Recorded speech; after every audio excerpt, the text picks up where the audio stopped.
Like I started off, family, it don't matter what your religion is. It's not about that. We gotta come together no matter what. We gotta help each other no matter what. If we don't, then our whole civilization, all of our people of color, will be destroyed. And that will be the first time in history that it ever happened. As we're about to read in the story of Exodus, it starts talking about how the oppressor had made a plan to destroy all the men in Israel. But we already know that they got a plan out here to destroy all the men. The story in the book of Exodus is very much like the story of today's time that we're going through today.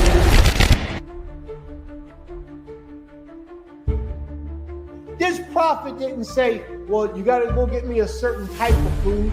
He said, I'm not eating nothing in this place because y'all are idolatry.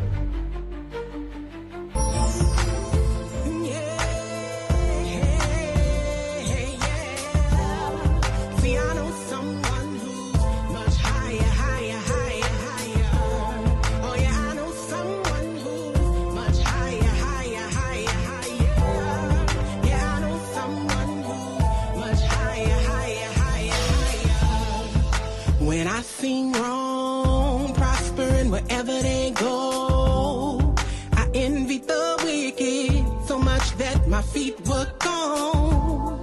But now I hold on to someone I know is strong. He my rock and fortress. I put my trust in Yahweh. Then you and me, that the whole world can see.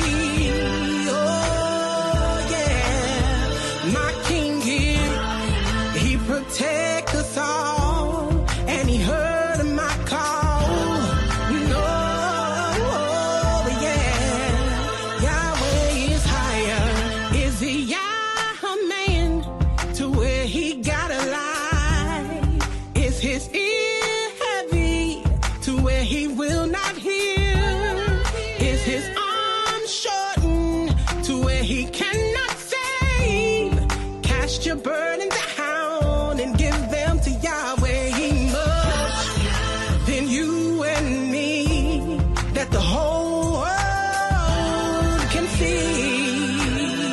Oh, Yahweh, he protect us all, and he heard my call. No, yeah, Yahweh, I used to worry about if my bills get paid. I used to worry about all of my enemies. I used to worry about if my friends would stay. But now I take my problems and give them to Yahweh. He much than you and me, that the whole world can see.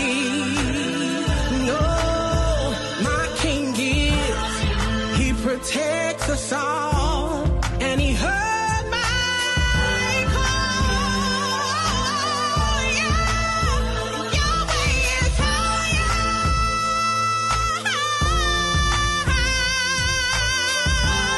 I used to worry, but I don't know more, and I don't fall to things I've been through. You know he pulled me through, and I don't worry about me.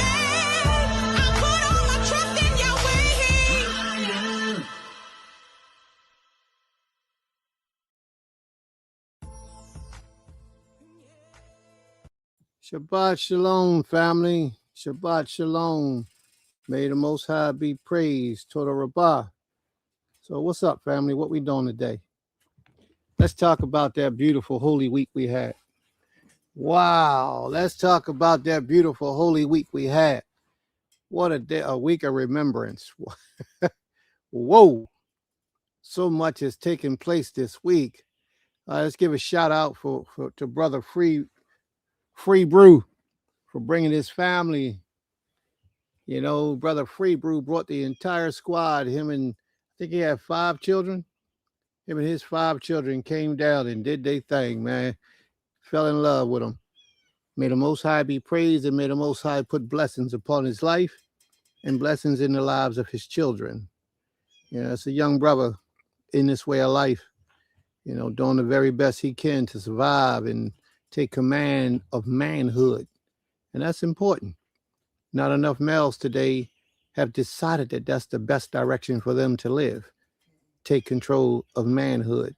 And what I mean by taking control of manhood is taking control of your responsibilities. For everything you do in life has a consequence. The brother got married a woman, situations didn't work out that way. So he did what he had to do to take care of his consequences. You know, as a result of that, I have highly respect for him, high respect and high regards, you know, and I really pray that the Most High bless him and others who think like that toward being accountable for their actions of the past to make sure that the future of those results are positive. May the Most High be praised. We had a wonderful, wonderful Holy Week this week. You know, this week was the week of Pesach. And we at the end of that week. We at the end of Pesach. We just actually celebrated the closing out of that week yesterday. And then today is the very first day of the weekly Shabbat we've had since then. All the other Shabbatot were all holy days. Last Shabbatot, I mean, holy above holy days, you know, just all of them are holy days, but, you know, above the normal. And then last Shabbat, last weekly Shabbat was the beginning of the holy day, Pesach, Feast of Unleavened Bread. And we went through all that week having feasts and celebrating and enjoying the visitors, the family who's supposed to be here that ain't here. We enjoyed them all, you know. We experienced a lot of things. We learned a lot of new things, but we're going to have a lot of discussion today to talk about some of the things that went on, some of the things that we heard, some of the things we learned. You know, we're going to move forward in a positive manner, in a positive way, because there's a whole lot to talk about. I'm so grateful for all the people, all of you who made it through and spent your time down here with us, took out of your own schedule, out of your own state, wherever you were, far away. I mean, miles and miles away, hundreds of miles even, to be down here with us and to celebrate and keep the Holy Week with us. We greatly appreciate it. May the Most High bless you in your life and your essence as well. You know, we may he bring blessings upon your life that you desire to see in your life. Not even necessarily the things that he does normally, but just some of those secret desires that you have inside your heart that doesn't go against his law. You know, may he bless you with those things as well. So we doing good. We doing good. All right. Chief Malak, Shabbat Shalom. How could I miss my sister, Sister Higdalia? Number one in the house. She always is. You can always rely on Sister Higdalia. If we tune into this class and I don't see Sister Higdalia's post up there, I'm calling her husband on the phone. What's wrong with her? Where's she at? Everything all right? Because it's not like her not to be the first one in the room giving 100 messages for us to read. And not that it's a problem, because it ain't. We really enjoy the participation that this sister puts out. You know, it brings my heart joy. Every time I open up the page and I see she's there, it brings my heart joy. And I'm grateful to have someone with that enthusiasm that she has, that support that she has. And believe me, it goes way beyond this platform here. Sister Higdalia is one of a kind. It goes way beyond this platform. So my hat is off. My kufi is off to you, sis. Shabbat Shalom, sis. May the Most High be with you and cause blessings to come upon your life as well. My brother, Fresh to Life, Kezu in the house. Shabbat Shalom, brother Kezu. Shabbat Shalom. May the Most High be with you. Aim Katir, Shabbat Shalom, Aim. Shabbat Shalom. Sister Laurel, Shabbat Shalom. Sister Ornette, Shabbat Shalom. Dequan, Shabbat Shalom, brother Dequan. Who else are we missing? Tehor Kadesh, Shabbat Shalom. Nasir in the room. All right, Nasir, Shalom. That's my grandson right there, y'all. Shabbat Shalom, Nasir. So Nasir plays the drums. And Nasir, are you home with your drum set? Because we can have you come on the camera and give everybody a little bit of your drums if you want. So let me know if you home and you at your drum set. You let me know, and we'll send you the link, and you can come in and you can play them drums for like a minute or two and show everybody what you're working with. That would be a beautiful thing. Okay. All right. No problem. No problem. Brother Benjamin, Shabbat Shalom. Shabbat Shalom, Brother Benjamin. Sister Bahira, Shabbat Shalom.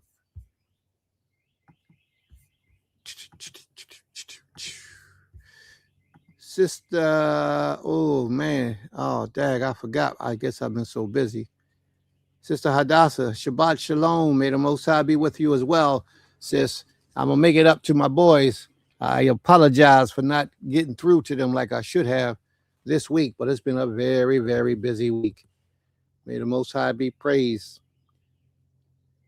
Whew. Sister Aisha, Shabbat Shalom. Sister Gabby, Shabbat Shalom. What's that other sister's name? Sister Sharon. Shabbat Shalom, Sister Sharon. And tell your husband I said Shabbat Shalom. May the Most High be with him. May he be with him as well. Ima Habarit, Shabbat Shalom. Tell Nevin I said Shalom. I just put the link in the room, Nasir. I put the link in the room. Click that link, and then you got to go in, set up the platform, and then let us know when you're ready. That you'll come on, and then you let us know when you're ready, and I'll open the class up so you can play your drums for a little bit. All right. May the Most High be praised. Toda Rabbah. It's so many of y'all I be forgetting sometimes. Even in my own household, I be forgetting sometimes. So many of y'all just be popping up, coming up, and being a part of the family. We're so grateful, man. We are truly grateful, because there's a lot of places out there where you could have been and where you could have went to and participated, but you chose to be here with us, and we're grateful. Now the people are pulling up. Everybody late. Class started 11 o'clock. Ain't nobody here but me and my wife. Now everybody's showing up. Slowly but surely they're getting here. Yeah, I'm talking about y'all right there, looking in the car. They must be on their phone. I'm talking about y'all right there too. Yes, you. With the purple on. Shabbat Shalom. All right, let's do this. All right, let's do this, y'all. Let's get it going. I don't have my drum set right now. Oh, all right, no problem. No problema. Let me know when you get it together so we can, if you're going to go get them, so we can get you in there to do your thing. Other than that, just listen to the class today and type in the room whatever your questions are and whatever your comments are. Sister Dominique, Shabbat Shalom, sis. How's that baby? How's that baby? I know he's clean now. I think he should be done by now. I think y'all had 10 days to go last time we spoke. Mr. Otter and all that. Mr. Otter let us know. Did I say Shabbat Shalom to you, Mr. Otter? I don't think so. Shabbat Shalom, Mr. Otter. Did I? I don't know. I don't remember. Shabbat Shalom, Mr. Otter. Shabbat Shalom, my brother. And tell your brothers and your family I said Shabbat Shalom. May the Most High be with you all. And get that boy a hug and a pound from his uncle, man. Greatly appreciated. All right. So we're going to get this thing moving, y'all. We're going to get this thing moving. Who am I forgetting? I know it's so many more that Sister Opal, Shabbat Shalom, Sister Opal. Ima Sukari, Shabbat Shalom, Ima. I know it's so many more, y'all, that I just forgot. All three of the brother Benyamins. Shabbat Shalom. May the Most High be with you all.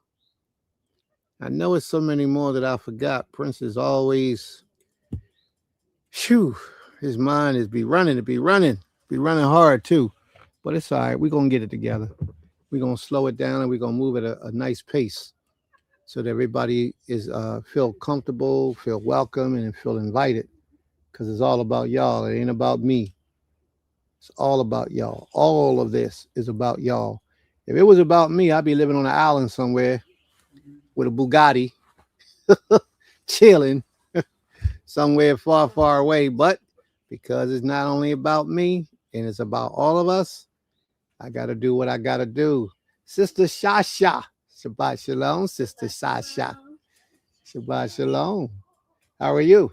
Good. How about you? I'm all right. Can't complain. May the Most High be with you. Sister Sasha, one of the young ladies that came out with her imam for the Holy Week. Oh man, this girl, she been all over the place. I can't slow her down. Yeah, she's all over the place. You need help over here, she over here. You need help over there, she over there. If the curtains are crooked on the wall, she's fixing the curtains on the wall. Sister Sasha was all over the place. You finish your food, you turn up, you sit there to talk. Sister Sasha right there to take your empty plate. Can I have that plate? Are you done with that? Can I have that cup? Okay, all right. Damn, sis, I had a little bit of crumbs on there I want to scrape off. Oh, okay, here you go. Sister Sasha, boy, I tell you something else. Seriously, in that helping realm. And listen, with the children, you ain't had to worry about none of the. She got mad at one sister. She was taking care of my son the whole time, right? She had my son all over the place with her. And then this other sister came, little kid came and started walking off with my son. My son was holding his hand. She started talking about, oh, you don't want to hold my hand no more. Oh, you gonna go and hold her hand now? Oh, okay, all right. She got mad. She was so intense with her work. That's how it is. But I'm grateful she was here. You know, she helped out. She participated. She did a whole lot to help the family, and I appreciate that. Yeah, she do got a beautiful spirit. Need to be guided a whole lot because we got that grip. We're going to be tightening that grip up on you. I'm telling you. But she got a beautiful spirit. Yes, she does. Yes, she does. She said, I heard so much good about your family from my husband. I can't wait as well. Soon. All right. May the Most High be praised. Yeah, you know your husband was supposed to brought you this week, right? But it didn't happen, right? And I understand. Huh? Yeah, because of the baby. What? Because the baby was unclean. The baby became. No, man, I ain't letting that be no excuse, babe. I gotta get on Mr. Otter. That ain't cool. He talked that gangster talk. Yeah, Prince, I'm in the house. I'm coming. I'm gonna be there. And all of a sudden, the holy day come up and he ain't here. So it's cool. It's cool though, Mr. Otter. We know you're gonna get here eventually. We know you're gonna surprise us and be popping at the door like, yo, Prince, I'm at the gate. I'm be like, I'm in Philly. But that's gonna make me jump on a plane and get down here because I'm not gonna let you be here by yourself, bro. May the Most High be with you. Yes, yes, yes. All right. Was there anyone else that I forgot to say my shalom's to? This was her last week of uncleanness. Oh, well, you can't come next week because I'm not going to be here next week. I will be here about 2 weeks after that. All right. I mean, you can come next week. You know, if you choose to come, there will be others here. I ain't got to be here, but there'll be others here if you choose to come.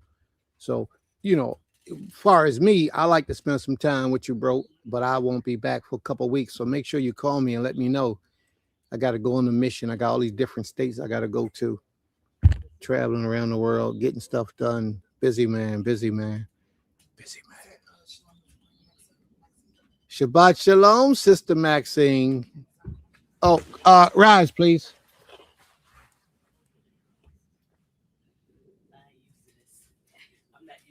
You ain't used to this? That's all right. We're going to get you used to it. You know we got the key to the gate, right? We might as well stay up because Sister Laurel coming in.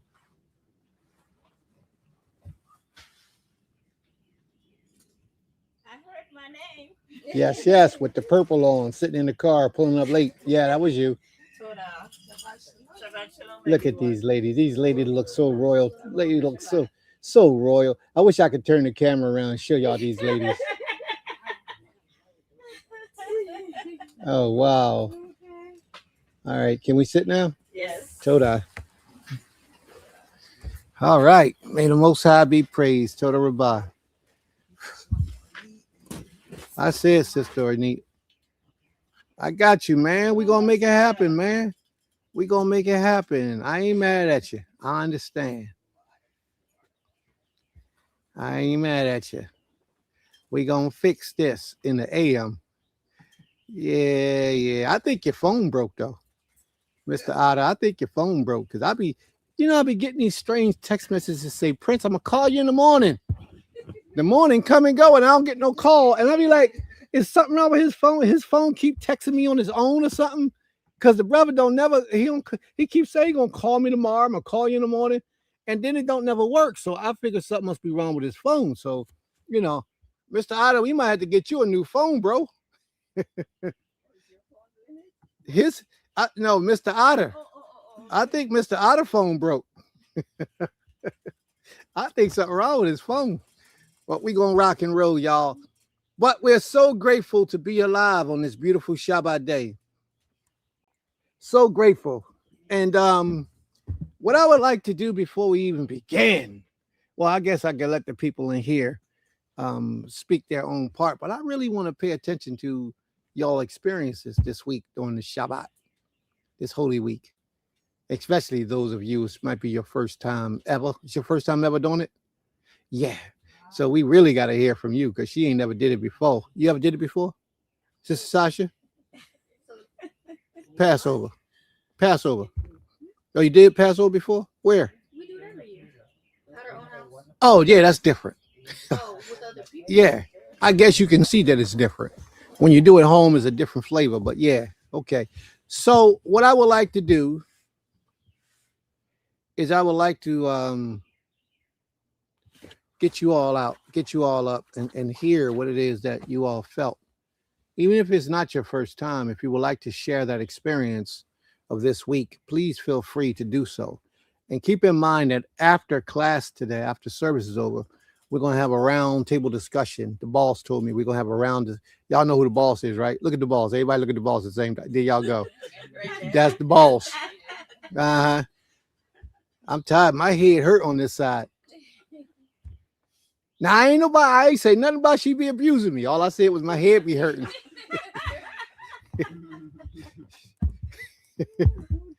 Boy, she come from a family of warriors, man. I met her sister. She pulled out a shank on me. If you don't take care of my sister, boy, you're going to get this. That's my girl, though. That's my girl. So the boss told me after this class is over, we're going to have a roundtable discussion to discuss a lot of the things that we experienced this week. So you can share what you want to share here and then think and meditate later on what you want to share that you haven't shared here, or the same thing for the roundtable discussion, because the roundtable discussion is like a debriefing. Y'all know what a debriefing is? Yeah, after we have a serious situation, we sit down and we discuss how things could have been done different, what we should have did different, how can we add to it, things of that. We serious about this. We serious about this walk. And we take constructive, corrective, and improvement criticism. We take it all. So here we go. All right. Sister Ornette, where you at? We outside, Sister Ornette, so you ain't got no... I already put it. Yeah, I ain't trying to hear from you being late and stuff. You late. Where your squad at? Get your squad. Get your squad coming up in here late. And she's right down the road and she late. I don't know, sis. Your whole squad, except for your niece. Your niece is the only one here. Oh, yeah, Sister Ornette brought her. Yeah, Sister Ornette brought her whole squad out, the whole family. She's been saying it for years, but, you know, she finally made it. May the Most High be praised. We're so grateful. I saw her. She got here early in the morning. I could do nothing but give her a hug and a kiss. That's my girl, boy. She's special breed. Special breed. May the Most High be with you, sis. All right, so let's get started. Ima, you can go and go down the list first. Did you have a class for us, a lesson for us today? A briefing? So no briefing today? Why we gotta wait? I'm asking so we can know I know how to set things up. Well, all right, let's go through. Let's get it done. All right. Yeah, she brought nieces, aunts, uncles, mothers, husbands, all type of stuff. And her husband was a piece of work. That guy was the best. I mean, it felt so good to have a man that's been in this way of life so long, probably longer than me, speaking Hebrew and sitting down, correcting and showing and talking and just giving his elderly, what does he say, 75, 78? What do you say? 75? Oh man, it was a blessing. No, he didn't look like it at all. He looked like he's ready to fall on the floor and do some push-ups with me. Yeah. Yeah. Ovadia. Yes, the elder. Beautiful, man. 75. See, there you go. That's what I'm talking about. Look like he might be a good 62, maybe. I would think 59, 62, somewhere in there. Yeah, look like he's ready to do some push-ups. I'm telling you. Oh yeah, he said he was a martial arts expert. Yeah, so that might be why he's in such good shape, because he said he does martial arts. See, now this was very important. I had a man that gave a whole lecture on this for a good hour. Unity, we stand, united we stand, and then he left, and it hurt my feelings. But he left. All that talk about, I know you're here, bro. I know you're here. But all that talk about unity and then left. So we're going to deal with that too. May the Most High be praised. Toda Rabbah. Oh, yeah. We're not limited to one thank you. That's right. Oh, you show by example, sis. Sister Higdalia showed by example that we're not limited to one thank you. She puts at least 10 every time she thanked the Most High. And we're grateful. I mean, it might not be exactly 10, but it's close. But we're grateful. It's a lot. There you go. And man, we know what? We should probably send you the link, sis, so you can come on and read all them things every week. You want to read them? It would put so much emphasis into the meaning that's what's behind it when you have your energy with it. Yes. So that would really be nice, sis. Let's see if we can get you to come on the platform. Yes. All right. So let's go, Ima. Start your show. Let's give acknowledgments to the Most High.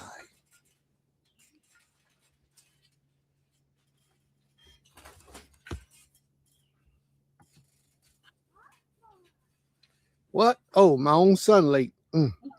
I can't talk about nobody. My own child late. Shalom, though, man.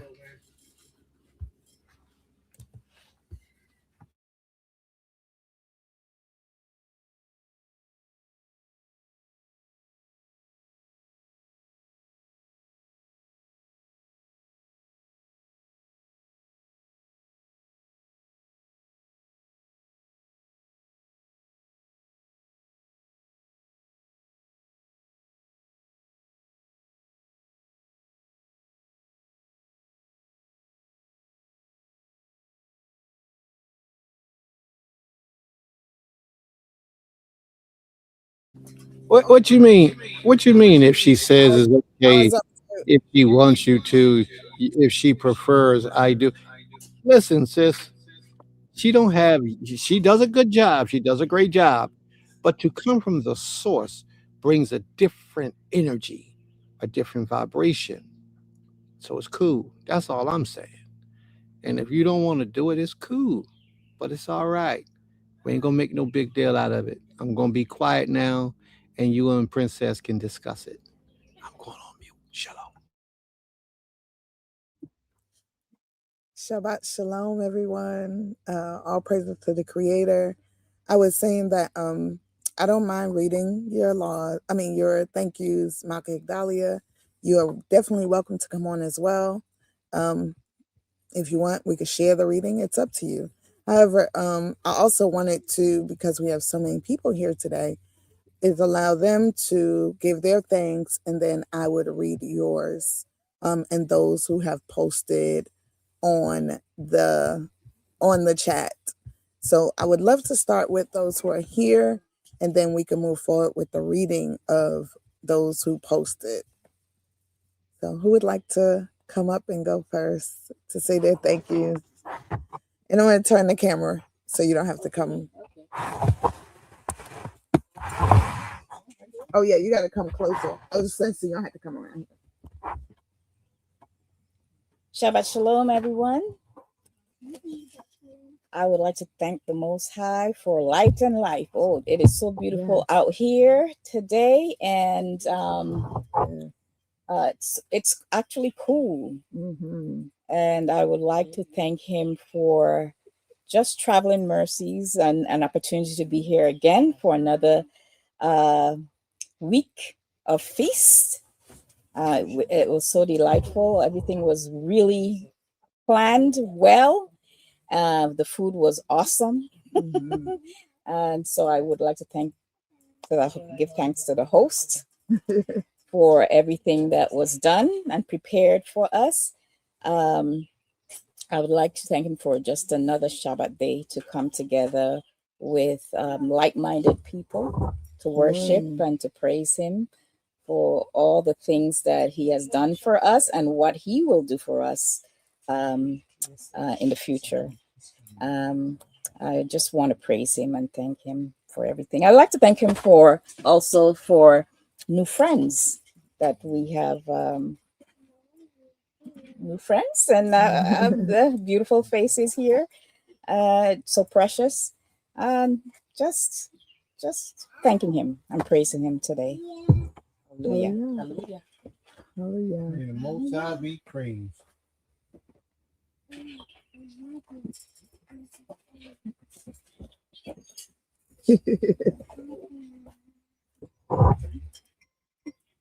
Shabbat shalom, everyone. Shabbat I don't have to come any shalom. closer, do I?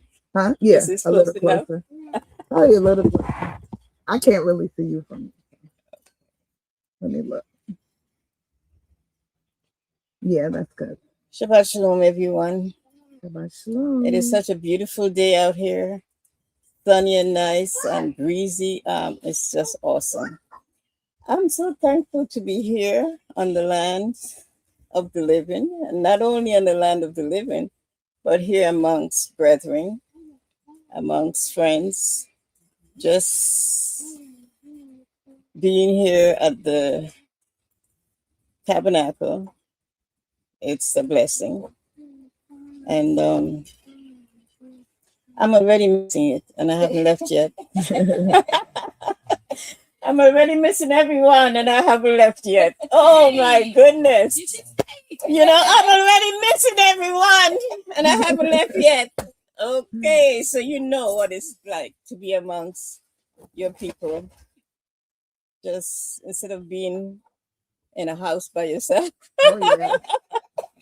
to get away and to mingle. Yeah, I love it. I really had a good time, Mhm. and I'm thankful to the Most High for this special appointed time that He has granted unto us, and can't ask for anything better. He knows what we need, and He All things. gives us exactly what we need: Absolutely.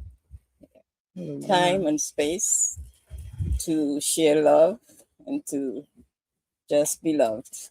Mm. And I'm thankful. Have a Hallelujah. blessed and beautiful Shabbat, everyone. And I'm sorry who's not here. You missed out. Let them know. Let them know. Hey. Let them know. They missed it all. Yes, yes, yes. Yep. Brother Boaz, I call you. Shabbat Anybody shalom. else? Yes. Shalom, shalom. Shabbat shalom. Shabbat shalom. Shalom, Mishpaka. That's all. Behold how good and how pleasant it is, brethren, to dwell together in unity. Mhm. Yeah. I don't remember the rest of it, but it's like, it's just a beautiful experience. And Yeah. I'm the one that I'm experiencing this at Beulah Temple Keparim. I've been here from last Friday, first day from Pesach until now, keeping the piece of matzot with my family. And it is very wonderful. It's like the desert experience with all the provisions of the Creator. Mm. So when I wanted manna came. Get my matzot every day, and with all those nice kind of stuff that I don't usually get back at home. And when I want water, yes, water came from the rock. Prince did not have to strike the rock for water to come. Water was here. I cannot Hallelujah. think of any need that I have for comfort that Mm. wasn't made available to me. When I stay in my tent, cool tent, meditate, and whenever I wanted an upgrade, Prince gave me an upgrade in this space, right? So I've been most comfortable. Coming from the tropics, of course, the temperature would have affected me a little, but the love and the warmth of these beautiful people was what kept me warm. Mm. And it's not just for pleasure, but we also spent time on spiritual development. We had presentations, we had Torah studies, and at each moment, we were all panting for more. Mm. Right? So the word is here, and the vibes is here, and I wish I had this experience to take back home to the Caribbean islands with me. Unfortunately, that's not so. But while I am here, I'm making the best of it. My spirit is relaxed. This is no work vacation. This is a sacred appointment that I feel serious about and very intentional about. And I've traveled this distance to celebrate with my family. And it could not have been better anywhere else.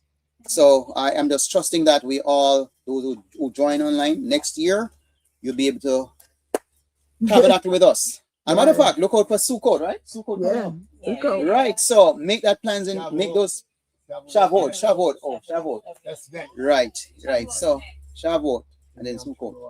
And so we need to take that break from the rigors of the society, this Babylonian system that we're in, and make space to rebalance and to make our spirit and our presence being obligatory to attend to the appointment of our Creator.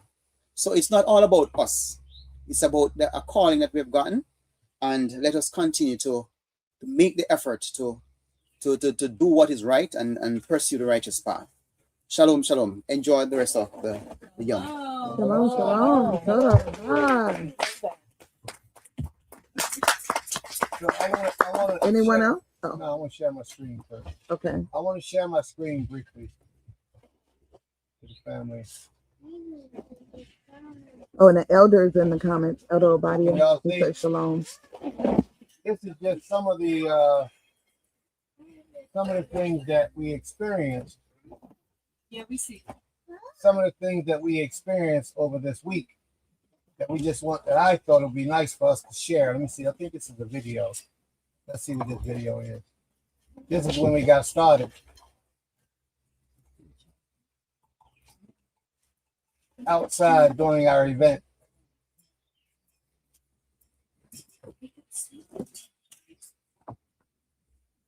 So you gotta please forgive us. This is during the beginning of our lesson phases. Right? Some of the sisters. Oh, these are some of my daughters. They wasn't here with us, but these are some of my children. All right, what's this one?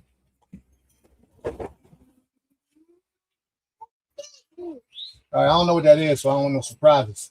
His brother Arthur playing his music. Let's see if he no. Okay, there you go. Brother Arthur playing his music. But I'm muted. Hey, Mark, can you unmute me?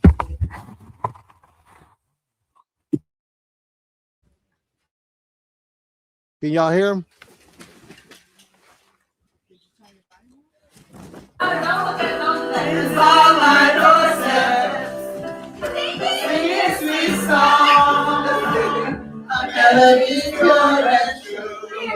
The brother is extremely talented.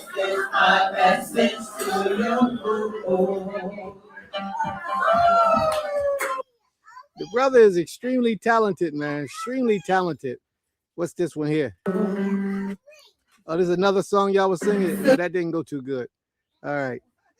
So this is the sisters when they was all crowded up singing their songs. I was just recording everything.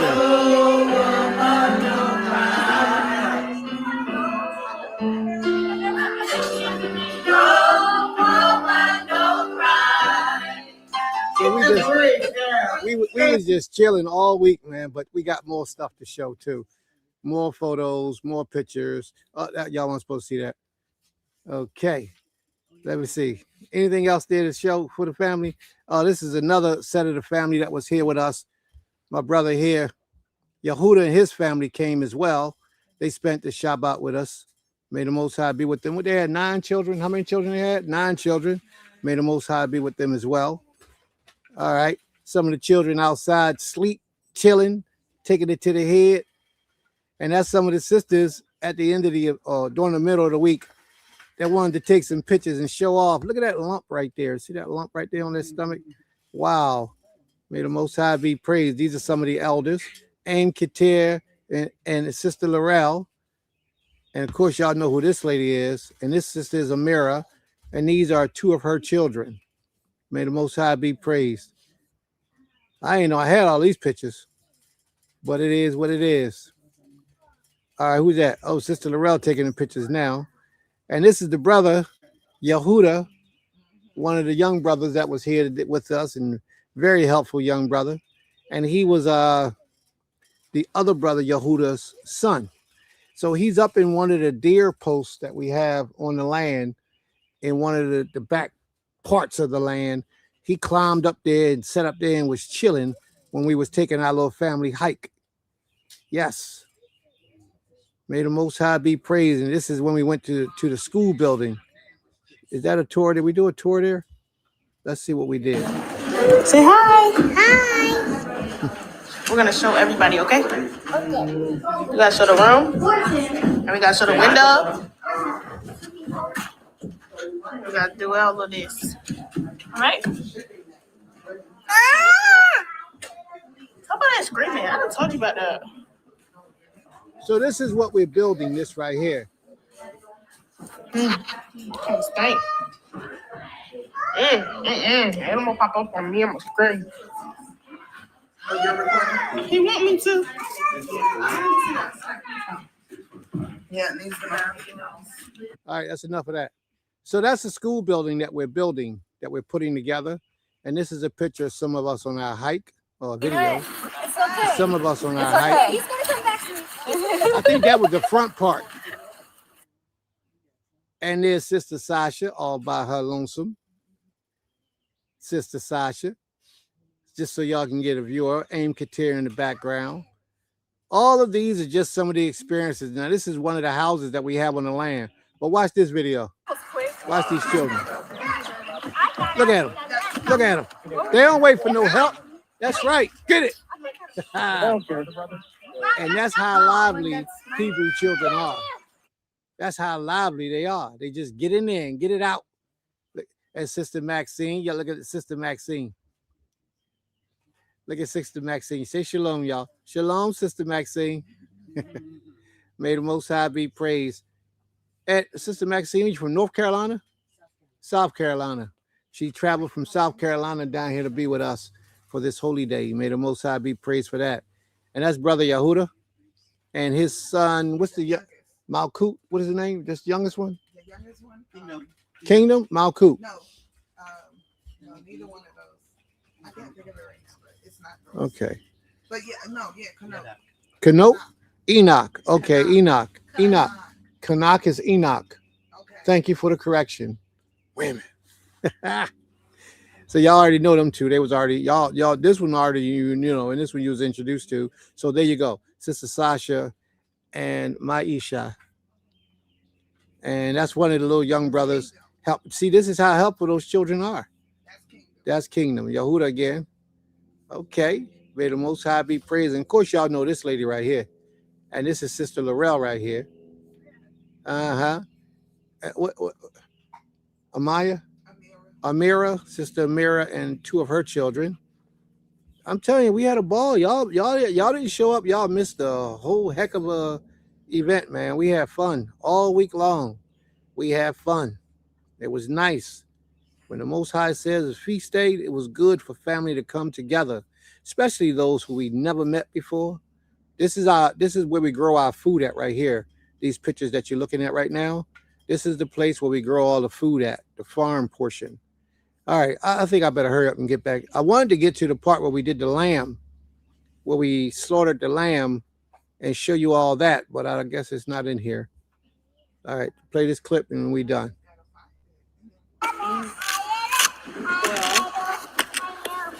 She's 6, he's 3, he's 9, he's 1. Yeah. I'm about to say his name, but it's not our baby. So I'll go find the photos and then I'll pull it back up. Y'all go ahead. Ima, is back to you. Thank you. Anybody else wanted to give their thank yous?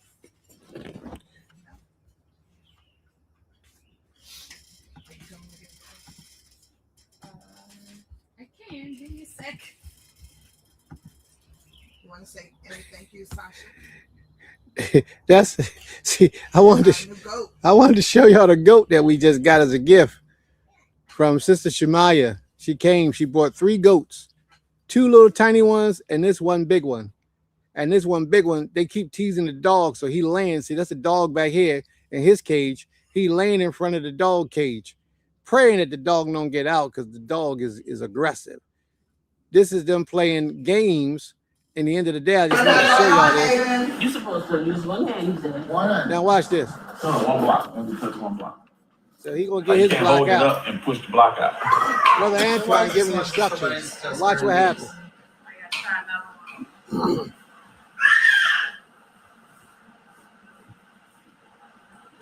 Yeah. This one is the right one. Exactly. We're gonna get it. So it's only 3 of y'all playing? You want to pick him? Nope. I said, I don't want to be right there when it falls. Boys, it was at the science center. The boys were playing a life size. And you're going out to the Yeah, that's bottom. Brother Antoine right there. You're making it weak up fast. That's Brother Antoine. Oh. I don't know why he did that. Cause you going all the way to the This guy knocked it over. No, that's pretty good. How did he think that was gonna last? Go ahead, go ahead.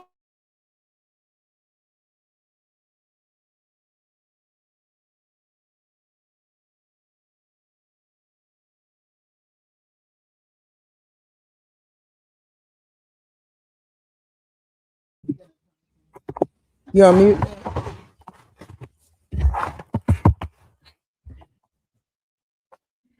Ooh, you can back up. There you go. Right there. Shabbat shalom, everybody. Shabbat shalom.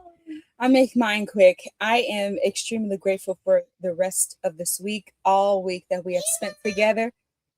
I am truly grateful to have all of the people that came and visited us, been in our land for the first time, some that are returning, all of our elders that came and returned. I always look forward to them coming each and every year. I'm thankful that we just got to spend this time together and put up tents and fellowship and have live music and games and really just truly be there in the company of each other. It's been beautiful, very, very, very fulfilling, very tiring, very in-depth. And I'm thankful that we were just able to spend it together. So that's all I have to say. It's been a fun week. And for Sukkot, it's going to be the same thing. Toda Rabbah. Hallelujah. All right, while we waiting for the next one. I don't know where they at, but they'll get here soon. Creator willing. Brother Antoine was overworked. Brother Antoine took it to the head and fell asleep underneath the living room. The bar. Some of the sisters that was here. And this is Ima. Yep, Ima Yehudi. And this is her daughter Shemaya. And who's this little one? I don't know. That's Koresh. That's Koresh? Yes. She looked different on the photo. Well, that's Mhm. Koresh. That's her son. This one here, that's her son, her grandson. May the Most High be praised. They styling and profiling. And that's a picture of some of the men that was here. Just some of them, not everybody. Just some of There's the elder. Yeah, that's the elder right here, the karate man. So, Zoo, if you say you know him, that there's a photo of him, Zoo. So if you know him, then you will know. But that's the brother right there. This is Brother Antoine with his two sons, and Brother Oscar. Of course, y'all know this guy already. I know y'all know who that is. All right, here we go again. All right. May the Most High be praised. Go to Rabbah. Brother Asa played a song for us as well. Mm-hmm. They Okay. jamming. They jamming, y'all. They jamming. We're gonna stop sharing now. Let's get back to the class. Just letting y'all know we had a fabulous time. All right.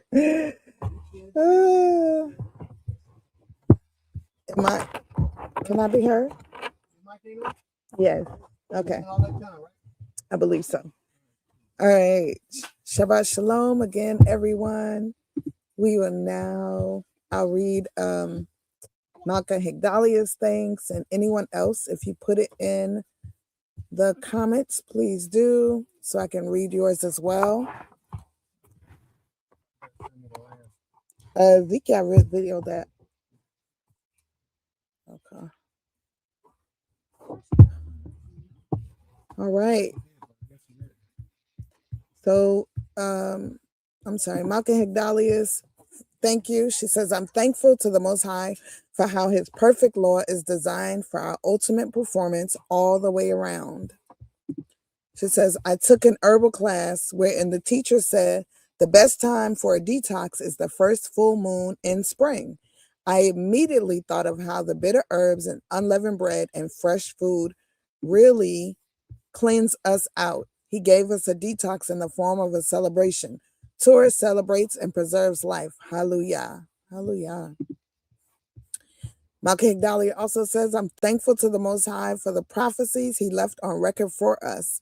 They ground me in understanding his promise. When things look crazy in the world, I do not fear the theory of outcomes of events that pop up, because I know the final outcome is stated and firm. Toda Yehovah. Malka Higdalia also says, I'm thankful to the Most High that the politics of my city have it so that I have vacation for Kagmatsu working in a school. Hallelujah. She says, I'm also thankful to the Most High for the administration of Goshen Hebrew Academy at Temple Kifarim. Prince Kez dedicated himself to providing an environment where those who wish to serve their creator and to take care of the children and teach them are able to give of their time by opening his pockets, home, land, and even the service of his wives to them to assist in uplifting our children. Hallelujah. I am thankful to the Most High for the verse, Deuteronomy 29:29. The secret things belong to the Creator, our power, but the things revealed belong to us and to our children forever, that we may follow all the words of this law. She says, this keeps me grounded in understanding that it's okay for me to not understand the deep inner workings of all he has created. He will show me what I need to apply the law in my life and serve him. Things that do not affect my application of his law may be cool to know, but I will never lose sleep over it. She also says, I am thankful to the Most High that he protected my mother as she travels. All of the family, blood and extended, but especially her. Toda Yehovah.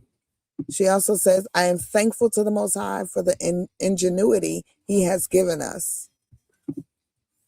Malka Higdalia also says, I am thankful to the Most High for the understanding that I don't need a title to do good and have a positive impact on people. Hallelujah. All praises. She says, some people lose sight of simply doing good by trying to be in a role that was never designed for them. Hallelujah. Then she also says, I'm thankful to the Most High for how good it feels to be thankful.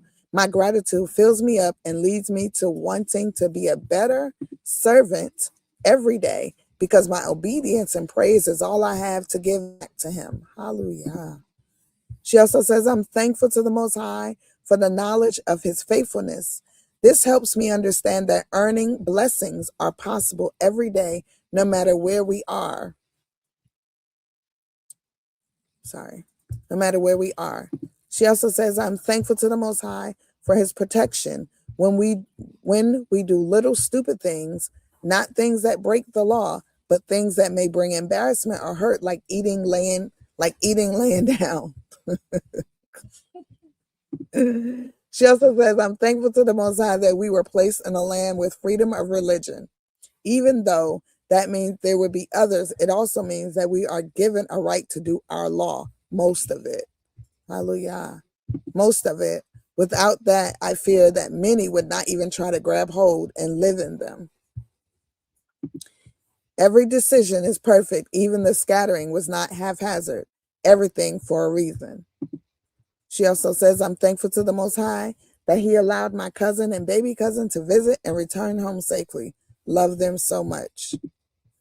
Malcolm Dahlia also says, I'm thankful to the Most High for the study questions my friends group comes up with. It always leads to interesting information and understanding.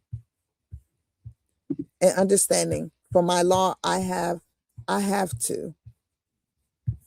And then may the Most High be praised. And then Kaaza says, I am grateful for the growth I go through on Shabbat, the love I receive from the family, and to be a part of the blessing that comes on Shabbat. Hallelujah. All right, everyone. I guess it's my turn. So, all praises are to the Creator. Giving thanks to Him for this Shabbat day. Always a blessing to open my eyes on this day and give thanks to Him every rising. I'm super grateful to have made it through another 7 days of coming into Pesach and then going into the week of Kakmatzot and doing that celebration. And the irony of it all is how the Most High works and how He makes our bodies work. And so I'm grateful, though, even in the midst of celebration and all these things, lessons, His lessons are always going to come forward. Whatever He designs is going to always, be present. And we have to be willing and humble and gracious in the process that He takes us through. So I'm grateful for that. I'm super grateful for the Most High giving me the parents that I have, my Horim. May their legacy, their memory live on forever and ever through all of us that they touched. I'm grateful to the Most High for my Ish, for his leadership, his guidance, his correction, his protection. Grateful to the Creator for the gift of him and what he brings into our lives and to our family and community, his leadership. Grateful to the Creator for all of our children, those we've seeded or wombed separately, and those we've combined together to have this huge blended family that we have, that we're continuously forming. Grateful to the Creator for all of my sisters, my sister wife, my blood sisters, those who we call each other sisters out of chosen thought and action. Super grateful to the Creator for the elders that are in the midst of us, because one thing is you can have a community of us and youth, but the elders is very pivotal in building a community. And so I'm grateful that we have our elders in the midst of us. I'm grateful we have their insight, their wisdom, their love, their patience, and just their whole being of their physical presence is so important. And I'm grateful for all those who came this week for the first time, whether this first time doing Pesach, Kakmatzot, or whether it's the first time coming together into a community with others to do it.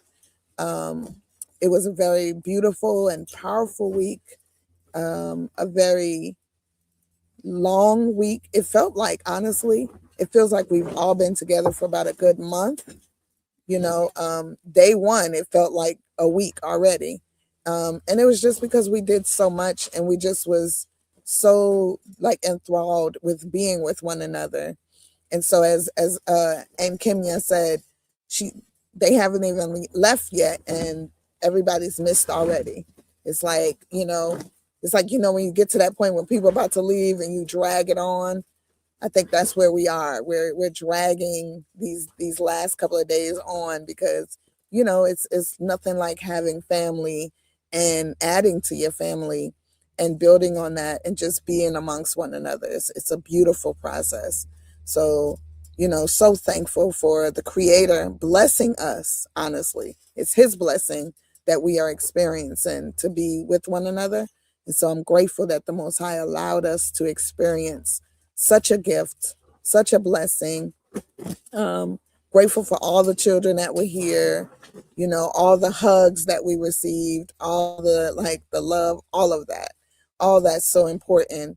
And I'm super grateful that the Most High, allowed the youth to see what is possible in community, in togetherness, in seeing the elders amongst us. We had I think we had every age bracket you could think of here this week, from the elders to the babies, and even those who were in utero. And so the Most High is definitely gracious and merciful upon us. And I truly do pray that all those who seek to be here next year are allowed to make it. I pray that the Most High allows you all to make it here safely and soundly, and that whatever you need to do to prepare to come for Sukkot, or next year Passover, I encourage those times, because you can stay longer. It's like we do a whole week, because it's the whole week. We celebrate that whole week versus coming for one of the holy days that's just a day, unless you're very close by.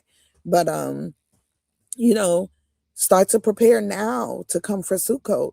Reach out, ask us what's needed, and what you don't have. We'll do our best to help you to provide, to attain. But yeah, come and celebrate. Come and be a part. And because that's one of the things that the Most High says: congregate with your brothers and sisters. And it's a good thing. It's a great thing when it's done in righteousness and love and peace and harmony. And even when you have discussions that may not fare out to be what you want, and disagreements, at the end of the day, we're still a family, and having meetings to grow and to continue your family is important. And that's part of who we are. So I give thanks for this whole experience. And I give thanks for the Most High sparing my life to be in this part of my life, to be able to celebrate and know Him the way I do, and be able to acknowledge Him and look back on my life and see those times where He saved me, and prepared me to be who I am today. So giving thanks to Him. I'm also super grateful for Him for giving us the integrity and wherewithal to be open with one another, to ask questions, even if they may be uncomfortable, and to answer those questions in truthfulness and righteousness, so that when we do communicate, when someone may see something that they may be confused about, that the confusion is resolved, and we don't leave and walk in confusion or misunderstanding, but that we walk in truth and we walk in clearliness, because that's one of the biggest things in Israel that I see is a problem. We see something, we assume it's something, and then that's how we walk away with that thought. And that's clearly not the way it should be. The Most High says we're supposed to investigate with due diligence, and that comes with questions, and then being open for the answer, or understanding. But we have to first open our eyes, ask the question, and then sit and wait for the answer, and be grateful, that we can be amongst others that are willing to answer those questions, because we have been in spaces where we may assume something, and then we ask a question and it's not answered, or it's not answered in truthfulness. And our goal here, especially here in our community, is to be as open as possible, and communicating as possible, and righteous as possible, as He has allowed us to be, so that we do not fall by the wayside or lead others astray, because that's also a sin. That's also unrighteous. So may the Most High be praised in all He does and all He is, and giving thanks and praises to the Creator. Zehu, Shabbat Shalom.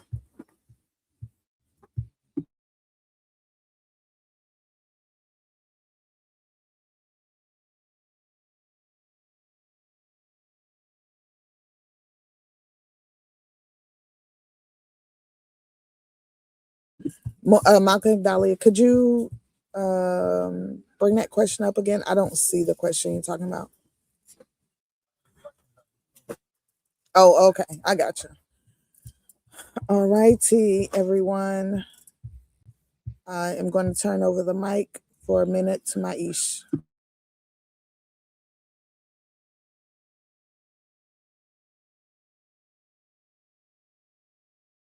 Shabbat Shalom, everyone.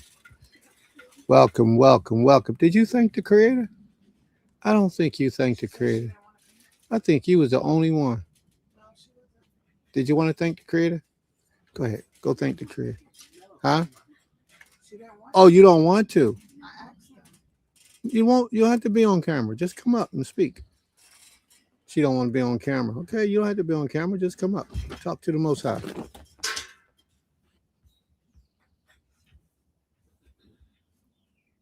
Right here. Shabbat Shalom. Shabbat Shalom. I just want to say I'm thankful for everybody here and being so welcoming, opening to me, and for Ima Autumn and Ima and Prince Case for welcoming me in, and for this whole week and how special it was, and for everybody else here. All right. May the Most High be praised. Toda Rabbah. She from chin to chin. Her lips going back chin to chin. She's smiling. All right. All right.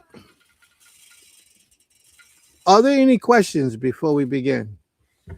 You ready? Oh. Yeah, but ain't nobody responding.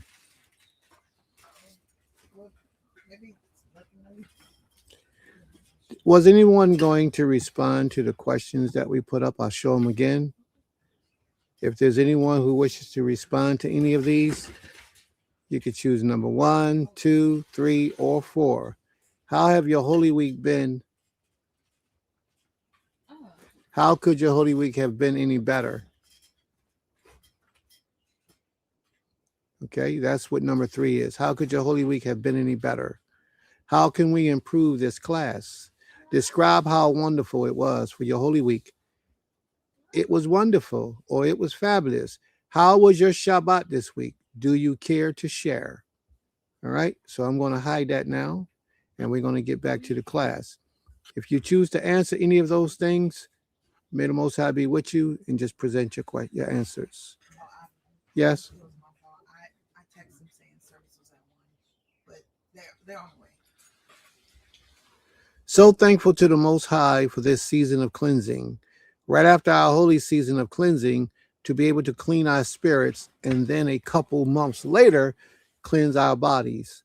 All right. May the Most High be praised. I think he had something else after that, but I don't see it yet. So maybe he's going to post that. Yeah. All right. Anyone else? You can type any number that you choose and then respond to whatever number it is. Yeah, can you put in the comments or something? Oh, I could probably do that. That's the way we don't forget. It's there in the comments.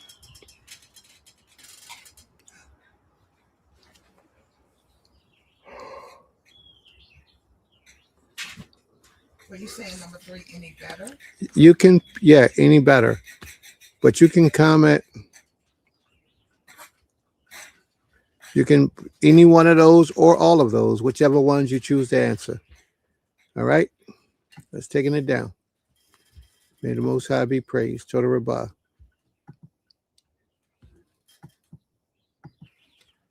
To answer 3, it would have been better if we would have made it to Beulah Land at Temple Kephirim to be in the, I guess he got some more coming.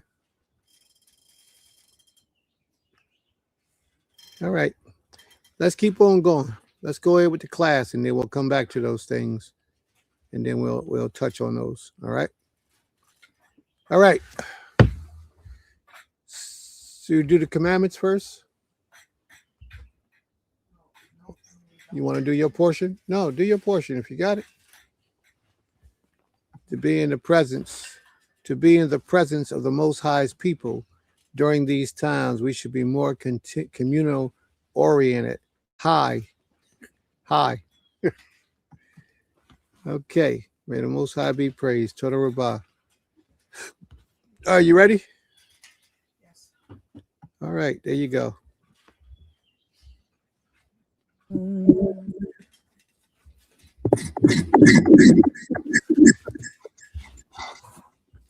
Shabbat shalom, lekulam.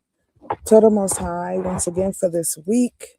Truly, I really just wanted to kind of do a short conversation with the sisters and the brothers about Nida and a woman's separation time. We touched on it a bit last week, I believe. Not last week, but the week before when I did the women's conversation, talking about who we are as women.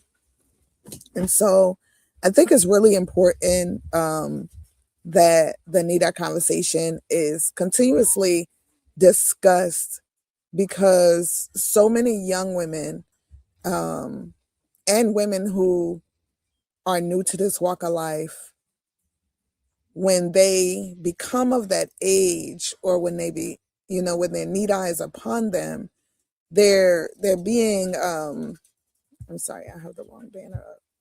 They're being kind of made to feel very ashamed of their Nida, ashamed of that part of their womanhood. And so I myself, as a woman who have been having a Nida for 36 years, I find it really sad for them, and even for myself, when that's the situation, and a lot of times it's like that because of the interpretation that is brought to us, or how it's introduced to us by men. It's always approached as a nasty thing, and to some degree it is. I don't like to use the word nasty, but it is a space of separation, because there's a cleansing you're going through, and that cleansing can appear to be to some people nasty, because it is blood, it is other things that are being that are exiting a woman's body during that time, right? And it is Malka Higdalia, but it's the emphasis on that part that is more of a bothersome than the emphasis on the beauty of it. Because Anita means that a woman, especially when she's young and coming into it, that she's coming into a different part of her womanhood, that she's actually coming into a time when she could actually bring forth life. I think if we focus on the negative of things, then that's where we lose the true purpose of why the Most High allowed us to have a Nida. He didn't say, "Oh, I want you to have a Nida so you can be looked down on." The Nida came for this part of the transformation of our lives, right? And then Nida is in a space where it should be taught to our young daughters that this process is one of the most sensitive times of your life. When you're going through Nida, your emotions are all over the place. Your body is taking different formations. You may swell. You may have headaches. You may have really, really painful cramps. All the different things that are going on in that woman's body. And if the only thing that you're thinking about is how someone is feeling disgusted by you during that process, then how can you enjoy the process of what the Most High has given into you? It's a gift in so many ways. And not saying that every woman who has experienced Nida has experienced having a child, but it is the beginning. It's the process of the childbearing years. It's the process of a woman's understanding that she is graduating into another space. And sometimes as young women, we get our cycles very early. So I'm not saying at 10 years old, because she has her nida, that she's ready to go have a child. But it is a part, that's part of what she's going through. So she needs to be sat down in a very loving, a very tender, a very safe space to discuss it, and for her to feel free to ask all the questions, to even express how she's feeling, like if she's afraid, if she's sensitive, if she's feeling emotional, if she just doesn't know what to do. And a lot of times our children don't know what to do because we've been taught kind of like it's a taboo thing. And it's not taboo. It's actually supernatural. It's super beautiful. It's empowering. And it should be a time that that woman is giving some of the best time to relax, to go and be with herself, because it is a separation time. It's not a separation because she's icky. It's a separation time because the Most High ordained it so that she can go through that cleansing, that dispelling of whatever is going on, and to release those eggs. And that's usually what happens because she did not have a child during that time. Those eggs are releasing. So it's so many different parts of our nida that has to be approached so differently.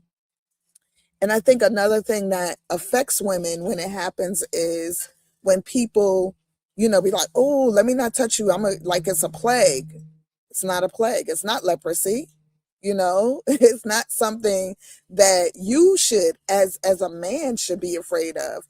That's the time when you're like, okay, you know what? My woman actually, when she has her nida, for the next 3 days after her nida, that's her most fertile time to bring forth a child. So during that week while she's having her nida, you as a man should be preparing yourself to procreate, to bring forth life. And one of the ways to do that is not to down her, not to disrespect her, not to make her feel like, I don't want to touch you. Because truthfully, most women don't want to be touched either during that time.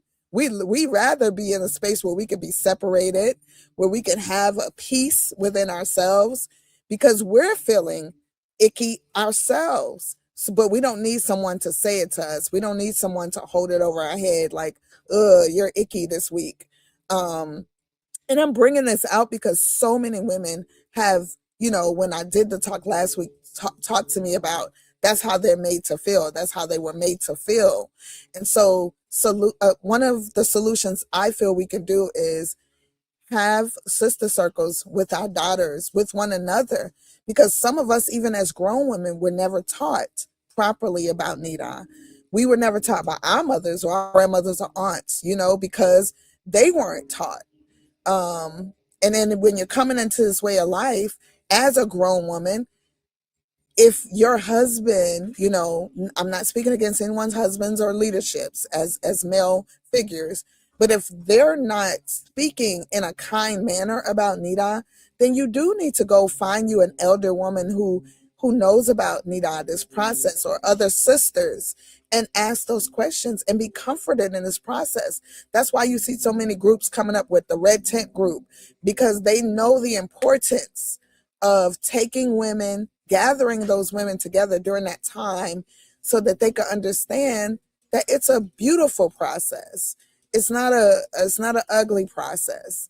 And even like our mood swings, it's part of it. When you're going through your just like if you're pregnant, if you're going through menopause, if you're having a cycle, your hormones are all over the place. So your emotions, your attitude, all of that is all over the place. And any little thing can trigger it, where it can cause you to be more angry or more sensitive. You can cry, you can laugh too much, you can be angry. All those things can be effective during that time. And so, it's very important that those who are around you, in the vicinity of you, in your homes, are sensitive to you during that time. Not overly aggressive because you are, not overly sensitive because you are, but patient with you. Like you're saying, try to deliberately right, or try to deliberately avoid touching you. You know, all those things, it makes a woman cringe and it makes them not want to be around you. And you know, in our ancient days too, we had our own tents, so we didn't have to be around you during those times. You know, in my household, my Isha's household rather, we separate ourselves during that time, like literally go in different spaces. And believe me, and I can't say when I first married him that I was happy about it, right? Because it's like, you know, you have these attachments. But believe me, the more and more we did it, the more and more grateful I am that we do that separation time.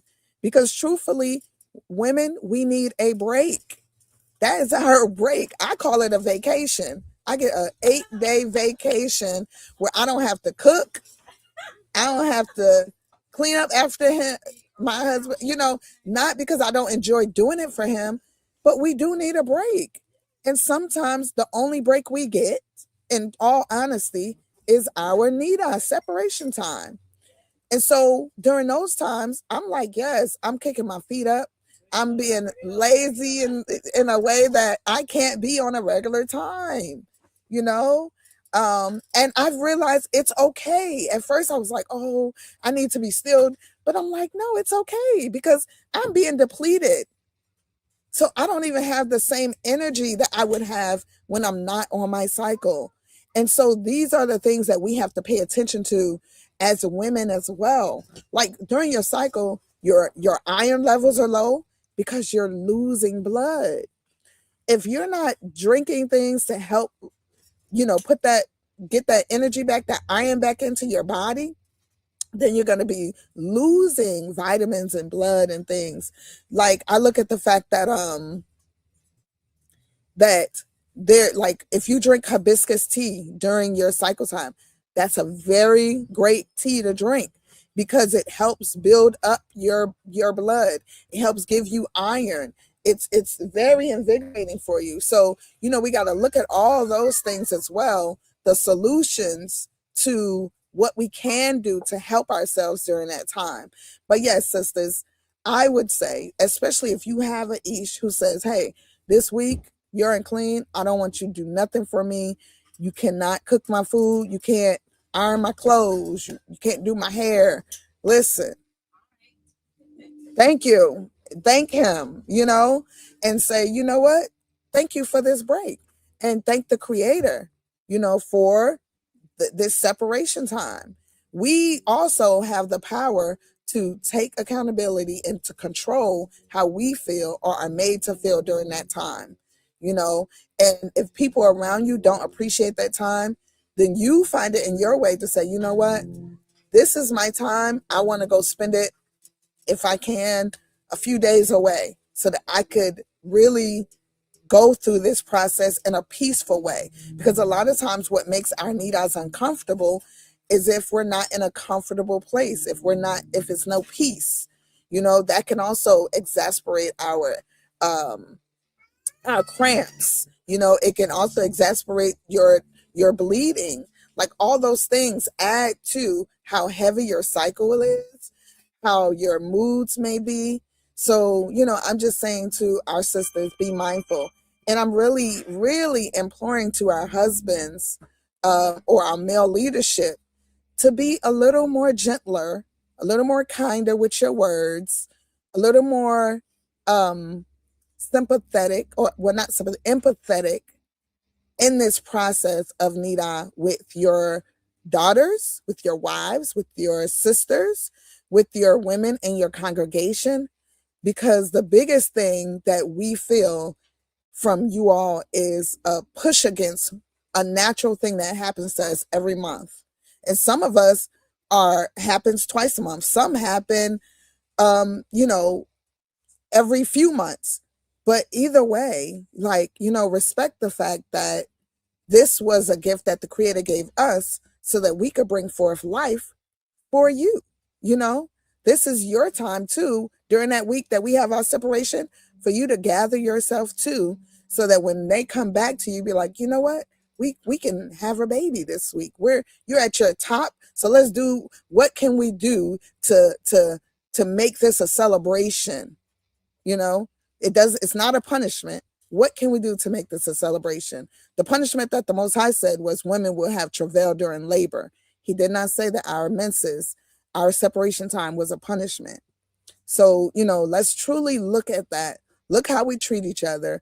Look how we treat the women during that period of time, and understand that if she does get mad at you for something you said, maybe think about how you said it to her or how you treated her during that moment, because her emotions are everywhere. Her estrogen levels are off the chain during this time. And she's going through a process of loss as well, because her eggs are leaving her. They will never return. That's another thing that, I don't know if women know or even men understand it. When the eggs leave, they don't come back. So it's also a process of loss. That's a egg that will never become a child, or become of what you may have desired it. Some women, when their menses come, they're very emotional because they wanted to be pregnant. It's not they're upset about their menses. They wanted to have a baby. So we have to just be very mindful of whatever that woman may be experiencing during that time. And I think that's all. I mean, I'm open to any questions, or if anybody has something to add. Zaquena, Kimya, tell her about everybody. Okay. Okay.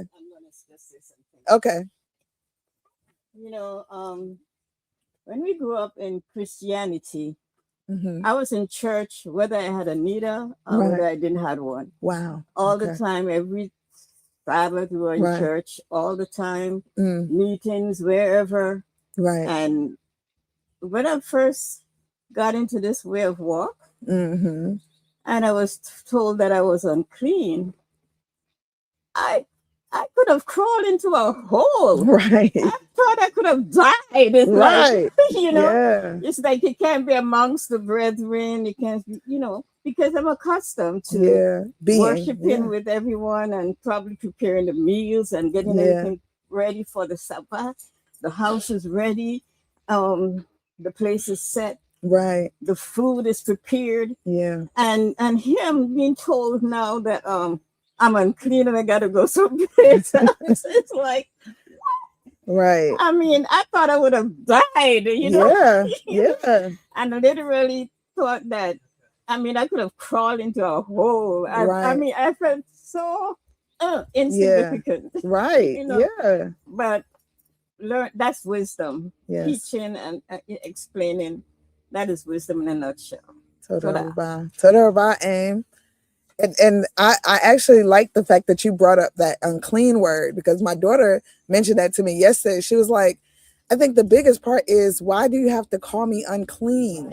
Like, the word itself. And my mom always taught me words have power, and so even if that's what you feel, I think it should be like my sister wife just said, teaching and explaining. Okay, you use the word unclean. Why? So that I don't feel like, oh, I'm so dirty. Like, and I think that's the other part of it too, the words we use. So when we say nida just means separation, your separated times. So we have to really consider the words, how we're describing this as well. Because like I said, this is a time when it's so many different things happening in a woman's body during this time. So it's not, unclean is like the very small part of it, honestly. That part where she's expelling blood, that's a very small part of what's truly happening to her. But in a lot of ways of life, not just Hebrew Israelites, they put it in a very negative way. And then the word is so impactful. It's hurtful, honestly. It's so truly a hurtful word. It is. Because like you said, you want to climb in a hole. It makes you feel like that. It makes you feel like you just want to go far away and never come back. Because like, why would you describe me in that way? And then every other outside of that time, I'm this beautiful queen. And then come 7 days, I'm this disgusting thing that needs to just, no, that's not cool. That's not kosher. Yeah. What? You have something you want to add, Brother Anson? When I heard about menstruation, that's the word I was told, and blood, it scared me. Really, I'm horrified. Right. And even as an adult, right, I was at my traveling with my colleague, and she asked me to take her phone out of her bag. Mhm. And I'm told not to go into a woman's bag. Mhm. That's how I've been taught. So I didn't want to say, Asa, please take up my phone for me. And I was going like this, and she laughed at me because I saw the napkin. Right. And you know, I felt like it would bite me or cut off hand, and no exaggeration. And so even if I later on I can actually deal with it, but then my heart beats extra.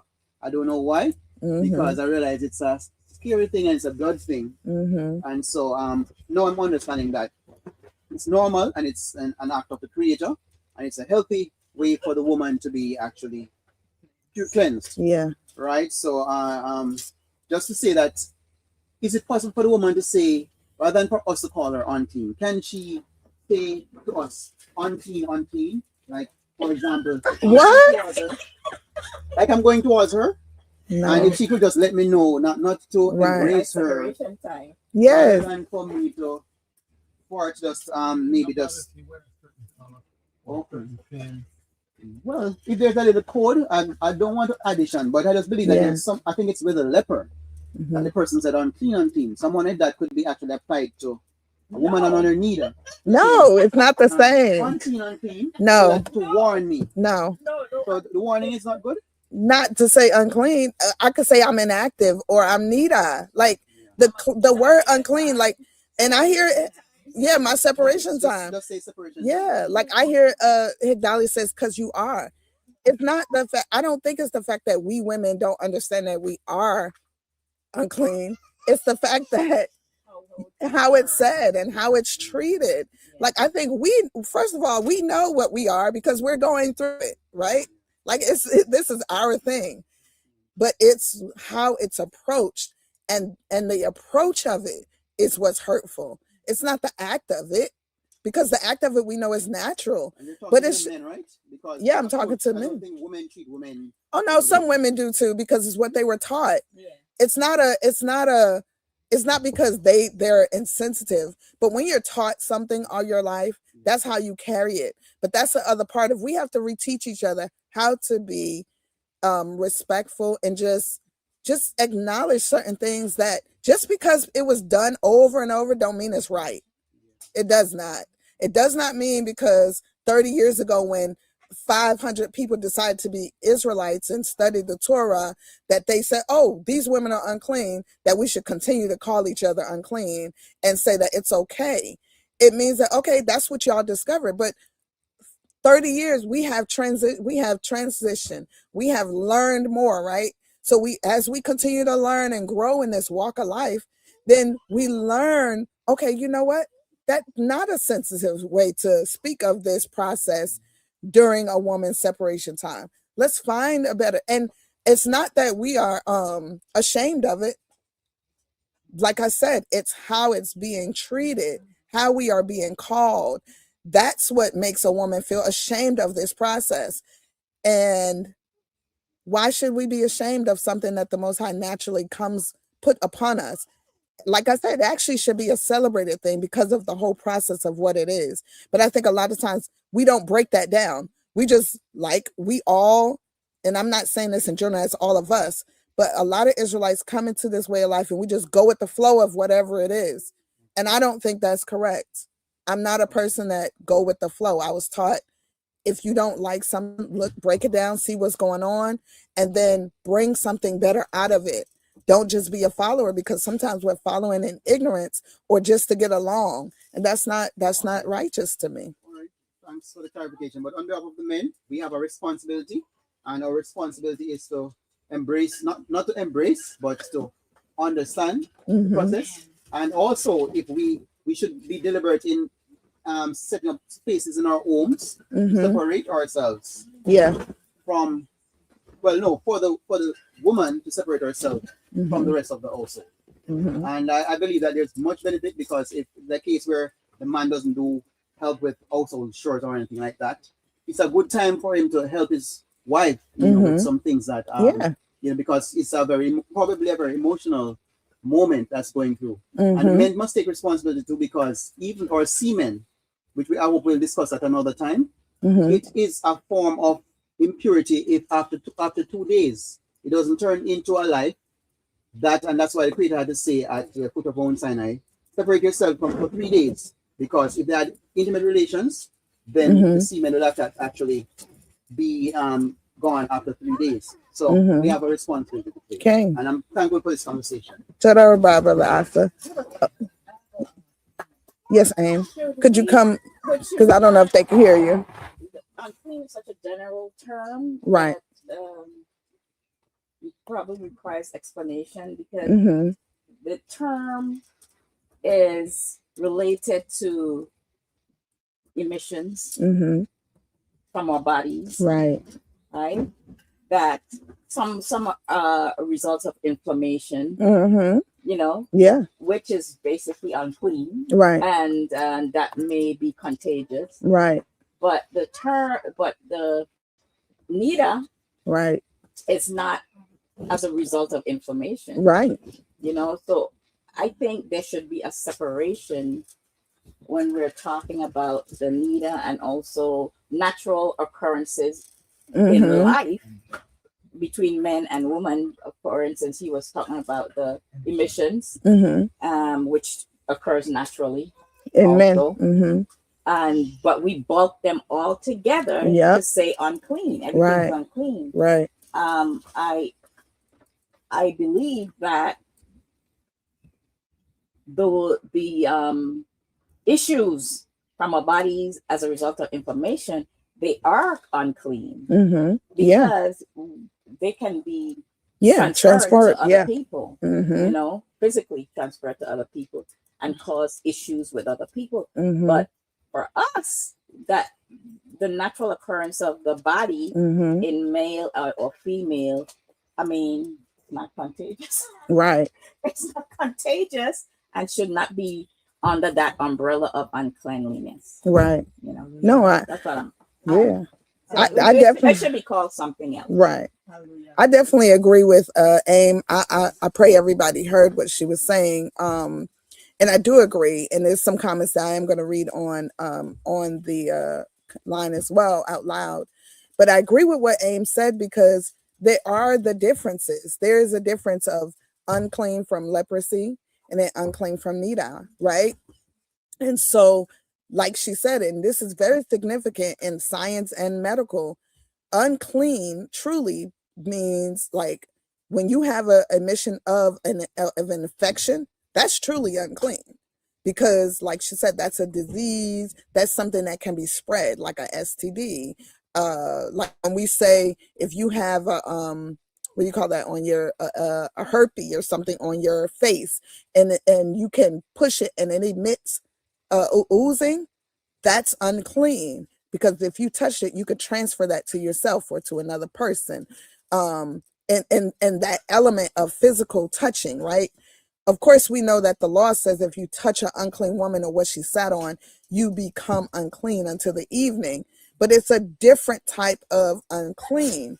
And so I think too is the word, the other parts of it is looking deeper into the Hebrew of what it means. And I hear you, Malcolm Higdalia says, I disagree. I think giving into feelings is a slippery slope. I understand what you're saying. And I think, and you also said some people say you can be harsh. No,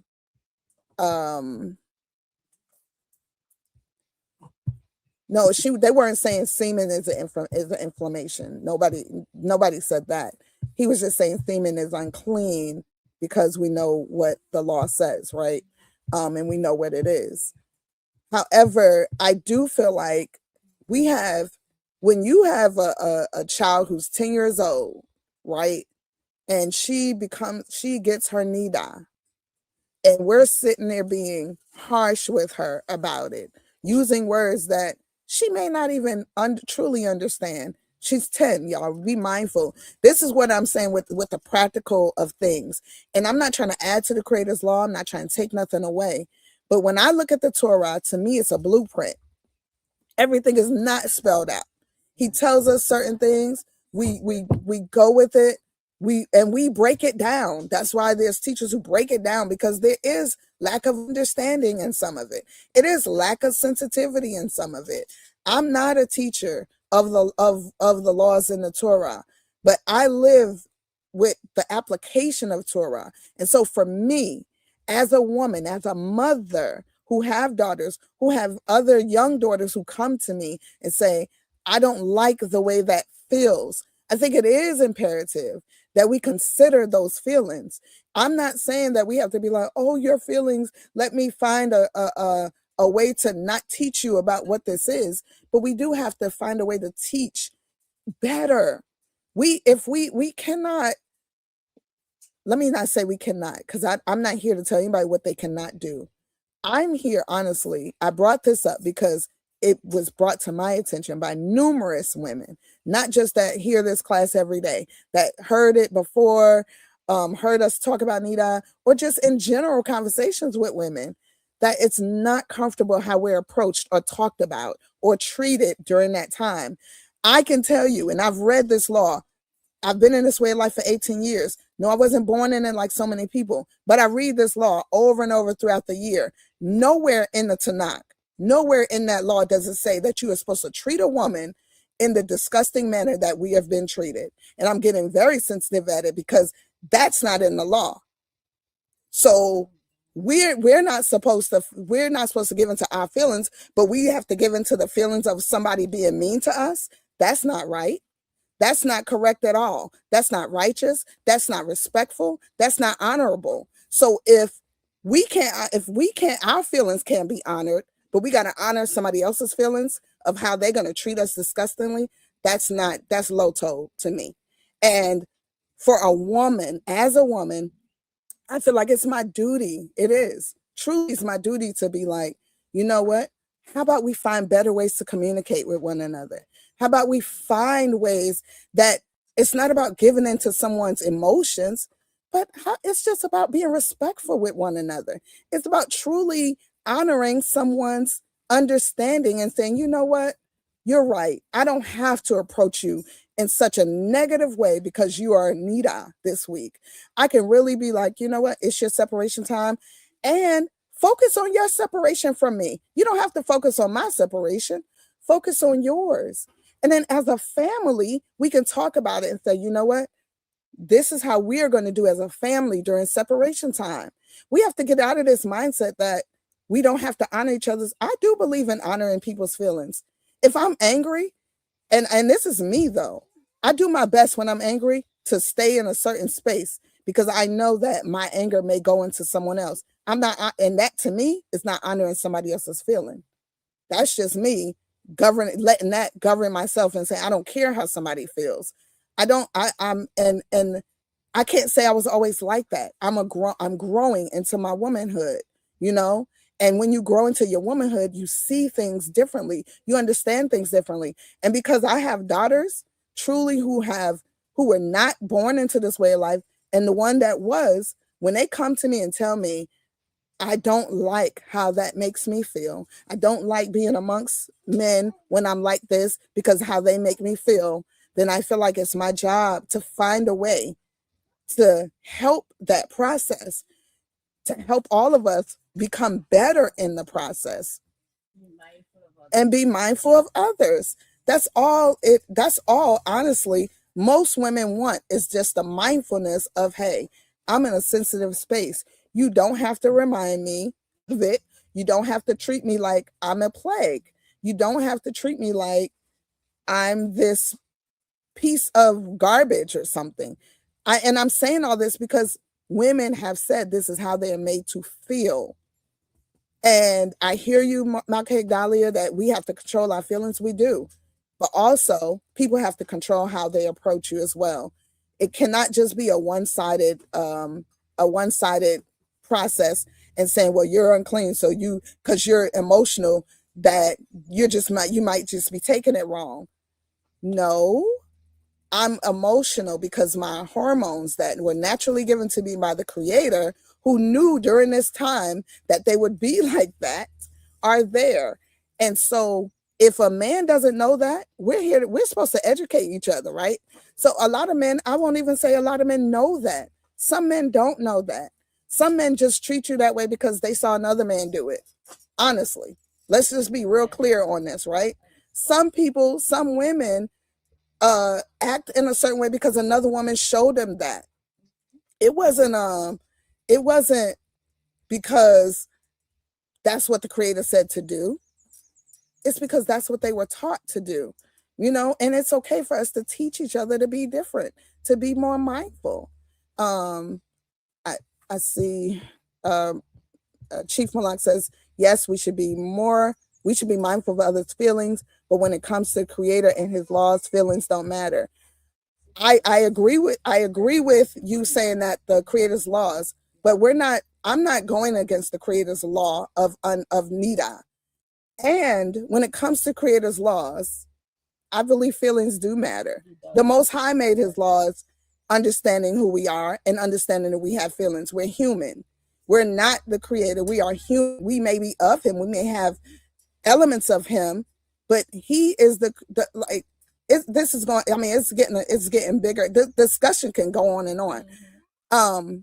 But I think what happens is when we have conversations like this, instead of people kind of understanding that nobody's here is trying to dictate the law or change the Most High's law or add to it or take away, but there are separate conversations that are not specifically saying, oh, this is the law. And like I said, and I said it earlier, the law is there. I know the law completely. However, there's nothing in that law that says treat a woman disrespectfully during that time because she's Nida. There's nothing in that law that says put up your hands like, ugh, all that. So I'm just saying, there's a whole lot of things that we have to consider during that time because of where we are, what we're doing. And my husband is giving me the time. I think Abba. Can I say one more thing? When I said that the term uncleanness, I mean, of course, that is how we interpret it, English. Uncleanness is on one umbrella. Words are powerful, and the spirit with which you bring it is also powerful. Yeah, because it have connotations. I could tell you you're unclean and say it in a manner which you might receive it, because this is what we use culturally. Unclean is on the one umbrella, right? But how we think about cleanliness is also relative to us, right? Relative to development, because how we, children may see it one way. We may see, it's just that words are powerful. Right. And how we bring it to people is powerful. That's why we're supposed to, the law is important and the law stands, right? But it's how we bring it to people. Right. And how we treat people at that time. Yes. That's what you call So I agree totally with you. It's how we actually bring it. Okay. Well, Toda about everybody. I think my Ish is going to chime in.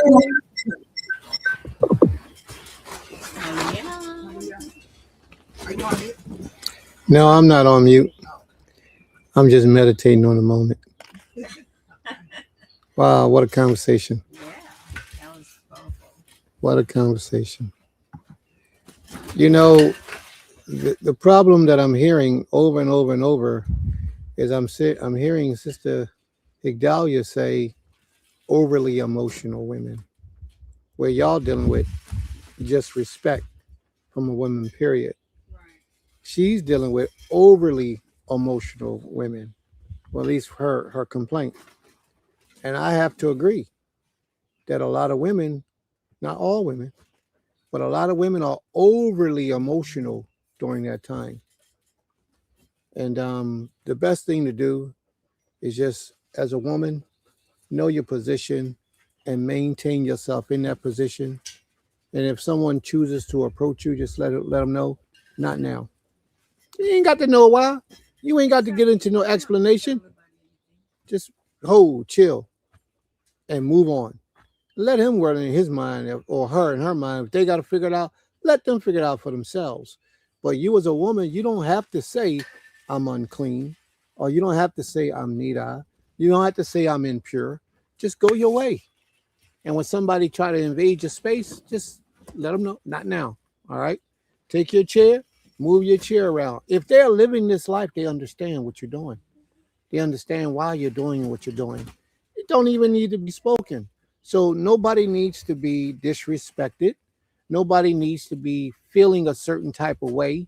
If we all honor the law, as the Most High has stated, sisters will let you know they're not right or in that position, that they're in that position, just by letting you know, without letting you know, without saying the word. So there's no big issue. We went all the way around the corner, up to down the block, and we got into that. We're ready to throw blows. Not us, but somebody else, the other people. Just to get our point across. Yeah.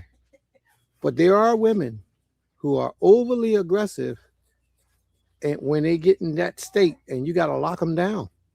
You got to put them in a room because they start fights with everybody over the I could tell when my wife's time come on, and I ain't even got to be near her. It's just an immediate shift in her personality. It's an immediate shift. And if a man is in tune with his woman's behavior, he knows that's something going on. Either it's already started or it's about to start. And then a day later, 2 days later, well, floodgates are open. and it's time to ask her. She'll tell you. I'll be like, yo, you must be close to that time. Nah, why you say that? And then next day, yep, there it is. So, I hear a lot of that in the conversations.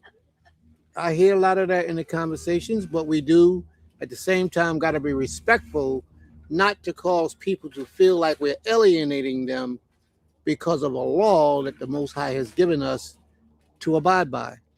You have to be courteous, respectful, but that overly emotional person, I don't care how respectful you are to them, they're going to have a problem. Why you got to be saying it like that? Why you got to use that tone of voice? Why you had to use those words? They just going to be overly emotional, overly aggressive. Yeah, well, it's herbs for the attitude. Okay. So here she go again. Well, you got to come closer so they can hear you. She wants to say something else. She ain't got it off her chest yet. Go ahead. No, I was just going to say, too, I think it's also important for both parties to know when that time is also of when you have certain discussions, too. Like if it's going to be a discussion about anything that can be taken the wrong way, or if you want to have a really important discussion, I do believe during that time of separation isn't the most I would agree. Say conducive. Most conducive time to do it. A woman knows where her mind is, and a man, like you said, if he understands his woman, he knows where her mind is, and so things can be taken incorrectly. The purpose to bring this conversation up was really just to open up our eyes and ears to understanding one another through that process. It wasn't to take away from the law, add to it, but just understanding, because I think that's the biggest downfall in Israel, period, is we lack understanding of one another and communicating.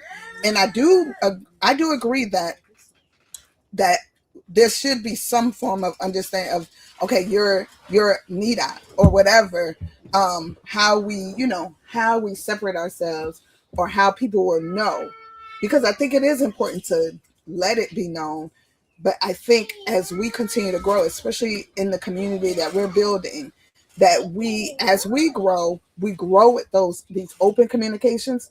So a woman doesn't even feel like, oh my God, I don't want to tell anybody.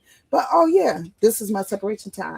So, I'll be over here. I love y'all, blow kisses, and then, move forward or whatever, right? Air hugs. But I'm just more saying it for embracing, and especially more for our younger daughters who truly, feel bad during their Nida time. And I think that's something that we have to work on in every household. Right. And yeah.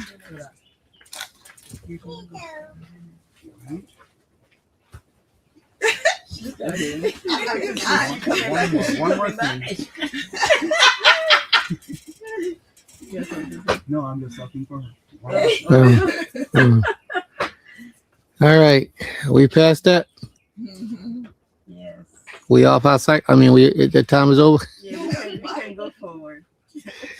We can go forward. All right. May the Most High be praised. Do you have a commandments that you want to go through?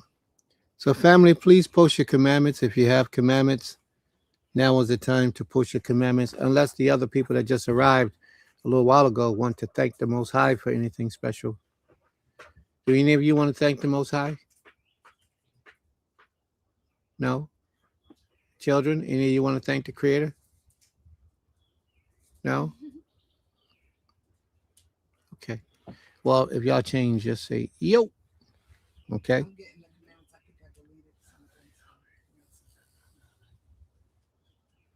Sound like there's a car coming up. That must be the other side of the family. Now I don't hear it no more. Maybe they stopped. Changed their mind and went back. Clip. They're in there. Here they come again. Yeah. So they must have stopped on the road and said, look at that road. Man, we can't cross that.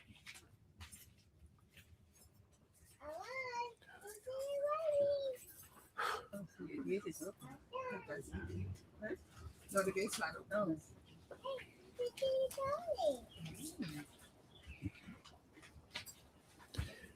All right, you got the commandments? Everybody, please post your commandments now. If you have a commandment that you'd like to say, now is the time to do so. Please post your commandments. So we're going to get into the commandments now. That was a very good discussion for y'all to discuss. Very good discussion, because a lot of communities, a lot of Israelite communities, that's one of those laws that they disregard. Just like Sister Laurel said earlier, as she was coming up in church, they didn't pay attention to those things, and they still don't. But yet they say they're serving the Creator. And we're getting mad at you if you say they're not serving the Creator. But, but we got a lot of Israelite groups, houses of worship today, where they don't keep this law. And another one that causes a problem for a lot of people is Leviticus, the 12th chapter, when she has a baby. When a lady has a baby, she's unclean for a period of time based on the sex of the child. A lot of people, when they have that baby, next week they're in class, or the week after that they're in class, in service, and they're passing the baby around, letting everybody see the baby. Yes, that's correct. And she's not supposed to be that, neither is that child supposed to be in the house of worship at that time, because they all have a purification period that they got to go through. What about the baby? The child and the parent has a purification time that they have to go through. It's a period of time they got to do what they got to do. But also, a lot of males are walking around here with the herpes virus. With the herpes virus, they got sores on their lip and on their genitals. And I'm talking about they got an outbreak. I'm not talking about when it's recessive. That's a different story. But when it's out and you got those bumps and those viruses, and you in Shabbat service, you around the saints of the Most High, those are times that you're not supposed to be around your people until it goes away. till it clears up, till it stops running, till it's no longer an issue, where it's no longer contagious. Then you're able to come around your people. But all along, while that outbreak is up and it's out and it's breaking out, trying to run, breaking out, you're not supposed to be around anything holy, ever. How could you not know? If you got herpes, you're going to know, because you're going to feel it, you're going to see it, it's going to be running, it's going to be bumping, and you get them things and feeling in your mouth, all that type of stuff. You'll know. There's no way for you not to know. I've had a brother, we had a Unity Shabbat. This brother's supposed to have been a priest. We had a Unity Shabbat years ago. And he's in his priesthood with a fever blister on his lip. I pulled him to the side. I said, yo, bro, you're not supposed to be here, man. You unclean. Oh, I ain't know that. Really? Where that's at? And you really got, these are people who's supposed to know the law. These are teachers in Israel and men who call themselves Kohen or Lewi. You know, they supposed to know these things, but a lot of people don't know. And a lot of educating and teaching must be done in order for people to learn these things.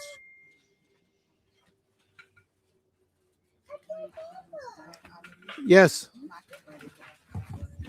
Bring it over. Take the cord.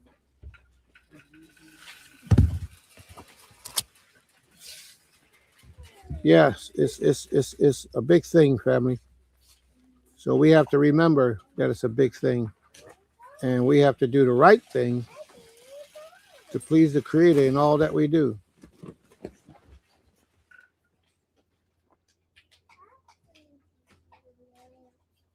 So those laws are for our protection, because they are health risks, not only to ourselves but to other people. I could see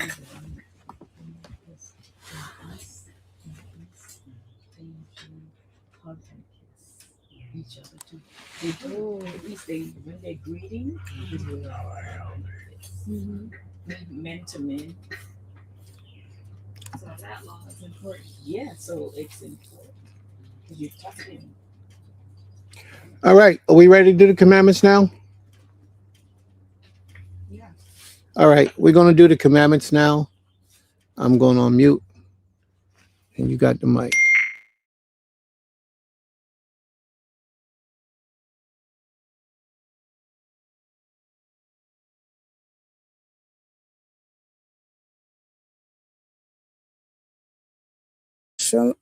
Shabbat Shalom once again, everyone.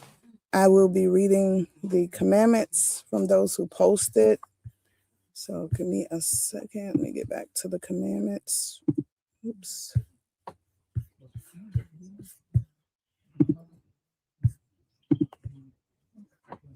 All right.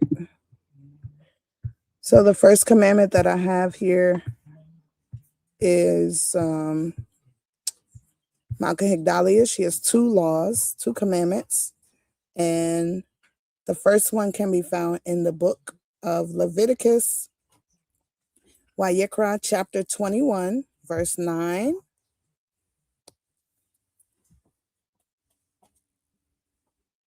And it reads, and the daughter of any priest, if she profane herself by playing the whore, she profaneth her father, she shall be burnt with fire. And her explanation is, sorry, I didn't put that up there. Her explanation is, here we see that the daughter of a priest is held to a higher standard than other daughters because she doesn't merely get a bad name, she is put to death. Yet this law shows that being sexually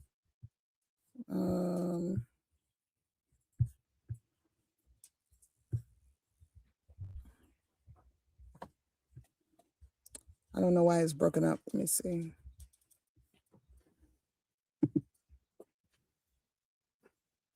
No, that's not it. I don't know what the rest of her explanation is. It's broken up. So Malka Higdalia, if you could put the rest of the explanation there. I'll go to your next law though. Her next law can be found in the book of Exodus, Shemot, chapter 22, verse 16 through 17. Talk about this one. Okay. Verses 16 through 17, and it reads, "And if a man entice a maid that is not betrothed, and lie with her, and he shall surely endow her to be his wife. If her father utterly refuse to give her unto him, he shall pay money according to the dowry of virgins." And her explanation reads,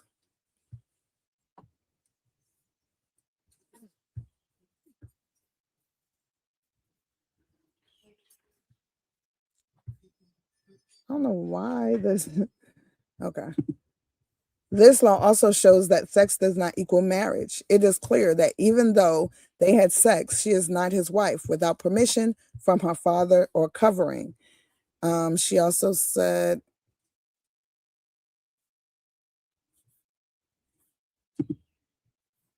give her to, pray. Then she said, sorry, that she will carry with her her values.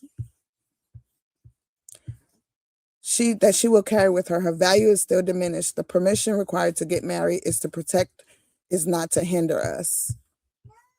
Okay, I think that was it. That's it? Yes. Put the first one up, please. 22. Okay. May I have that mic, please? Yes. Thank you. You're so kind. You know, I read over this law that the sister put up earlier today, and I couldn't help but to think about all of our sisters out here today that's living in this world who have been violated by males and not taken as a wife. As the sister said, their value has already diminished. The man who took the virginity of a sister, of a female, was supposed to be her husband. But so many females today have given away their virginity because of the society and the culture that we live in. That's what they teach. I don't care how religious you are in your household, how stern you are. If your children are a part of this world out here today, 90% of them will lose their virginity before they're married. And that's sad. It's sad. And I would say even a greater majority of the young males today are being taught to sought after the virginity of a woman without any commitment. Just get her, get her, get her. No commitment at all. No responsibility. Sex rules this country. There are a lot of males today that feel like I can have intercourse with you, I can have sex with you without any commitment to you. And that's disgraceful. It's embarrassing. And these people walk this way of life professing to be righteous and willing to walk before the Most High. But when their secret passions and desires kick in, they do what they feel needed and necessary at that time to satisfy that physical desire, that physical passion, that physical lust. And we don't understand, but the Creator ain't playing with us. We really have to hold out. We really have to separate ourselves from doing evil before the Most High, because He sees all things. He knows all things. There are a lot of us who are so promiscuous because this culture, not this culture, you know what? Today, even people in positions of leadership is twisted. Twisted.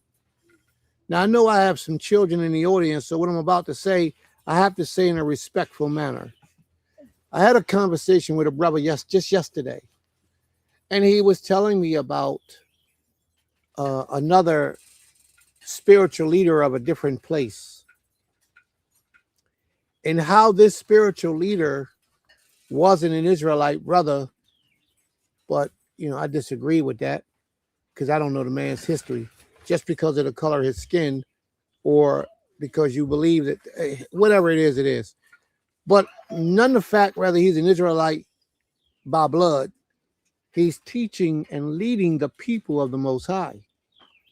Sexual demons have taken hold of him, and have attacked him severely. This brother has been not only accused of, but confessed to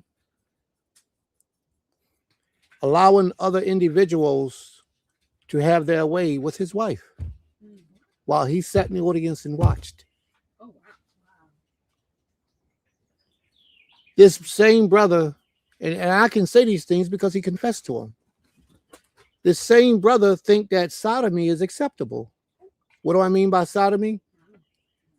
He allowed his wife to use certain devices during intimate times on him. But this is an Israelite leader in the congregation. What is it that I'm saying? I'm saying that both of us, in both ways, we're twisted. This sexual demon gets stronger and stronger and stronger the more we allow it to manifest itself within us. So I would applaud any woman that's a virgin. Stay far away from the enticement of these sexual demons. Don't watch porno. You know how many men are addicted to porno?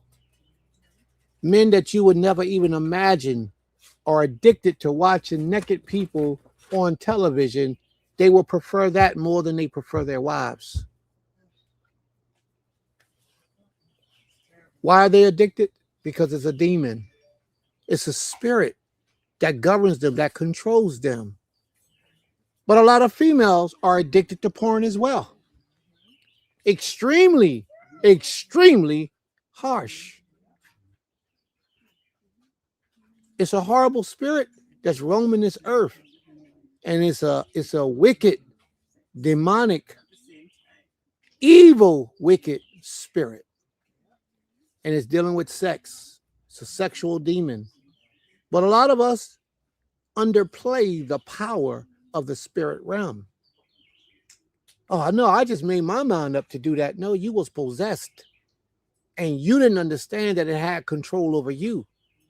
A lot of people that desire sweets, they eat so much sweets, they get diabetes because they eat so much sweets all the time.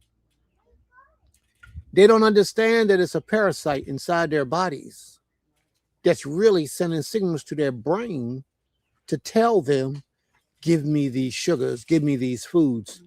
You don't believe you're addicted to sweets? Try to leave them alone. Try to go a week without eating sugar or anything sweet. And watch your brain start talking to you because you're full of parasites. Believe me, we are. We're the hosts. And they all up in us. Go a week without eating sugar and watch how your body start craving sugar. It's those parasites inside you saying, give me what I need. Give me what I need. The demon world is the same. They're exactly the same. They up in you. And some of us have the ability to harbor over them and suppress them and keep them back for a period of time. And they know that. But they find ways of camouflaging, disguising themselves. Been around for a long time. Many hundreds and thousands of years. They know how to get through if you are weak. And if you separate yourself from the Most High, if you play with the Creator. And a lot of people play with the Most High. When it comes to their desires, they do what they desire to do and then get back on the law after they finish doing their desires. And all that's doing is open the doorway for another demon to possess you, to come inside you and find a way to cause you to violate the laws of the Creator. A lot of us are just Israelites on the Shabbat. All during the week, we partying, we smoking, we drinking what we want. We might not eat no pork. We might wear some fringes. But the principles of the law, being kind, respectful to your elders, all those type of things, we throw those things out the door. We back niggified. And you can't check us because there's something wrong with you. You can't check me because you wrong. And that's the way it goes. It don't even, a blind man can tell you you're ready to hit a tree. He could be blind, but he know that tree is there. He hear your footsteps walking toward where he know a tree is, and you ain't paying attention. He can tell you, you so busy working, looking at the other guy saying you full of sin, you can't judge me. And all he's doing is telling you what he heard in the class that Prince was teaching one day about how demons saturate your soul and cause you to walk away from the Most High. If a man seduces a virgin who is not pledged to be married and sleep with her, he must pay a bride price. The Creator saying he must marry her. So all these virgins out here that lost their virginity, find your husband. That's where you're supposed to be. But it's too late. It's too late for the majority of this world. Yes? You want to come up, please, so they can hear you? Some young women lose their virginity within the family. You know what I'm saying? Can you marry?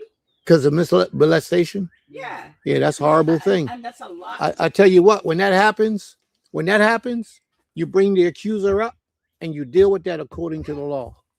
You have to. There's a lot of uncles out there that's perverted. A lot of fathers that are perverted. A lot of fathers and a lot of brothers who are perverted. Cousins, aunts, because a woman will do it too. A lot of people sleep on the perversions of women. Women will molest other women. Young women, they'll turn them out. And the young girl saying, well, I don't know how I started liking women. Think about it. Oh, yeah. My aunt, she did it to me. And now here I go, repeating that behavior. But once it happens, if you embrace it, it's going to be contagious and you're going to start infecting other people, turning them out. Every opportunity you get, you're going to start sneaking up in people's rooms, sneaking up in people's houses, talking to people on the phone. First, you befriend them and become cool with them. And then you make a step. Then you make a move. Women are perverts too. Women are horrible. And the thing is that women on women it goes unknown for a long time. Most lesbians was turned out by a friend or another female that they trusted. They never thought, because, women gestures are friendly gestures anyway. A woman could touch another woman on, hey, sis, how you doing? Hug and kiss them on the cheek, kiss them on the neck, and mean nothing about it.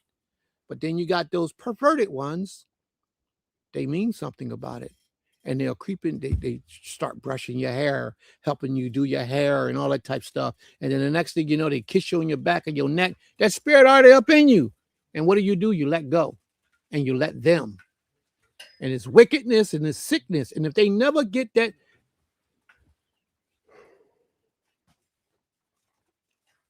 the reality of this is that these spirits are generational spirits. You can have a demon up on you that you got from your grandfather, your great-grandfather, your great-great-grandfather, all the way back in history, because every time it entered into your family, it was never removed. It was never destroyed. It was never challenged. And you just let it go on from history. Now your son got that same problem, homosexuality. Where you get it from? 2 generations ago, his grandfather was a homo. And now he got that spirit. We are allowing this spirit today to govern us as a people. And we have to take control of our sexual desires. Because if we do not, it will bring about our downfall. I promise you.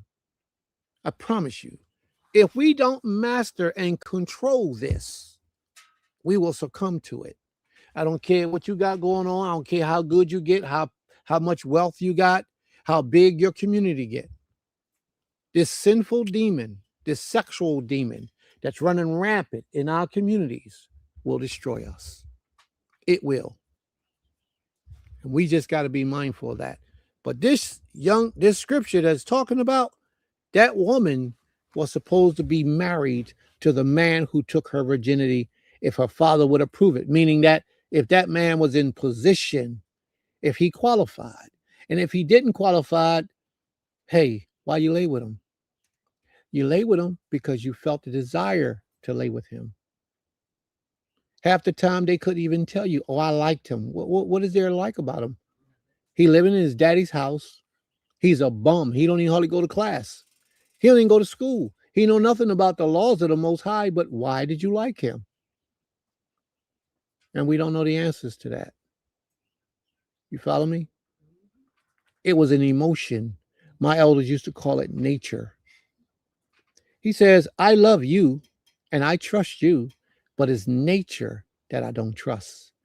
And when nature kicks in, nature makes you do some things that you in your right mind wouldn't do. It's not even necessarily peer pressure that pushes you in that direction. A lot of times it's the spirit that's in you. And that spirit lays dormant until it gets an opportunity to come out. And when it gets that opportunity, you have to be strong enough to resist it. And if you don't resist it, what the Most High say, sin lieth at the door. It's lying at the door. It's knocking, trying to get in. But you can rule over it. But you have to desire to rule over it. That's what this whole purpose of life is all about.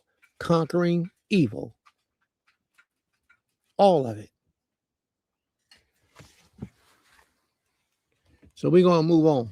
I just wanted to make that known, how important the Most High views sex, intercourse, without commitment. He telling you, go get committed. He wants us to enjoy the pleasures of sexual intercourse, but he wants us to do it righteously under his law. And that's it. All right? And I pray that you guys understand. May the Most High be praised. Total Rabbah. Do we have another commandment?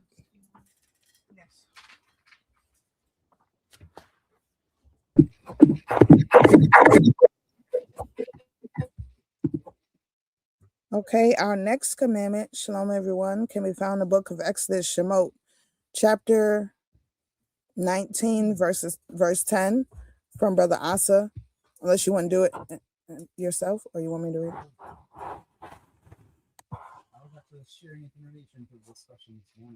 Oh. Up to the mic, please?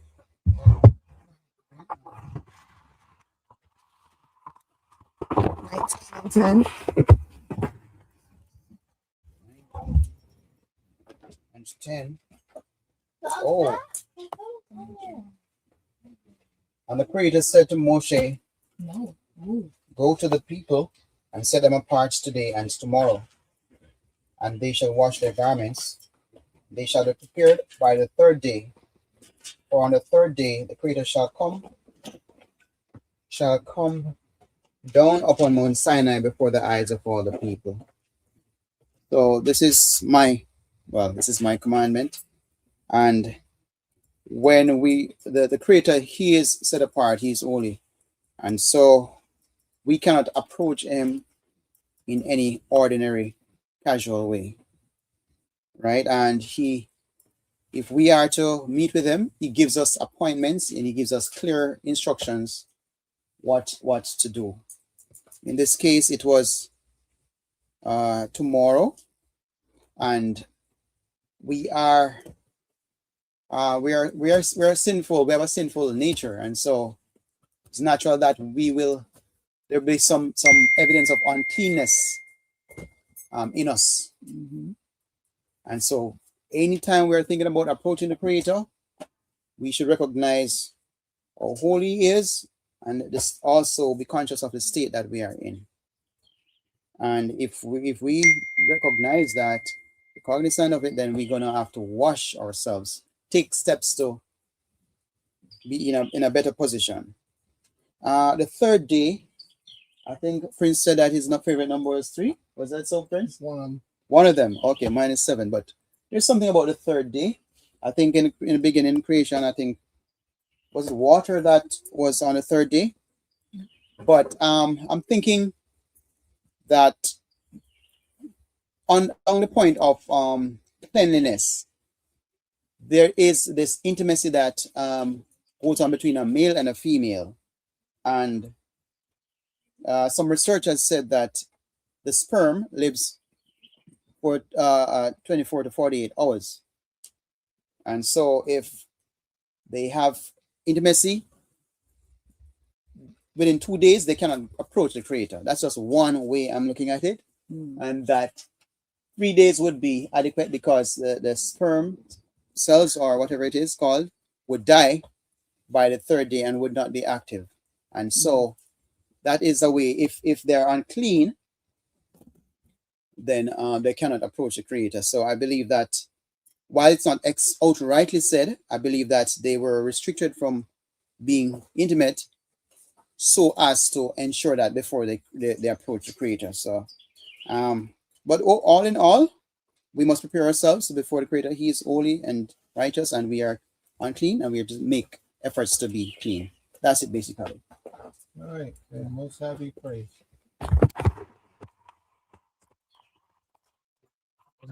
Do we say that uncleanness, say for instance someone is unclean, they sleep with their wife that night and they're only unclean until evening? Huh? Once more. I'm talking about uncleanness and the days. Most of it is saying by sundown you're clean. That's saying they okay, you did whatever the night before and you're unclean until sundown the following day. That's all I wanted to say. I don't understand the question. What was the question? You make a statement. Yeah, because he was talking about 3 days. 2 days and yeah. Yeah. We're talking about 2 days. The sperm, you want me the unclean for sperm the evening. loss. Yeah, and you teach that with this unclean until evening. So that's all I'm saying. But is there anything you want to add to that? No, I agree. It's completely correct. Okay. Please, a question. Quick question. I'll just been bugged in my mind. It seems that men, we have a responsibility regarding cleanness. And the reason why I say that is that if the man impregnates the woman, her menses stop. So the man actually has the power to make her clean, right? By stop getting her pregnant. And also, if he does not share fluids with her, meaning the sperm with her, she is clean. So therefore, if the man has some responsibility in all this uncleanness, because he can actually make her clean by stopping her menses, and he can also make her clean by not ejaculating in her. That's what I thought. Yeah, but that is, I want to say that's something that I used to teach men because of the fact that the sperm stems from the brain, and they can't be always letting out their brain. I used to always tell them, you can't be always letting out. Letting out, that's your life. That's like your life. And this, you think of your brain. You have to learn how to hold that. Right. And still please your woman. And just hold that in. Unless you're planning to have a baby. Right. Then I understand you're letting it out and you're releasing that to her.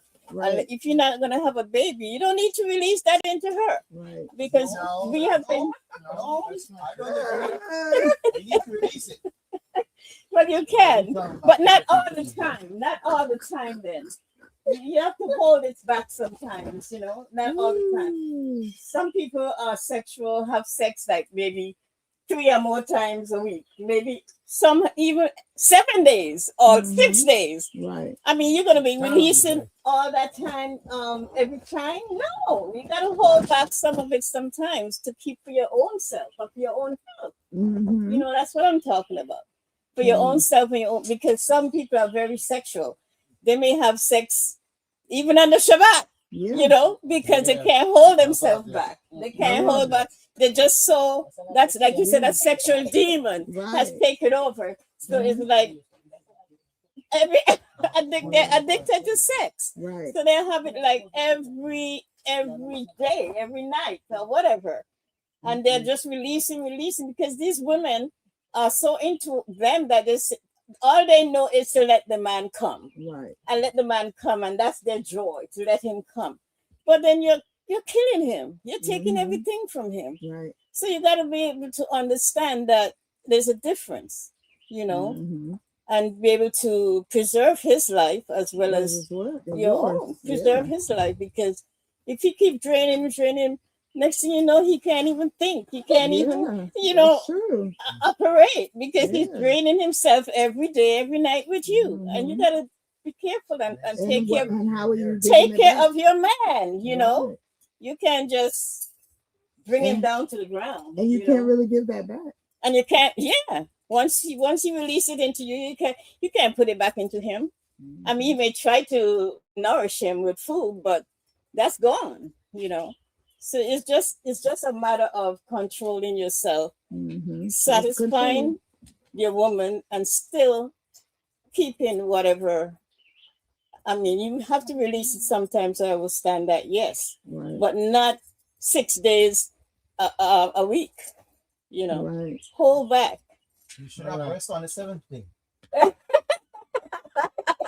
And plus, we know we don't do that on Shabbat because we know that we have to come set apart before the Most High. Right. So the Most High is still compassionate unto us because what? He said, you don't do these things at a certain time when you're coming before me, you know. And sometimes we may take that, even if we have like a special time that we need to really communicate with the Most High. Right. Then we have to communicate with your spouse and let your spouse know, I need to take this special time. I have a need. I have an urge. I have to connect with the Most High.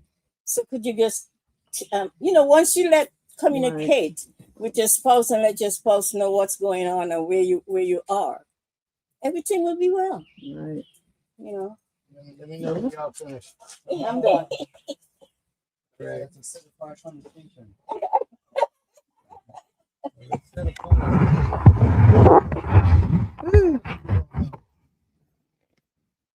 Didn't you say you need to extend your cord? I'm using it. Oh, you disconnected this one? You need it? Hey, awesome. Yeah. Oh, can you go into my truck? No. Can you go into my truck? On the back of the truck, on the passenger side, there's a splitter, a round circle piece. Can you bring it over? It's black. Okay. Bring it over, please. Can I have the mic, please? Yes. Now, what a lot of people don't know, two things that was just mentioned. The brother said that she needs that he has power over her by ejaculating in her and allowing her to become pregnant, and that can postpone her from becoming unclean. True, right? But then Sis got up there and she mentioned something about you can't do that all the time because if too much of that will hurt. You don't see it? All right, look at the trunk. Too much of that would hurt him. Science says the opposite. Listen, Asa, it's about that big. It's a black, a round thing with leads. Well, just come on, I'll get it. Come on. It's in the back though. It's not up there. Okay, go ahead. If you see it, get it. Science says the opposite. Science says that the more intercourse a person have, the more healthier a person would be. That's what science says. No, I don't. I think a moderation of it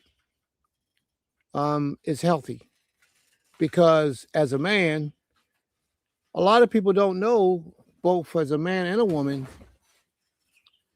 that time of release works almost every muscle in your body to force it. That time of release, and I understand you all know where I'm at. During that time of release, it works almost every muscle in your body. And you can't do that but so often without proper rest and proper diet.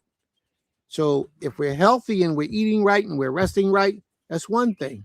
How many of us actually do that? not many. So we have to be mindful of both of those ways.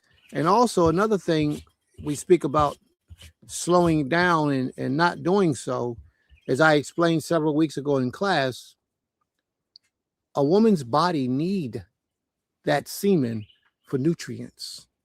A lot of people don't understand that. Now the Europeans are coming to the point where they realize that. A lot of women's bodies will grow old quick and become sick quick if they don't get those proper nutrients that they need for their survival. Think about this for a second. A woman was taken out of man. So that meant that there's a part of him that she no longer has. That her soul, her essence will always be craving subliminally. It'll be craving that energy from that man. Now, I know a lot of you don't agree with what I'm saying, but I applaud you. I would ask of you to go look it up, because now the Europeans are making it clear to people exactly what I'm stating. The Bible says it too. That's correct. Your desire would be to your man.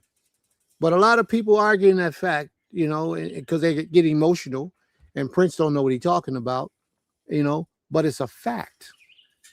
We have the nutrients within us to prolong your life, to make you healthier, to make you stronger. And a lot of people want to deny that, but it's okay. We're going to move on. So I just thought I would bring that out so that you can begin to do the research to see if the semen is actually medicine for the woman's body organs for a healthy life. Check it out. If you don't believe me, and some women need it more than others. Some need it more than others. But check it out and see if I'm mistaken. See if I'm wrong, and you'll see. What age would she need it, though? I can't answer that question. I don't know the answer to that. That wasn't given to me. She can perform. As long as she's past adolescence. Probably.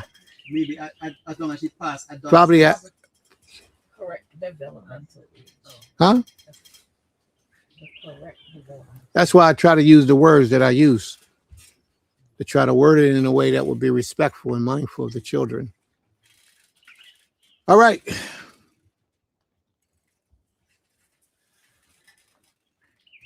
And that's true, sis. I like that. Science is a field that is just trying to figure out the Most High's creation. I would agree with that. And they have to be living with each other in order for the brother to raise seed in his brother's name. Okay. What a question. What's the question? Okay. Did he ask what age she needs? Yes. That was the question. At what age does a woman's body begin to need that nutrient, that vitamin, that mineral? Because all those things are wrapped up inside of that. All right. So that's a good way to look at it. But also on the flip side of things, when a woman goes, now this is a fact. You don't believe Prince? Look it up for yourself. When a woman has a child, you hear me? Y'all listening? Mm-hmm. She produces milk. Milk, the colostrum is first, and then the milk comes. Once she produces milk, the man benefits from her in that way. It neutralizes, it brings nutrition, vitamins, and minerals inside of his body. The Creator ain't made no mistakes, and the Creator don't waste nothing from that nutrients, because it's a life force. It's full of energy, nutrients, minerals that he can't get anywhere else. So that's one of the benefits that man can benefit from that woman. Therefore, you have to make sure you have a healthy wife. You have to make sure you have a healthy husband. And then you two got to work together to keep each other healthy. Go around taking all these vaccines and making themselves unhealthy. That's right. So the man can get some of the breast milk? Yes. That's just yo, you know, that's why I said it the way I said it. Because we have children, they're present. And their ears are open. You don't even think they are, but they are. Their ears be open. Yes. So I have to word things a certain way so that the intelligent or the intellect above their level will still be able to understand what it is that I'm saying. So please work with me, bro. I know you be right with the things you be saying, but you got to word it slightly different. All right. So a lot of males don't even know that. A lot of women don't know that. But if you think about it, a newborn baby is starving for nutrients and minerals so its bodies can function. If you're a man, you got eye infections, your body, you got a sickness in your body, get that and watch how it works to help bring back healing for you. A lot of people with eczema on their skin, you get that milk, rub it on that skin for a duration of time, and it will help to heal that eczema, that skin disease, that infection, because inside of that milk is so many natural things that's needed to replenish the livelihood or the lifeline of an individual. Think about it. That baby, that's all they eat until they are weaned. Usually in our custom, it was 3 years old. That will be all they ate till the age of 3. Nutrients and minerals is all up in there. It's better than sea moss. You know? All right, we're going to move on. Yes? Yeah, you're doing commandments, right? Yes. I'm going to go to the truck and get the extension cord. Give me 1 second, please. Go ahead.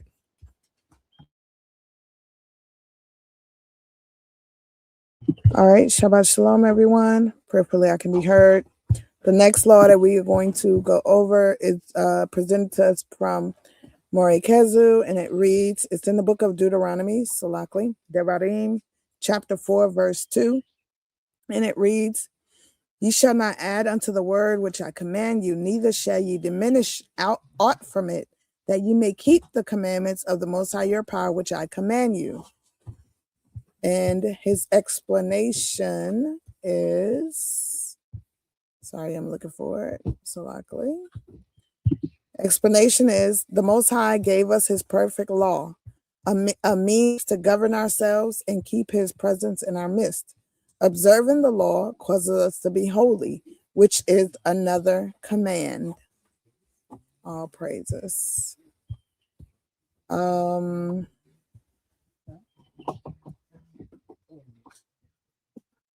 next law that is here can be found, it's presented by Tehor Kodesh. It can be found in the book of Leviticus, Vayikra, chapter 5, verse 17. And it reads, and if a soul sin and commit any of these things which are forbidden to be done by the commandments of the Creator, though he wist it not, yet he is guilty and shall bear his iniquity. And her explanation is one who sins intentionally or unintentionally is guilty. And that's true. Ima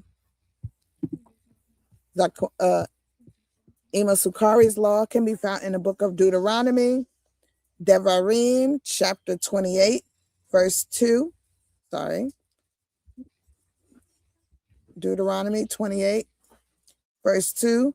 And it reads, and all these blessings shall come on thee and overtake thee, and if thou shalt hearken unto the voice of the Most High, thy power. And her explanation is, blessings will be with us if we listen closely to the voice of the Most High. All right. And then my sister's wife, Autumn, her law can also be found in the book of Deuteronomy, Devarim, chapter 25, verse 5. So God with the plane. And it reads, if brethren dwell together and one of them die and have no child, the wife of the dead shall not marry without unto a stranger. Her husband's brother shall go unto her and take her to him to wife, and perform the duty of a husband's brother unto her. And her explanation reads, if a brother has died and he has no children, then it's the other brother's duty to take his late brother's wife and raise up a son in the late brother's name. Of course, they would continue to have children as well. Well, that's not what the law says. But reading down to verse 7, we see it's a disgrace for a brother to not fulfill this law in his late brother's name. And when you think about it, as the brother to not do this law, it is very selfish towards the brother that's deceased, because his name would not live on in the earth if not fulfilled. Okay, she had one more thing.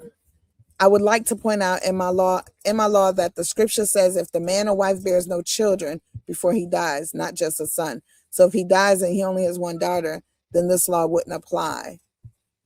And I'll take it out. You got it, Abba. Now she says, if he has no children, where was that law at again? Numbers what? Deuteronomy. Uh-huh. Deuteronomy chapter 25, verse 5. Deuteronomy chapter 25, verse 5. She could come further. Now that thing might be in the way. I'm looking at it. Or she can come this way.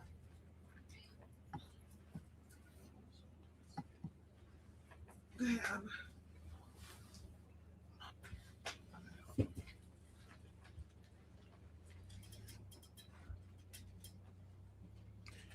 Okay. Now, what she explained, in her opinion, it was a good opinion, but it's just her opinion. And that's just because she didn't look and check to make sure what it says. It don't say if he doesn't have any children. The word for children is Yeladim. What it says, if he doesn't have a son, Bain. So he had to have a son. In Hebrew, it says Bain. He has to have a son by that woman. If he has 3 girls, but no son by his wife, and he passes on, his brother, by law in this Hebrew lifestyle, is supposed to take that woman and make her his wife and raise up son in his brother's name. Now, how many Israelites do you know that do that today? This is another one of those laws that have been forgotten by our people. You know why they don't do it? Because most of us are really westernized, although we promote that we're about the Most High.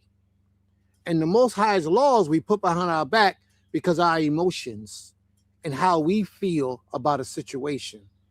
Or I think that's just, I couldn't see myself. No, the law commands you to take her. And if you don't take her as your wife to raise up seed to your deceased brother, she's supposed to take your shoes off your feet and spit in your face. That's how disgraceful it is before the Almighty. So our forefathers understood this. And if you don't take her, your next relative in your family, in your bloodline, male, is supposed to take her, whoever next in line. If he doesn't take her, the same procedure. The process is to protect the woman and to protect those children. That's the real process. And the most important process of all that is so that your brother's name, your brother can be reborn in the earth through a seed, because you're his brother, his seed, his spirit, his essence can come through you. So you lay with his possession, and you have the opportunity to bring forth a male child and name it in your brother's name. But at the same time, the woman is protected. She has a covering. She has a protector. She has a man in her life that she could depend on. See, we don't see all that, those dynamics in how the Most High does what he do. We don't see that. First thing we see is, oh, no, I could never. And we mean it. I could never do that. But there's science to why the Most High does what he do. She would be fully covered. Those children who would be fatherless are fully covered. And then by her having seed with this man, it makes that man more committed to protection and provisions for that family, because he has stake in the game as well. So we got to remember we got to know all these things. All these things are not taught to us. But in fact, if a man passes and his wife doesn't have any sons, Benay, any sons, when he passes, his brother is supposed to take his wife as his wife. No matter how they feel about each other, they can dislike each other, they can love each other. No matter how they feel about each other, that's his duty. Part of the problem is we're westernized here in America. And we think here in America, we think that, well, I don't even know them. You got to like somebody. You got to love somebody to marry them. No. You'll never see anywhere in the scriptures where the Father said you got to like your wife, or you got to love your wife, or you got to be in love with your... Never. The European people taught us that. Even in African culture, it's not taught, because it's not a fact. It's not how we did what we do. Our marriages was prearranged. Most of the time, you never even knew who you were going to marry when you were growing up, until the time came that your father said, this is who you're going to marry. And they don't let y'all mingle together, so y'all really don't get to know each other, but you will come to his house, and his mother would raise you and teach you how to please her son. Y'all hear what I'm saying? Where are we doing that at in the Hebrew culture today? Who's doing that? But that's how our forefathers did it. And we've gotten so far because we're westernized today. But your marriages was arranged way before. And some of you was given away because you had to be given away because your pop was in debt. And the man that purchased you, he would take you and purchase you as a wife. You didn't have to like him. You didn't even have to know him. But you was expected. You were expected to perform your duties as an Israelite wife. And if you didn't, you were disrespectful to the Creator, to your family, to everyone, even yourself. We've gotten so far. When y'all talk about y'all want to live this Israelite life, you got to know how deep it goes. Because it ain't about your pleasures. It ain't what you like, because I don't like the way they talk to me. The Creator say do or not. And if you decide not to do, believe me, there's a consequence that you got to pay for not doing what the Father said for you to do. You might not pay it right now, but I promise you it will come. And then when it hits you full force, you're going to sit back and you're going to say, dag, I see now why I should have did what I should have did. I see the Most High is cursing me. And it could be real subtle, but you will know. You will understand why when it happens. And ain't nobody going to have to tell you that's a curse or a punishment from the Most High. You're going to already know.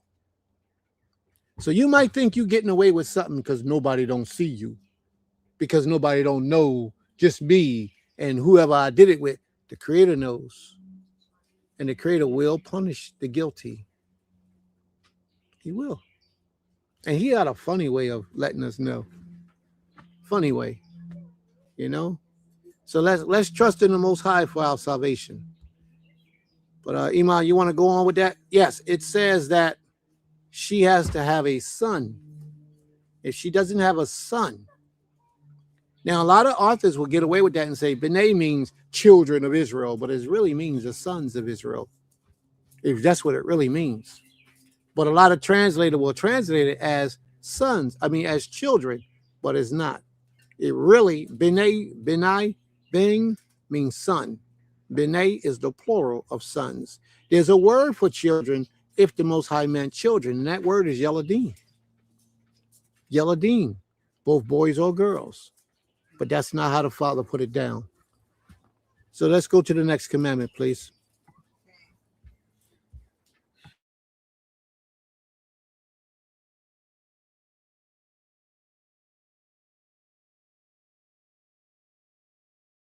All right, Shabbat Shalom. The next commandment was given to us by Asim Yarashon. It can be found in the book of Exodus, chapter 21, verses 33 through 34. And it reads, "And if a man shall open a pit or if a man shall dig a pit and not cover it, and an ox or an ass fall therein, the owner of the pit shall make it good and give money unto the owner of them, and the dead beast shall be his. And Asim Yarashon's explanation is that you must treat people the way you want to be treated. And if you do something wrong, you have to take responsibility and make it right. And that's from Asim Yarashon. All right. I have Aim Kemia's law, and then you want to read it? You want me to read it? Okay. Taquina Laurel's law can be found, so luckily, let me get to it, in the book of Leviticus, chapter 19, verse 19, and Deuteronomy, Devarim, chapter 22, verse 8 through 19. And she's here, 8 through 10. So let me read it, and then she's going to speak of her explanation. Leviticus, Wayikra, chapter 19, verse 19 reads, "Ye shall keep my statutes. Thou shalt not let thy cattle gender with a diverse kind, and thou shalt not sow thy field with mingled seed, neither shall a garment mingled with linen and woolen come upon them." And then her second law can be found in the book of Deuteronomy, Devarim, chapter 22, verses 8 through 10. And it reads, "When thou buildest a new house, then thou shalt make a battlement for thy roof, that thou bring not blood upon thine house. If any man fall from thence, thou shalt not sow thy vineyard with diverse seed, lest the fruit of thy seed which thou hast sown and the fruit of thy vineyard be defiled." Verse 10, "Thou shalt not plow with an ox and a donkey together." No, okay. Go ahead. Okay. She's gonna do her explanation. Okay, here we have scripture speaks against all these defilements. That's good. Thank you. Are we ready? I'm sorry. The scripture speaks against all these defilements. Here we have that Leviticus and Devarim talks about. I can barely hear you. Can you speak a little bit louder? Me? Yeah, I can hear you. Okay.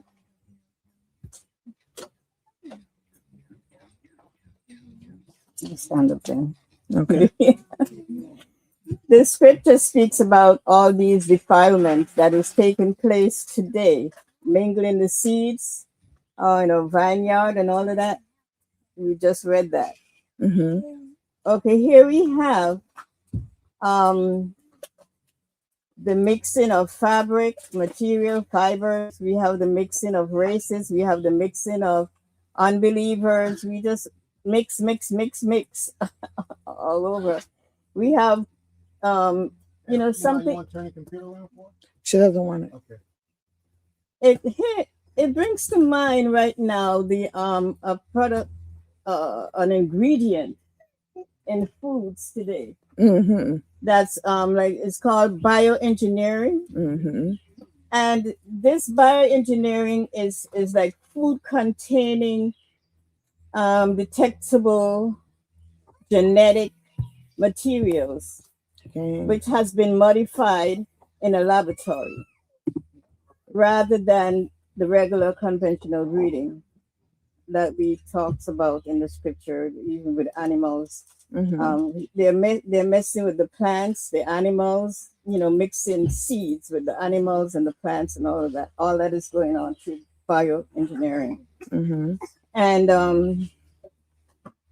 so it's rather than regular breeding or regular planting as we do cultivating. This trait is called, it's like a new trait they have there, which is not really new anymore, called GMO, Mm-hmm. GMOs. And this things like corn, soy, sugar beets, things that all these different things are being bioengineered. Okay. So mixing, the scriptures plainly speaks against mixing these seeds, but they're doing it to provide or to produce a better outcome. That's what they're doing. And this is actually going against the laws of the Most High. Right. So we have to basically check our ingredients to see the things that we're buying on the shelves out there, to see if it's bio, because they do put it on there so that you can see that it's there. They're not hiding it. They're not hiding it. It's there. And the Most High gave us these laws to teach Israel to be set apart, covenanting with the Most High, and not practicing or participating in these idolatrous acts that we are surrounded with. Mixing the ox with the donkeys and the wool with the linen, we have to be mindful of all these things. And because the Most High, think of it, the laws of the Most High is basically symbolic of maintaining a spiritual and moral purity amongst not ourselves, but amongst everyone. Right. So we got to be mindful what we're putting into our, in this temple, this set apart temple that the Most High has given unto us. Okay. I think I said enough. Yeah, I agree. Thank you. Thank you, Ankim. Yeah. When the Most High be praised. All right. And the last law that I have, unless anybody else has another law, but the law, Ezekiel, her law can be found in the book of Leviticus, Vayikra, chapter 14, verses 33 through 45. And it reads, and the Most High spoke unto Moshe. Huh? Is it on the screen or text? She texts it. The Most High spoke unto Moshe and unto Yaharon, saying, when ye be come into the land of Canaan, which I give to you for a possession, and I put the plague of leprosy in the house of the land of your possession, and he that owneth the house shall come and tell the priest, saying, it seemeth to me there is as it were a plague in the house. Then the priest shall command that they empty the house before the priest go into it to see the plague. To see the plague, that all that is in the house be not made unclean. And afterward the priest shall go in to see the house. 37. And he shall look unto the plague, and behold, if the plague be in the walls of the house with hollow stakes, greenish or reddish, which in sight are lower than the wall, then the priest shall go out of the house to the door of the house and shut up the house 7 days. And the priest shall come again the 7th day, and shall look, and behold, if the plague be spread in the walls of the house, then the priest shall command that they take away the stones in which the plague is, and they shall cast them into an unclean place without the city. And he shall cause the house to be scraped within around about, and they shall pour out the dust that they scrape off without the city into an unclean place. And they shall take other stones and put them in the place of those stones. And he shall take other mortar and shall plaster the house.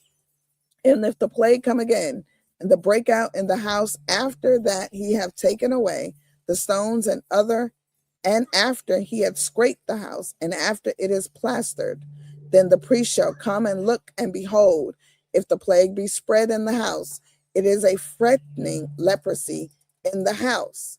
It is unclean. 45. And he shall break down the house, the stones of it, the timber thereof, and all the mortar of the house, and he shall carry them forth out of the city into an unclean place. And her explanation is, this law might seem extreme, but it really just shows how important health and safety were in ancient times to protect the community from harm. For me, I think the mold represents problems that grow over time if ignored. So just like mold can spread and ruin a house, Negative actions or influence can also spread in a person's life. This law teaches that harmful problems, whether physical, moral, mental, whichever, really should be taken seriously and dealt with early before they spread and cause bigger damage. That's it. Zehu.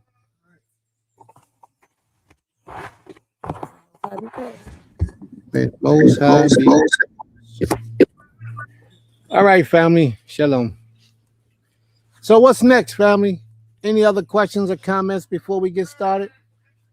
Any questions? Any questions, any comments before we get started, family? Anyone? Anyone? Anyone? No one? Do anybody want to give any confessions before we get started? Yeah, acknowledgments. Ask the Most High for forgiveness of anything that we may be guilty of. Got to set that platform. Got to make the opportunity right. They do it in a Christian church. We're supposed to do it. Right. Quick. Ask for forgiveness for condoning violence. Condoning violence? For real. Yeah, because, that's not right. What you do? We want to beat people up. You know what I mean? Hmm. Not to be like that, but, I got to change that, I feel like maybe I need to be a little bit more softer. She be wanting to beat people up. Hmm. Yeah. That's your mother, right? Oh, yeah. She shook her head.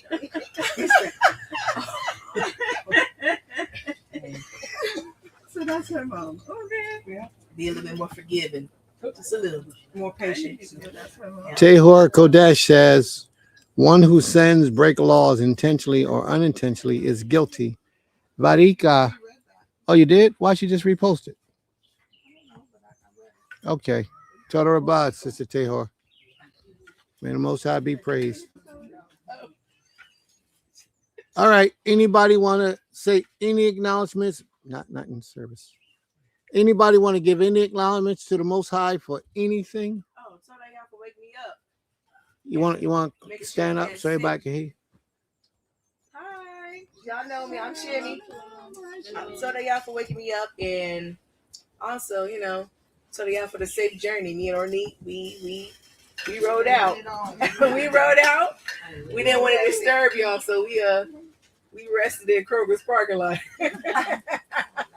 And Abba text at 5:17 a.m. some welcome to where y'all at, and I'm like, oh,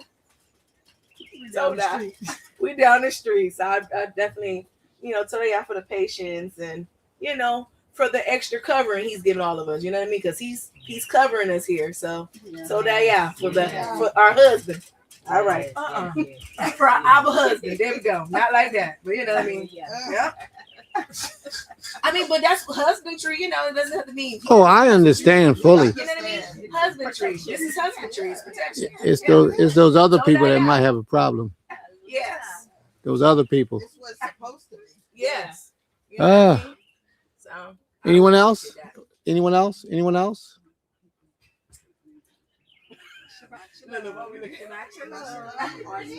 She pretty much covered everything. To be the part. I love that I'm here finally. Hallelujah. So, Hallelujah. Coming back for a lot more events and holidays, but okay. Yeah. May the Most High be praised. And we love that you here too. Hey, that's been what? How many years now she been saying she coming? I'm coming this year. I look up, she in Nimona somewhere. I'm coming this year though. Look up, she in South America. I'm coming this year, she stay home. So now she here. Now we in Beulah land. That's right. And we keeping the gate locked. May the Most High be praised. So whatever you had going on later outside the gates. So where's Ornette laying at? Where's Lee's lane? Oh, there ain't no problem. We got that long road that y'all came up with right there. She stayed right there in that house, right there. We got that long road. We ain't even named that road, did we yet, babe? That street ain't got no name. Yep, that road ain't got no name. No, you asked the name of this road. I'm talking about the name of that road. Yeah, the one that leads right back there to the house that she in. Or Neat Lane. People come around and be like, well, 10 years, 20 years, 50 years from now, 100 years from now. Or Neat Lane. What is that? What road is that? And that road got a whole history. All right, so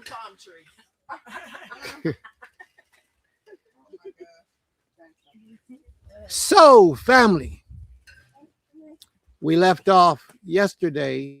We started our book of Exodus. Yes. So today, for those of you who did not see the class from yesterday, you might want to go back to the YouTube page and pull it up, because we did do a class on yesterday. Today, we're going to finish up our readings. It's going to deal with the book of Exodus, but the title of the class, the title is going to deal with, was the death of the firstborn necessary?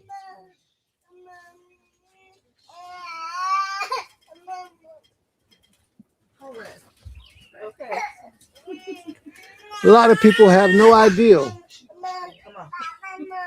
of how necessary it is. What I wrote in my lesson, let me go back so I can put the accurate how I have it. This is what I wrote about the death of the firstborn. A lot of people think that death is a taboo or a bad thing or evil thing. But a lot of people don't look at this for what it really is.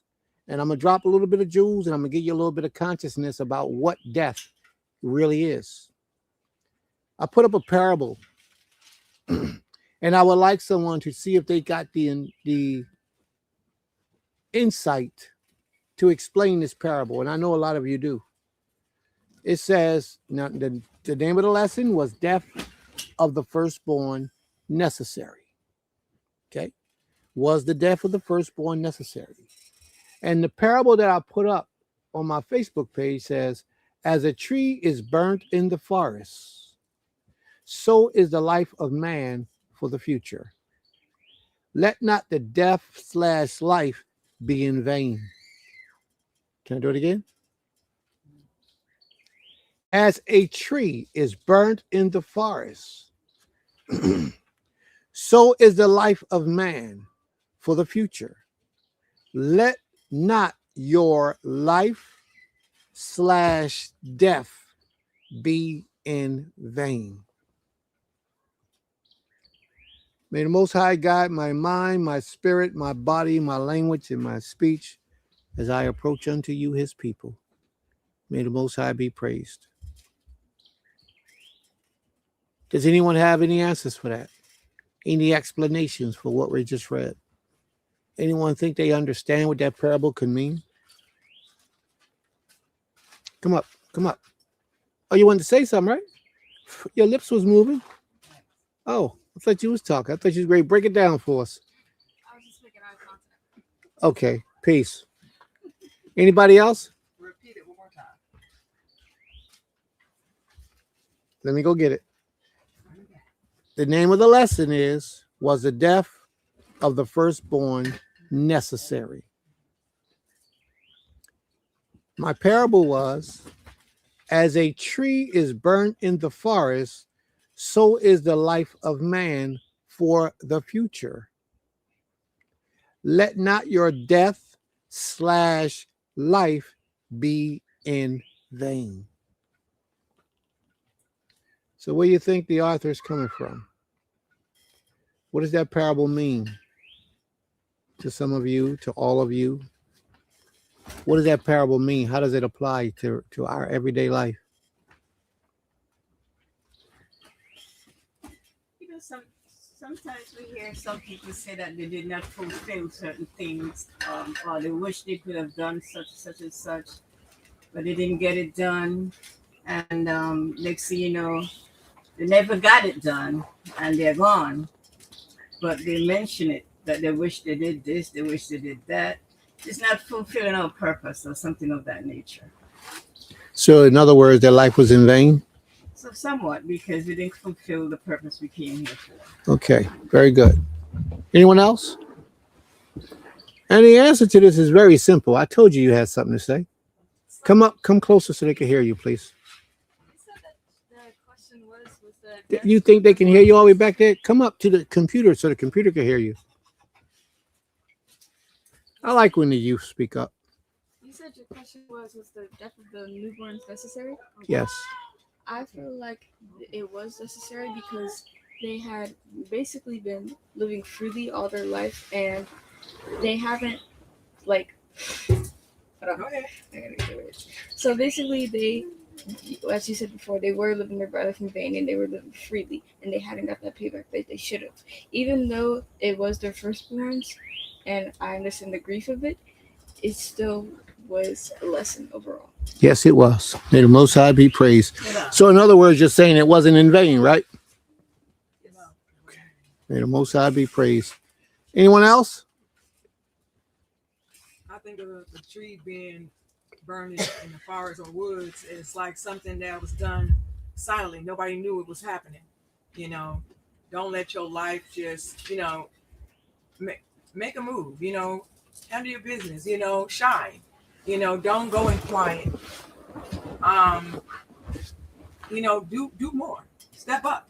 You know, go for your dreams, and you know, don't just die quietly in the corner. Don't you know, make sure you're living out your dreams. You know,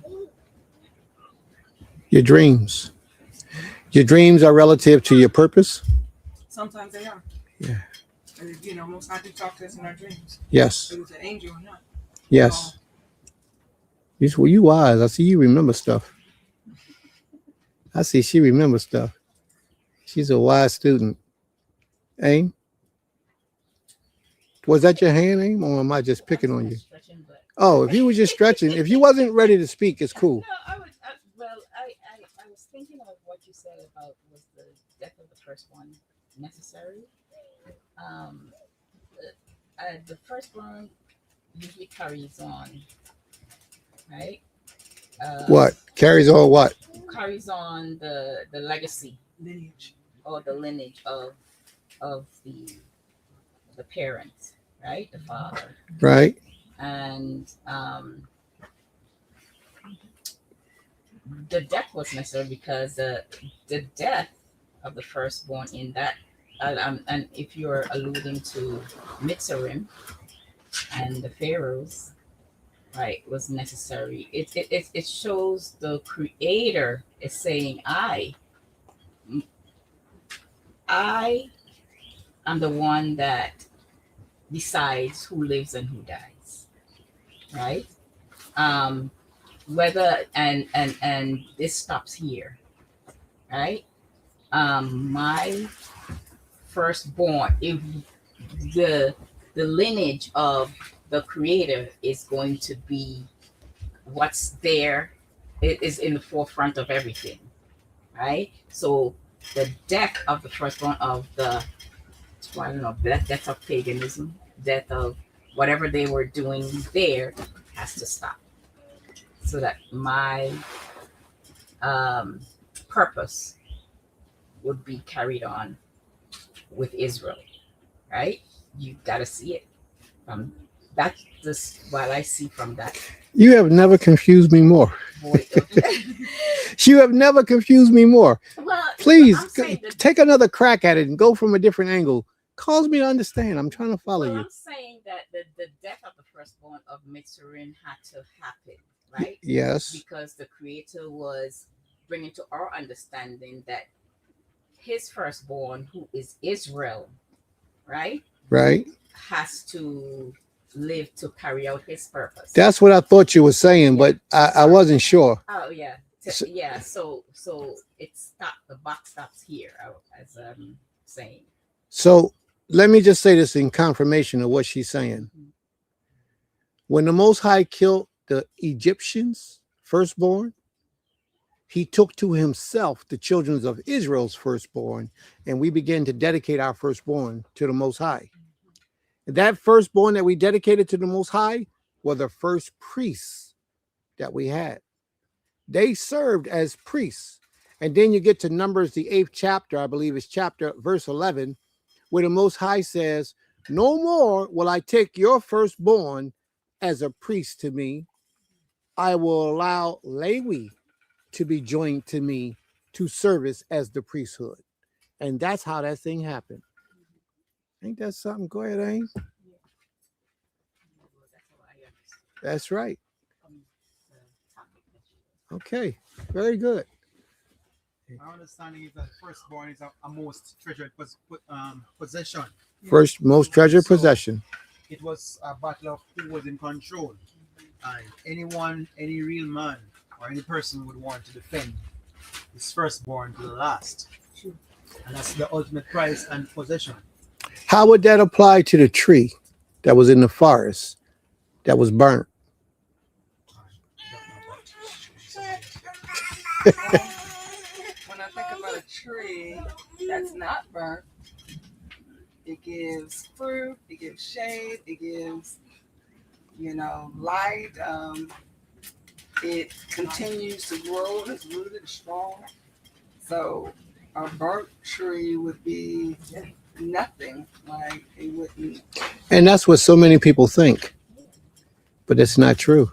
You said ash. A burnt tree becomes ash. There you go. That's true. Ash is good for bringing forth life. I was gonna say it's for rebirth. There you go. So now y'all seeing the secret to this parable. Yes? Does trees represent people? Yes. Symbolic of people. Yes. That's right. And then Ames' explanation of, now take Ames' explanation that the firstborn of Israel now began to live. The death of the firstborn was those burnt up trees in the garden. And the ones who had begun to live was the results of those ashes from those trees. Now we're put in position so we can thrive now. Well, I'm a firstborn. Me too. But it was a firstborn male. Okay. Yeah, it was a firstborn male of both animals and humans in the garden. My phone, it just talk. Y'all hear my phone talk? Yeah. That let me know they listening, right? They slipped up and pushed the wrong button. So here we go, y'all. This thing goes a whole lot deeper than what we understand. As Aim brought out today, the death of the firstborn brought forth life for the children of Israel. There is life in death. So why do we fear it? If you don't live your life in vain, if you don't live your life in vain and you live your life with a purpose, then your life or your existence that you were here will go and prosper and benefit the lives of so many more. If you're not living to your purpose and you are living your life in vain, when you die, you die. That's it. You didn't benefit nobody. You didn't benefit no one's life.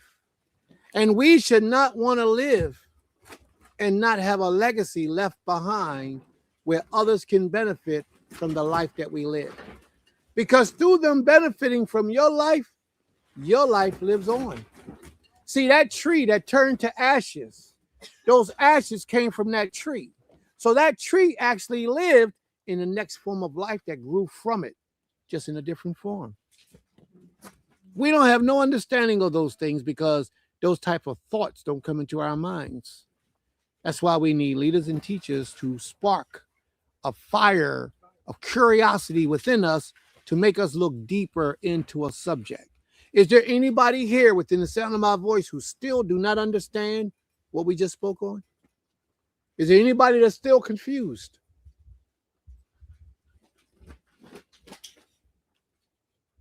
Shabbat Shalom, Sister Taya. May the Most High be with you. Yes? The trees is basically teaching us a lesson that we don't live for ourselves. There you go. We live for others. There you go. There you go.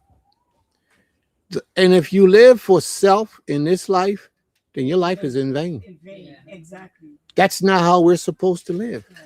Why are we unifying? Why are we coming together? You know, if we're going to live for self. These ways were taught to us by our oppressors. How to be selfish. Think about it. Everything is about you. You and yours. Everything. I got to get a job for me. Young children didn't grow up in our culture and go out and get a job and move off and make money and start a whole new family over there. That's not how it happened. Our young children lived with us in our household until they were married. Then they moved out and started a new family. If they wasn't married to 18, that was late for them. That was real late for them. If they was married at 18, that was late. 14, 12, they was already engaged to a man. By the age of 18, they probably got 2 or 3 children. That's an ancient culture.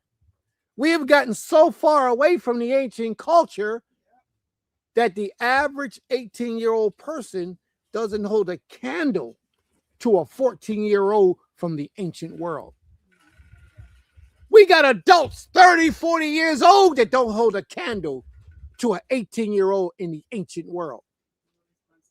They were adults in the ancient world. They thought they were responsible. They handled their business back in them days. But now, today, we got weaklings. All they're doing is chasing, running around, see who they can give themselves to, or how many women they can put under their belt. And he ain't but 14 years old. And it ain't his fault. It ain't her fault. We got to blame ourselves because it's our faults that our children are thinking the way that they think when you've been in Israel for 20 and 30 years. 20 or 30 years in Israel, you should have already made the proper adjustments in the way you think about how you're going to raise your children. Most of us don't. We let the world raise our children. Them young girls there, they need to be protected. They need to be taught. They need to be trained up how to prepare themselves to become a wife. Most of these young women are not. They sleaze buckets. They trashy. Look at the way they dress. Cleavage hanging out, tight shirts, tight shorts, skirts all around up in here. Their butt cheeks hanging out. They feel like anytime they get dressed, it got to be something tight or it ain't right. And it doesn't need to be that way. It should be loose-fitting clothing. Nobody should see your bra strap in your clothes. If somebody can see your bra strap in your clothes and your panty lines, your clothes too tight. Yes? I kind of feel like the girls that are running around at young ages giving it up, that's kind of like our developmental ages to be giving it up.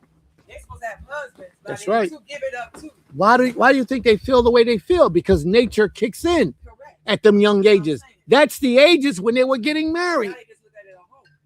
They looked at it as hoes. But see, they shouldn't be giving it up until they marry. So if they're giving it up before they marry, what are they?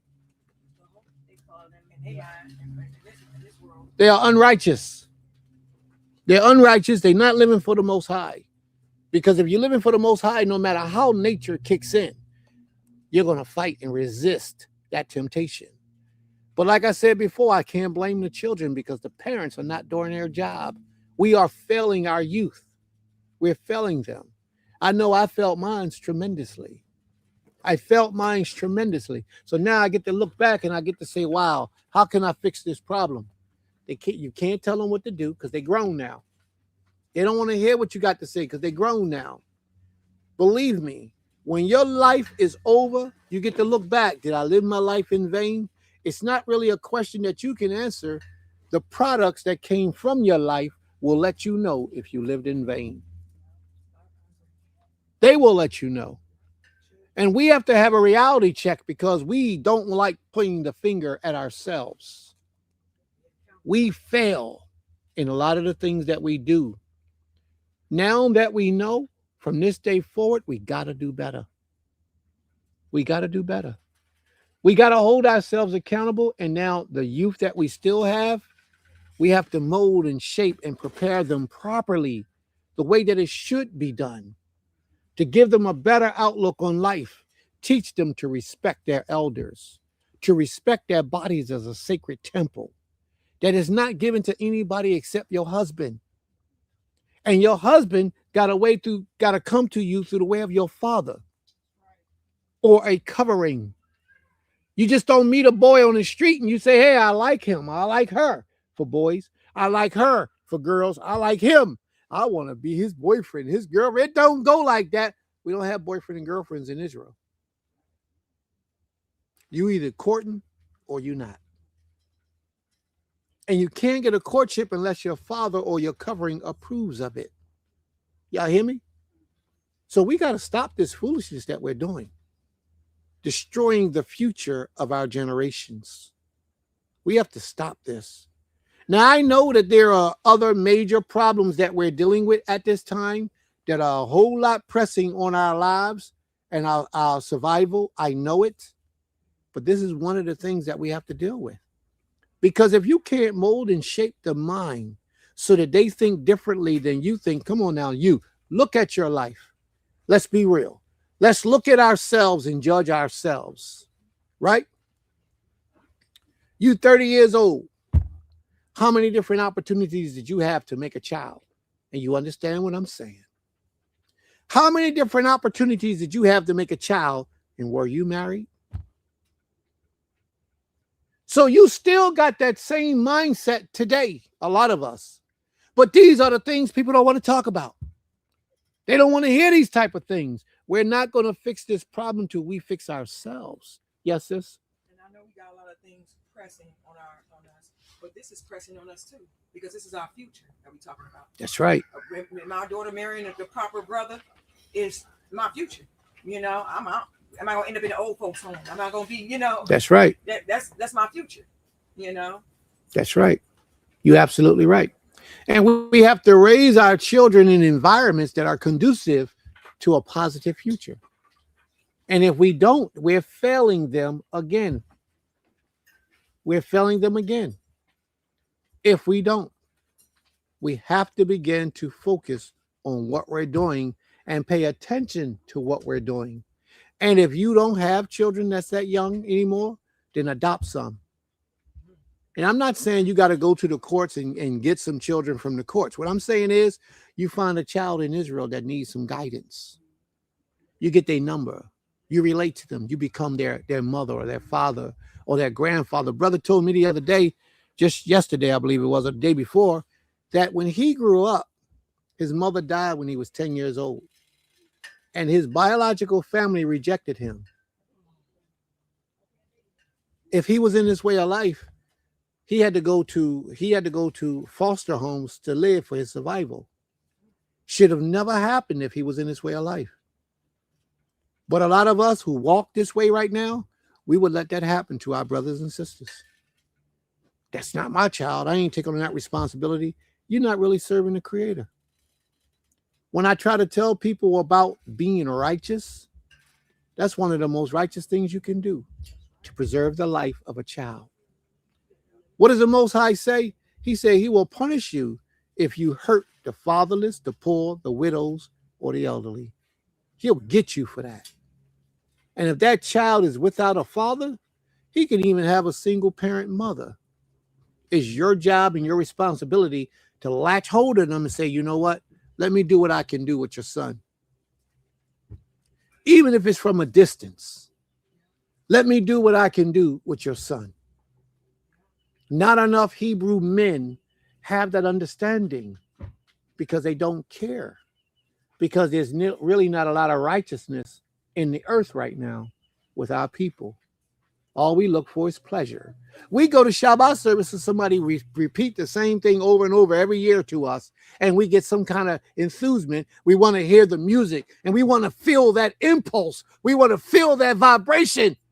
And all we're doing is masking the real problems that we have, the real issues that's taking place. We can go to a Shabbat service and jam and party, have a good time, and leave out of that place refreshed. Yeah, I feel good. But if you ever notice, right after the sun go down, that old feeling that you had before you went there, those old problems that you had before you went there, those same children that you had before you went in there, that same mindset that you had that got you in the situation that you were in, is still there. Because you didn't do anything to fix it. You didn't do anything to change it. You didn't do anything to correct it. but yet you tell the father you want to go home. Well, that's the type of mindset that you had when he took you away from your home. Why would he bring you back with that same mind frame?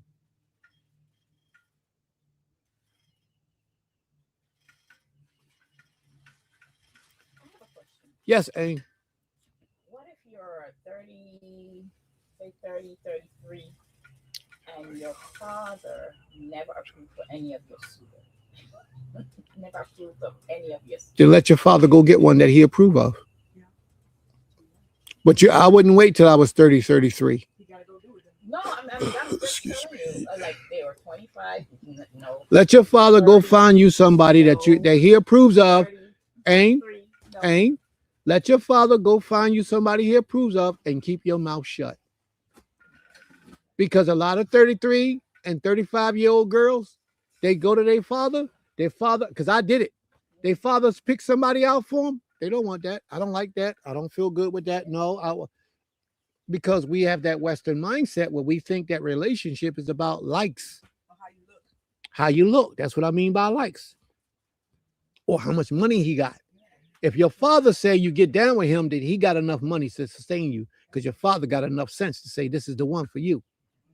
He don't want his daughter living in a impoverished setting or have a return home. But a lot of us don't want to trust the input of our fathers, because our fathers live. My daughter called me. What she say? Some kind of superiorly righteous. No, that wasn't it. It was the same context. Well, it wasn't even that context. Supremely righteous. That's what she called me, because of the way I live my life. Because I don't let my children wear weaves in their head, makeup on their face, tight clothes and pants, be out all times of the night, hanging over their girlfriend houses. Because I don't let that stuff happen, they don't want to be with me. I got grown daughters that won't even live in my house. Oh, because you're a father. Because I'm a father. That's right. The way a father's supposed to be. My brother called my father a poor righteous teacher. He didn't have a whole lot of money, but he was always having the most high in his mouth. Then he had a whole lot of wealth.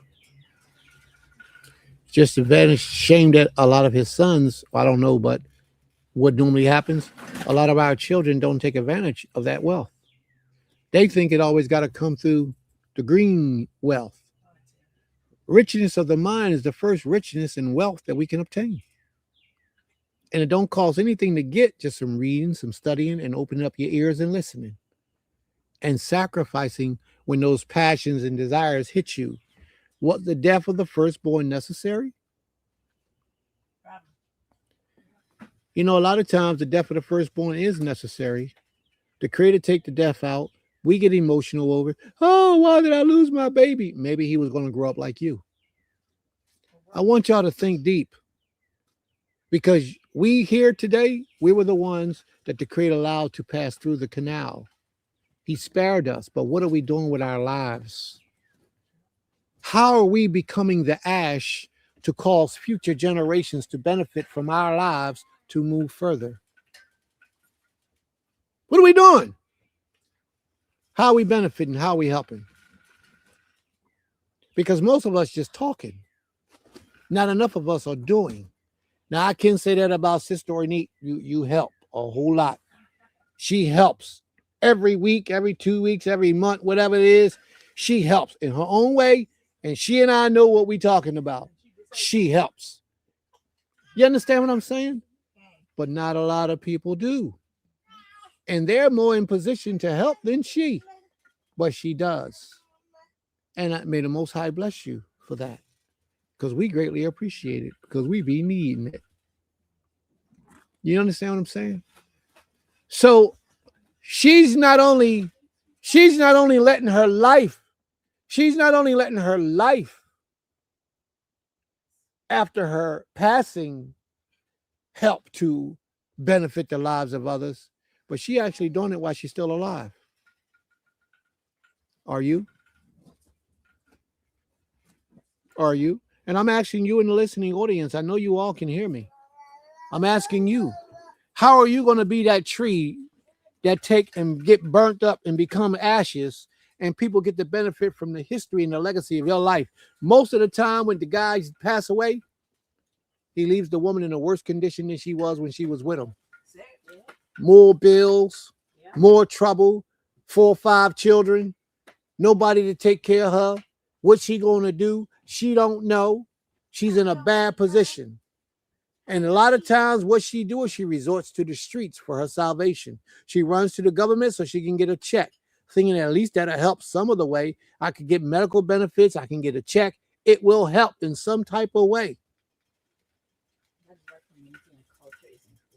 But what did he teach her? If she lived in a community with like-minded people that was rich in culture, that spiritual leader would be saying, I know what you need to do. I got you. I got you. Don't worry about it. You're here with us. We got you. Those children will never starve. They will always have a roof over their head. As long as that spiritual leader is alive and operating in the capacity of a spiritual leader, he will do whatever he needs to do to make sure that all of his people are prospering in righteousness. Not because he's trying to make you his wife. He got to groom you. Don't mean he grooming you for himself. No. That's a difference. He grooming you to be somebody else's wife. That's right. Sometimes. He better be grooming. He better be on a full-time grooming ship. He better be, because the Creator says when you go into the land of captivity where I send you, you must marry. And when he says you must marry in order to keep us alive, you have to be grooming. The leadership have to groom the young ones to teach them how to marry. When Prince walk in that door, everybody supposed to stand up. Everybody supposed to stand up and rise. You know why? That's respect for your leadership. The problem in our culture today, we have no respect. We have no respect. Don't respect no elders. None of them. We don't respect nothing. And we want everything to bend to our will as opposed to us bending to the Father's will. I want it the way I want it, and I want it to when I want it, and that's how it's going to be. And we look for all the errors in the individual that's properly giving us the law. We look at all the errors and mistakes and things we don't like about that individual, rather than listening to the words and accepting the knowledge. Let's start our readings in the book of Exodus, the 7th chapter. All right? So you're going to take the place of all those fathers that have gone on and leave their children behind. If you're not ready for that, you shouldn't be in position of leadership.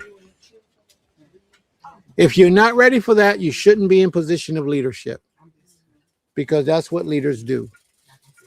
What you need, bro? Oh, that's yours? Oh, yeah, I confiscated that.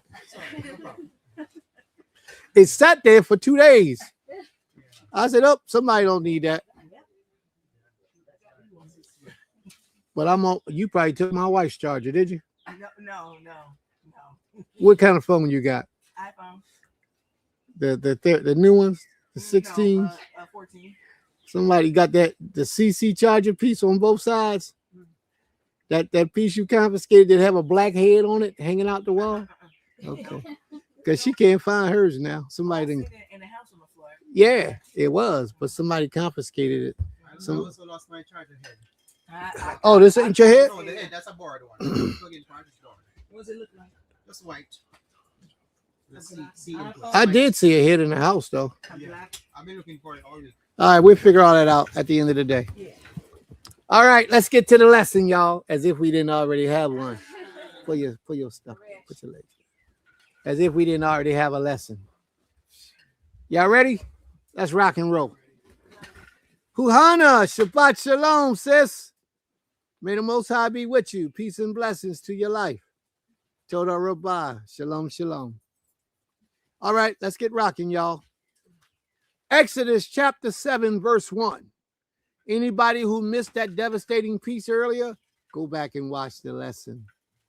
It'll fill you in. Let's get started. So you know why I don't worry about pleasing people? Because I already know everybody gonna like me. I already know everybody ain't gonna understand me. And I already know that the person that has their mind made up already that I ain't nothing, they ain't gonna accept what I teach them anyway. so they could just go ahead. I just do what I do. It don't matter. There's a lot of them sitting in the audience right now, just listening in for the first time. And like, I want to see what this nigga talking about. Yeah. I'm going to find something I can say. I'm going to see he talking about me. Yeah. Let him come on in. Come on in. We probably end up talking about you in one way or another. Y'all ready? Exodus 7:1. Why you reading? No. 71. 7:1. She chilling today. I got you. Exodus 71. Y'all ready? All right, let's rock and roll. Oh, you know what? Let me put it on the screen for the people who don't have a Tanakh with them. I think I want to get a new scripture. I think I want to get a new one. Yeah, a new one to add to the screen. All right. Let me blow this up a little bit for you so y'all can see it a little better. All right. Moses and Aharon before Pharaoh. If you were in yesterday's class, you heard the first chapter 6, right up to that point. And in today's class, we're going to pick up on chapter. What chapter are we on? I wanted to hear what she had to say. You, Sasha. I know, but I said it several times today. What lesson, what chapter we're going to be on? I thought you was here yesterday, though. Excuses. Excuses. Oh, she definitely be working.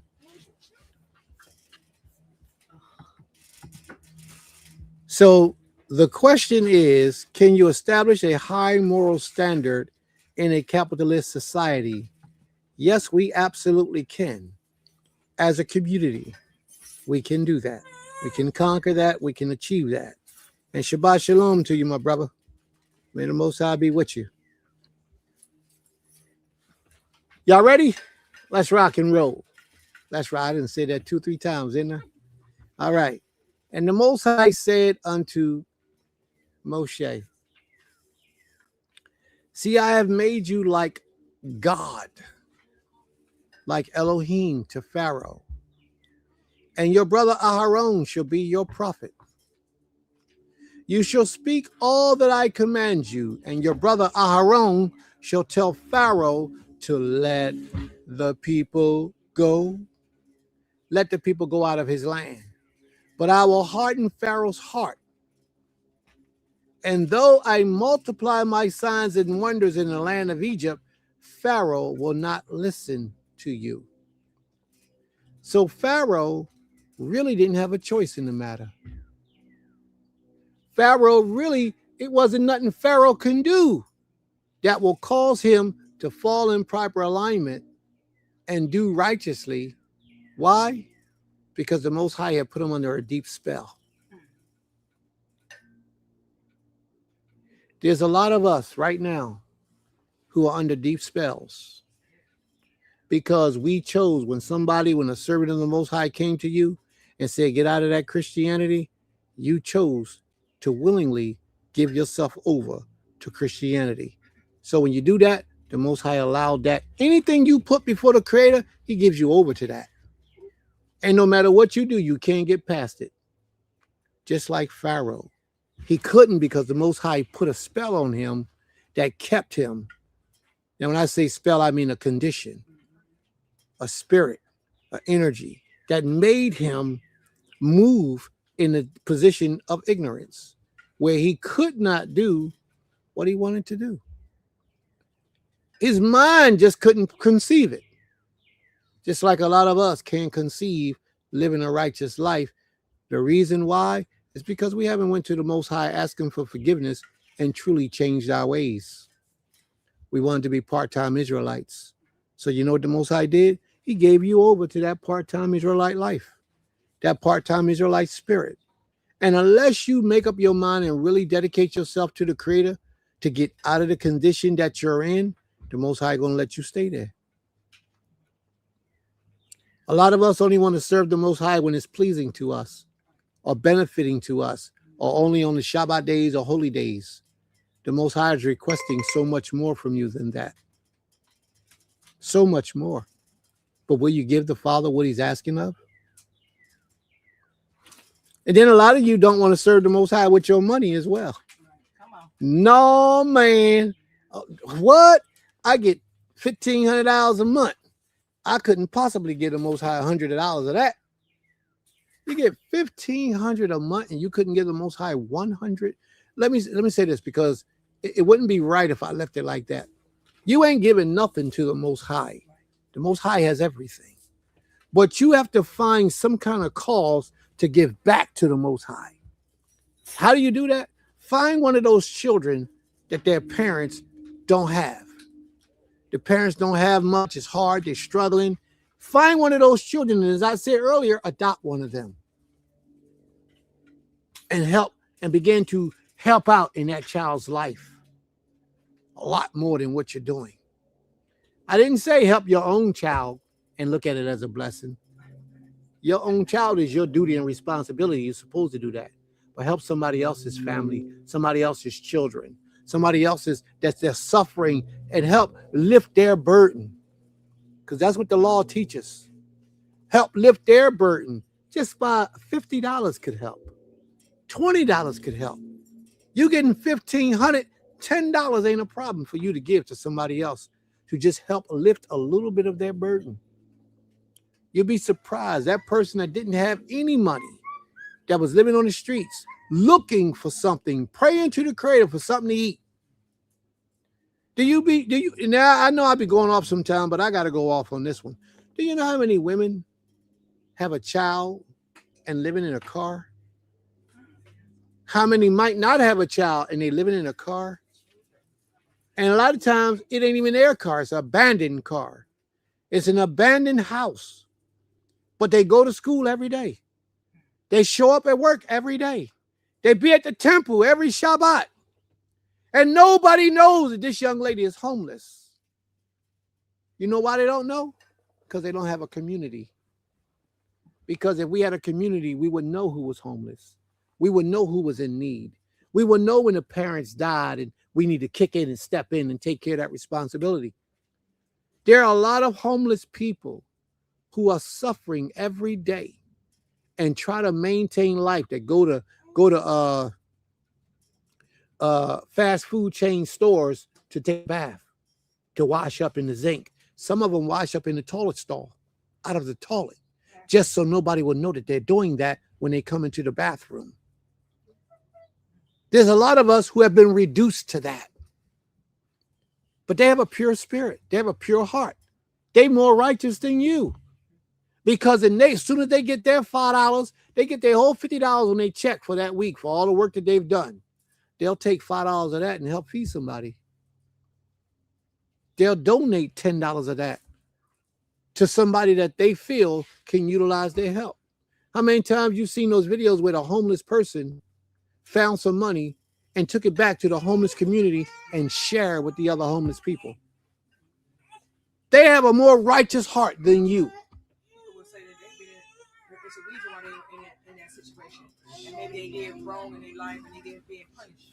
It's true. But they're waiting for their judgment to be ended, because everything has to come to an end eventually. Everything. One way or another, everything has to come to an end. So if that person is suffering because the Most High is punishing them, that may cause the Most High, those acts of kindness, may cause the Most High to reduce the sentence of your punishment. And instead of you going through that for 40 years, it now is 5 years. Don't mean your punishment going in right away because you're doing acts of kindness. It could be that the Most High says, you know what? That person is changed. That person has a good spirit. Let me reduce that punishment for 5 years and see what they do for 5 years. And on the first day of the 6th year, you hit the lottery. 60 million. Because the Most High knows your heart is pure. And I'm exaggerating and I'm saying it up, but that don't mean that it can't happen. Or you meet a man who was the right man for you because you've been celibate so long, waiting to be married, and you're going through all the troublous times, and all these jokers are coming up to you talking about, hey, shorty, what's up, shorty? Hey, how you doing? You want my number? From the door. You want my number? Yeah. You write down your coverings number. You write down your father's number and say, give him a call. He'll love to talk to you. Give him a call. And if he don't call, then you know he ain't the one. Got to be slick. You know, you wonder today, who can you trust out there? There's so much evil now. There's so much. That's true. wickedness. That's true. I mean, here I looked at this video where someone picked up a homeless person, took them to their home, and that person probably felt happy that somebody picked them up and took them to their home and cleaned them up and everything, and then come to find out all they wanted was their organs, and then put them back out on the street. Oh wow. After they don't take whatever they want, sew them back up and put them back up on the street. I mean, who can you trust today? Who can you trust today? The world is wicked. There's so much evil now. The world is wicked. The world is wicked. Choosing a partner, no matter what it is, who can you really trust out there? That's why we need a community. Let's trust each other. That's it. Exactly what it is. Community will solve that. Community will solve that. First, we won't have no homeless. Everybody have a roof over their head, even if it's a tent. Everybody have a roof over their head until we're able to do better. Everybody. A camper, a tent, a mobile home, a shed, something. But you won't have to sleep in the elements. If I had to give up my own bed so that you can have a place to rest, then that's what I'm required to do. Your wives will be mad. If I got the kind of wives that is westernized in their mind, then they're not my wives. If they're westernized in their mind to that degree, they're not my wives. They're just people taking up space. Because a man's wife has to have the understanding of the man. They have to know what to expect from their husbands. And my wives know I'll give it up quick. That's why we bought houses with 4 bedrooms and we ain't got no children. Or 1 or 2 children. So that when people need, we're able to give them and shelter it. That's right. This is what I wanted to say about earlier, but I missed that point. And this is the point I was trying to bring out. I was on it, but I went somewhere else with it because I talk about so much stuff that are detrimental to our safety. I said it once before, and I don't know if everybody heard me, so I'm going to repeat it again. Might be some new listeners listening. Do you ever notice how the Puerto Ricans, it'd be so many of them in one house? Mexicans, Puerto Ricans, but the Mexicans, it'll be 15 of them in a Hyundai Volkswagen. In a Volkswagen, little German car, little round joint. 15 of them jump out that car and all go to the job, knock the job off, get back in the car, and they drive their little all crammed up in that car, and they all go back home to a house that they all live in. So if it's 15 men that go out to work, each one of those men got women, and each one of those women got children. So we got about 15 different families in a 3-bedroom house. There you go, Aim. Why don't you come up and tell us about that goal, Aim? Because that makes the difference between us and everybody else. You want to tell us about it, Aim? Come tell us, Aim. Come on, make it clear so they can hear. They come together and they plan and they have a goal to get everybody out of the situation that they're in. And how do they make that goal happen? What do? They work with each other. I mean, I remember I saw one, I was over at a friend's apartment, and then I saw, just like you described, I mean, they were like maybe about 10 of them in one apartment, right? And she said that they have a goal. One has already moved out. They help each other move out. They put their monies together. There you go. That's the key. Help each other move out. That's the key. Yeah, that's. But when that one move out, usually the way I see it, it would be a different way. But let's say that one moves out, they set up. Yeah.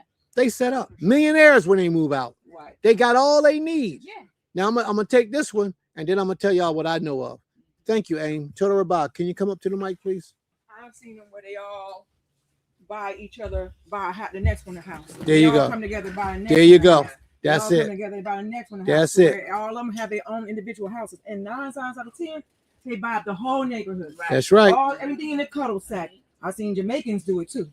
You know, so they ain't just, you know, it's other cultures. Really, I've noticed when I went to Africa, a lot of cultures are the type, like you said earlier, they won't, the kids that are there until they get married. People are all together taking care of each other and building to have something for the future for everybody. You know, not just for one, you know, one person. You know, and they'll buy, like I said, they'll buy half the block. They'll buy everything in the cuddle sack. And we sitting back wondering how, because ain't nobody rich. You're absolutely right. She's right about that. When we went to Zambia, the family would get the house. Well, they have to work. The men is going to have to get their own homes, but the family has the land. They purchase the land, and then they help each other build houses. They just choose which part of the land they want. That's right. To live on. That's right. And then the family help each other build the houses. That's right. When the male is ready to get married. That's right. Yeah. And they get married too. Yeah, they do. They do. They believe in that. And at a certain point, even if a man is not married, it's shameful. You know, it's shameful. When we was in Ghana, it was just like that. I thought it was just a woman thing. This brother asks a question, so I won't have to live in a stay in a hotel when I come visit Beulah Land. If you stay in a hotel, brother, it's because we got too many people here. We ain't have no money, and we couldn't get you a tent, at least a tent at the minimum to provide for you. No, you will not have to stay in a hotel when you come to Beulah Land. We don't play that. All right? Sister Yakia, Shabbat Shalom. Shabbat Shalom. Another thing with different nationalities coming together is they understand the importance of playing their role. That's right. As well. So the brothers might, go to work. They go to work, and then they come home and they eat dinner at the same time, all together. Together. They put their money together to buy food or food stamps together to buy food. They take care of each other's kids. That's right. Older children, maybe watch the children, watch the wives may sell plates or however. That's right. But everybody really understanding the importance of knowing your role. That's like key as well. That's right. To making that machine a well-oiled machine. And everybody ain't trying to fight to be Hefe. Hefe is the boss. Everybody not trying to fight to be Hefe. It's a natural process that they go through. It's determined naturally who is the boss. Naturally. But another thing is, I want y'all to know this, because in a lot of these families, Indian families, Puerto Rican, Mexican families, and some white families, but very rarely in the white families. Chinese, absolutely. Absolutely. Now, that's right. That's right. They will kill themselves to dishonor their family. Americans, we will dishonor our parents quick. And say, because I wanted to do it. But that's right. They beat their kids with bamboo, make them meal and rice. I'm just saying, like. So here's the thing. These families that I just mentioned, the Chinese, the Mexicans, the Indians specific, definitely. What they'll do is they'll all live in one big house. I went looking for a house one day. And at this time, this was many years ago, the house was like 250, 300,000. It was a big house. I had a big family, And I went looking for this house. And when I went in this house, these Indians were selling the house. It was a whole bunch of them in the house. The house was clean, nice and neat and taken care of. At that time, I didn't understand the science. And now today, since I understand, I'm looking back on it, I can speak on it. What the Indians would do, and what a lot of the other cultures would do, is they would have 10, 15 families in one house, a 3 or 4 or 5 bedroom house even. They would utilize the basement. Some would utilize the living room, some the dining room, some the upstairs. Some of them had a bedroom, but they had their whole family up in that one bedroom. And the garage. The garage wasn't used for cars. All right. So now what they would do is everybody put all their money that they make into a pot. They would pay the bills and pay that house off. The whole squad will move to another house and leave that house to one family. 5-year plan. Yep. Leave that one house to one of those families, and everybody move into another $1 million house. Pay that $1 million house off, leave that to a family, and all they gotta do is pay the taxes. And move to another $1 million house. They're tax free anyway. For a period of time. Yeah, for a period of time. Yes. They're tax free. But this is what they would do. What's wrong with us? Why can't we do this? Can't have 2 kings in the same house, 2 queens. That's what in the they same teach. house. That's what they teach. You know. And I agree with it to a degree, because they don't fight over who's going to be the king. They don't fight over who's going to be the queen. They don't do that. The person is naturally selective. That's it. Naturally. This is who you are. We look to you for leadership. And if it's done right, we can do it now, today, in our society, in our culture. But not enough of us have that understanding. Too many of us are looking for individuality. Big cars. I want the big car. Well, when they was all living together, they brought a Lexus, a Benz, a Ferrari, a Bugatti. They brought all that, but guess what? It was paid for. They didn't have a note. Now, once you got a Bugatti, once you got that Lexus, that Benz, I'm talking about them high-powered Rolls Royces. Once you got all that, when you want a new car, all you got to do is sell your old car, because it holds its value. It don't hold its value, but it holds a whole lot of value. You can get a Bentley from 1999 and sell it for $200,000-$300,000 today. So I'm just went on a tantrum to bring us up to reality, because we need to wake up. Our children today can't wait to get out of our house. I got 14 daughters. 14 daughters. And I got 1, 2 that are home. Maybe 3 that's living at home with in their father's house. I got 1 lives in her mother's house. She don't live in my house. I got 2 that lives in my house. 2 out of 14 girls. And I got 1, 2, I got maybe 3 that's married. So what are the rest of them children doing? They're disrespecting, dishonoring the Most High and their father. All because they got a couple dollars and they can do it. And I've had this talk with them. Do you realize how much money you can save by us putting all of our resources together, living in one house, and how we can get this money? I mean, real money, billions of dollars. We got to make a sacrifice now to get it, but a lot of people don't want to do it. So I put that same plea out to the family in Israel. We got all this land here. What y'all want to do? What y'all want to do? Let's stop playing these games. That's right. Let's stop playing these games, because that's what we're doing. That reminded me really quick.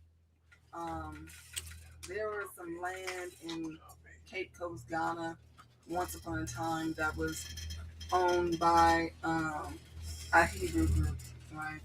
And it was like not like oceanfront. It was probably about 100 acres. It would have been some things down at a resort, a restaurant, different chalets and different things like that. But over time, it just got run down. Okay. And so the people that was basically left holding the house up were, coming to the States and pleading with the brothers and sisters that were already in Ghana. Like, hey, this property, we shouldn't let it, go to waste and, you know what I'm saying, slip through our fingers, right? So the land, let's say, was bought, or you can't buy, but, lease for 100 years. Let's say in 2000, right? So in 2000, Ghana wasn't a very popular tourist spot like that, not for African Americans at least, or not for Black folks or diaspora, things like that. They wanted to go to Paris and Europe, So fast forward 2019, it's an opportunity for, Black Americans, Black people, you get it. to go. And a lot of black people was like, okay, why not? They took it. Okay. Do you know Ghana's like a hot commodity now? Everybody want to be in Ghana. Everybody want to buy land. Everybody's, selling their home, cashing out their 401k, taking their Social Security, all that. Do you know the land just basically wasted for so long that it was taken back By the government. Basically by the government. Because they wasn't doing nothing with it. Right. In a way that was not righteous. However, beachfront property had went through the roof. So people were like, hey, we can give you cash or however. And so I say it to say, now all these brothers and sisters are like, oh, where's the land? Where are we gonna go? And what company are we gonna use for our work visas or this or that? You can see the vision there. When people are coming to you and having seminars and telling you, hey, if you just come down a little, if it's work, if it's physical work, if it's monetary, hey, let's not let this slip through our fingers. You couldn't see the vision there. Let the place depreciate. Now, nothing. So all these families that want to come over, all these, they need ways to get over there, to stay in the country. And now you're going to be getting taken advantage of. Yeah, so now, that just makes me think. That's sad, but it's a reality. And because we so westernized, we can't think like that. Let's get back to Pharaoh. Pharaoh. All right, we're going to start at verse 3. He says, the Most High says, I will harden Pharaoh's heart. And though I multiply my signs and wonders in the land of Mitzrayim, Pharaoh will not listen to you. Then I will lay my hands on Egypt and bring my host. So they were just doomed. The Most High had them already marked to be destroyed, to bring forth his glory, so that all the earth will know that there's but one power, him.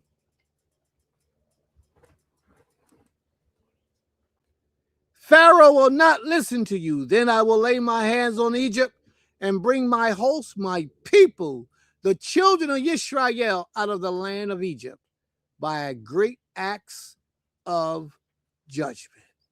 And what are those acts of judgments that he was going to utilize? Every plague that struck in Egypt was an act of judgment against a different god that the Egyptians worshiped. Every act or plague that he did in Egypt was a different act of judgment against a different god that the Egyptians worshipped.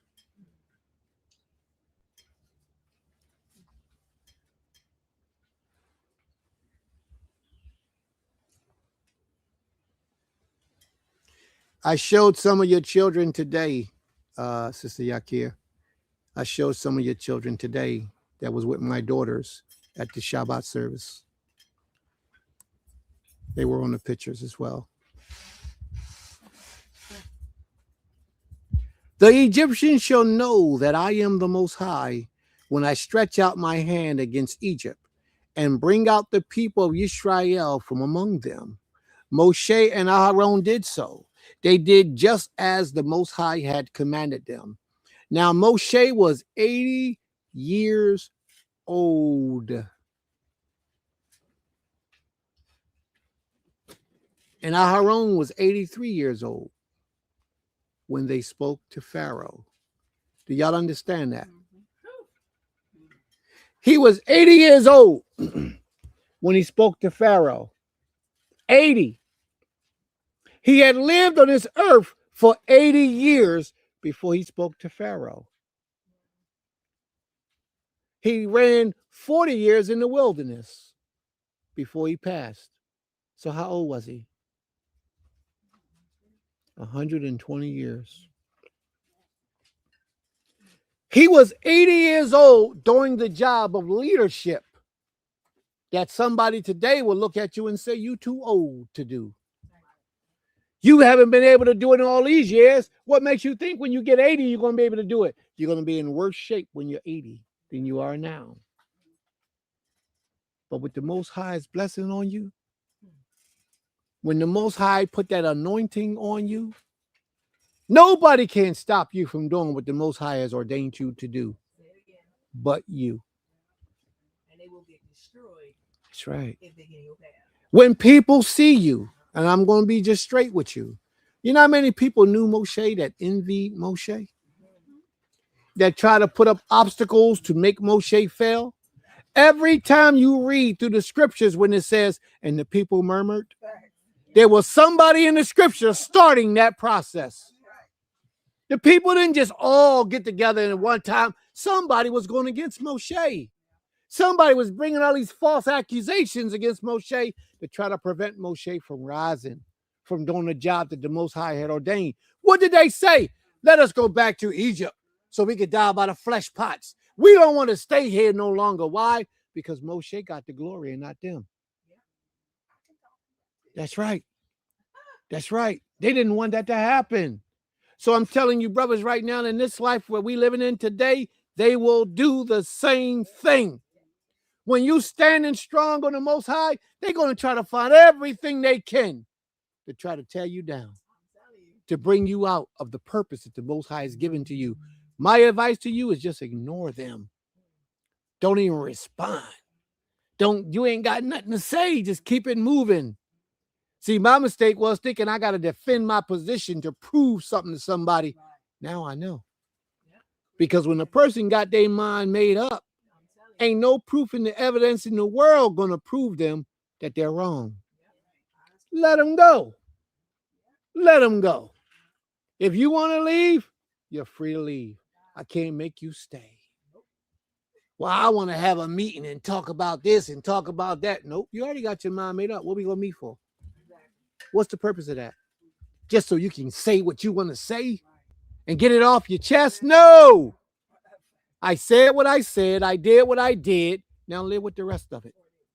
Just that simple. And that's how we got to move. And if we don't, we're giving them the power. Nobody gets the power to dictate. Nobody. Let's move on, y'all, because we losing focus.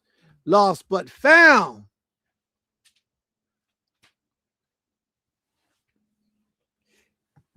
She said his nephew started it. They dab and Abihu. Yeah, okay. They and them probably was the ones. Because they was the ones who said, you know what, we can do this. They were of Kohath seed. They felt like they should have been the ones in leadership. We can do this. We don't need Moshe and Aharon. And what was it, 200 of them that stood up? They routed up 200 people that went against Moshe and Aharon. And then the earth opened up and swallowed all of them. That's right. There you go. But that's what happens, family.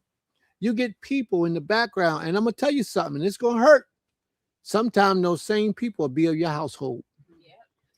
It will be your brothers and sisters, your husbands, your wives. A lot of time it will be the people in your household that will become envious of you silently, and seek to destroy you. Your own children sometimes will seek to destroy you. If they don't like the relationship you and their mother got, they will spread rumors and gossip and try to destroy that. If they don't like the leadership position that you have, they don't like whatever it is that you're doing. If you have a wife that's in competition against you, that's a problem. You say one thing, she say something else, just to see who's going to win. That's not how it's supposed to be. And you know why that situation exists? Because they didn't have a prearranged marriage. They fell in love. Oh, I love. They fell in lust is what they fell in. They really fell in lust. That was really it. Let's read on, y'all. When the Most High said to Moshe and Aharon, when Pharaoh say to you, prove yourselves by working a miracle. That's what people say to you today when you say you come in the name of the Most High. What they tell you, prove it. Prove it. Prove it. All you got to do is say, look at my life. And if they honest with themselves and they look at your life, they will see that the Most High's hand is on you. Oh, nigga. Do females call each other nigga? Y'all call that other word, right? Oh, bit. Get out of here. Y'all, that's what y'all do. Get out of here. But all you gotta do is look at her life and you'll see that she's blessed. Her children even call her blessed. You envying her for a reason. Why do you think you got a problem with her? Why? It isn't because of the way she look. It isn't because she got a lot of money. She can have less money than you, but you're envying her. You got all the houses, all the cars, but she got a husband. She got a job. She got a nice job. Her job is taking care of the family, her children. She would have been that you when she was. Her children loves her. Her children looks up to her. Come on. You know? Her husband talks to her. Okay. And likes her. And you ain't got none of that stuff, but you got money. You got a nice house. Matter of fact, you got 3 or 4 houses. You got a whole bunch of girlfriends. You get your nails done every weekend. Why are you envying her? She ain't got no money, but she's super wealthy. She's super wealthy because she has the riches that money can't buy. She has the loyalty and the trust of her family. You know how far that can go? Especially in a job like this. If you got the loyalty, the trust, and the support of your family, do you know what you can accomplish? I think about it every day. Where are my children at on the Shabbat day? But they'll take money and go travel to Jamaica, California, all over the world, Italy. They travel the world, but Shabbat time come around, they're not here. Why? Because there's no righteousness in them. They're worldly, so I felt them. And I have to admit it. I felt my children. The only time the majority of my children came here was for my wife's funeral, to bury my wife. And they couldn't wait to get out of here when they got here because they wanted to get back to their worldly doings. And that's sad. So I'm trying to start a new family. I'm going to start over because I'm still here. The Most High still got the life in me. Now, if I can save any of them, I'm going to save them. I throw the lifeline out. I take that life and I'm going to see who bites. And if they bite, I'm with that completely. But I'm not worried about it because I'm going to start a new family from scratch. Something like that. Start from scratch. And it don't even matter. I'm going to do what I got to do. The Most High has blessed me with to do. So if y'all got any applications, put them in. No, but sometimes that's what you got to do, man. If the ones you got ain't working out, start over. Start from scratch. And I'm serious. Kids that ain't even yours love you more. Yeah. You hear it. It happens. It's sad, man. So let's move on. When Pharaoh says to you, prove yourself by working a miracle, then you shall say to Aharon. Now remember, Moshe is Ames sitting here smiling. Moshe was standing in the place of the Most High, Ha Elohim. And Aharon was standing in the place of the angels or a prophet. He serves Moshe. Just like we serve the Most High and the angels serve the Creator. The Creator puts a message, so that answers your question, sis, that you spoke about the Creator's message. You, Shabbatni.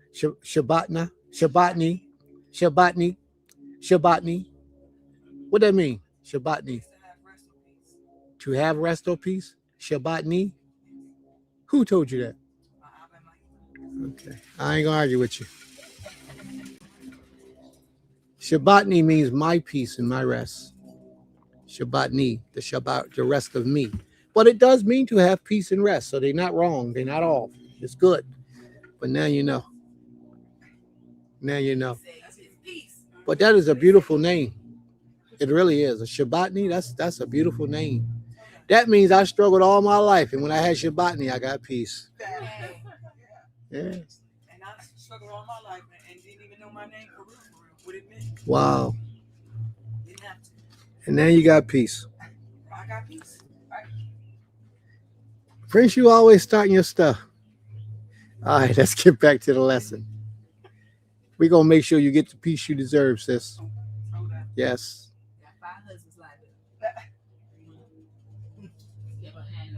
Oh, I got a whole lot of husbands, but we got to have that conversation one day. Yes. Come up, please. Come over. Let me. Oh, you said what chapter? Oh.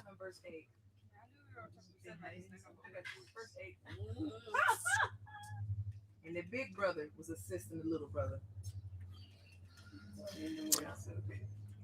When Pharaoh says to you, prove yourselves by working a miracle, then you shall say to Aharon, take your staff and cast it down before Pharaoh, that it may become a serpent. Now y'all see that word right there?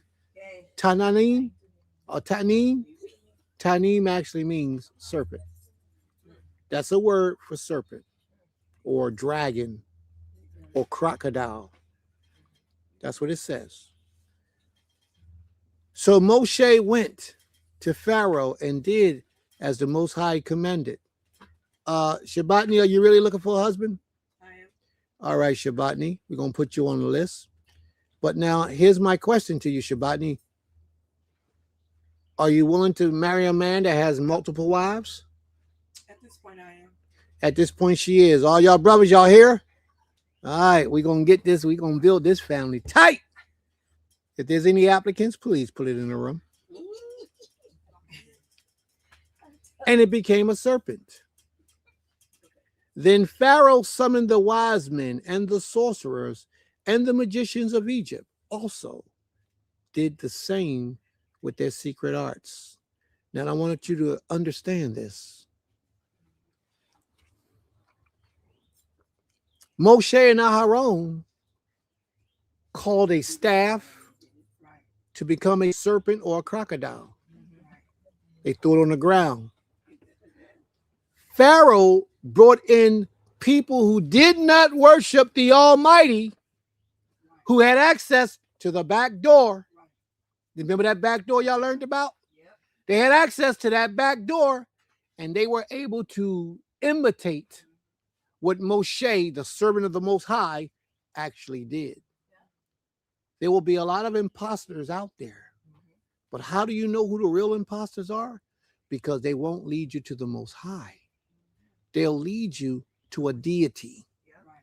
To a deity. They'll say, oh, well, that's the creator too. Oh, this is the creator too.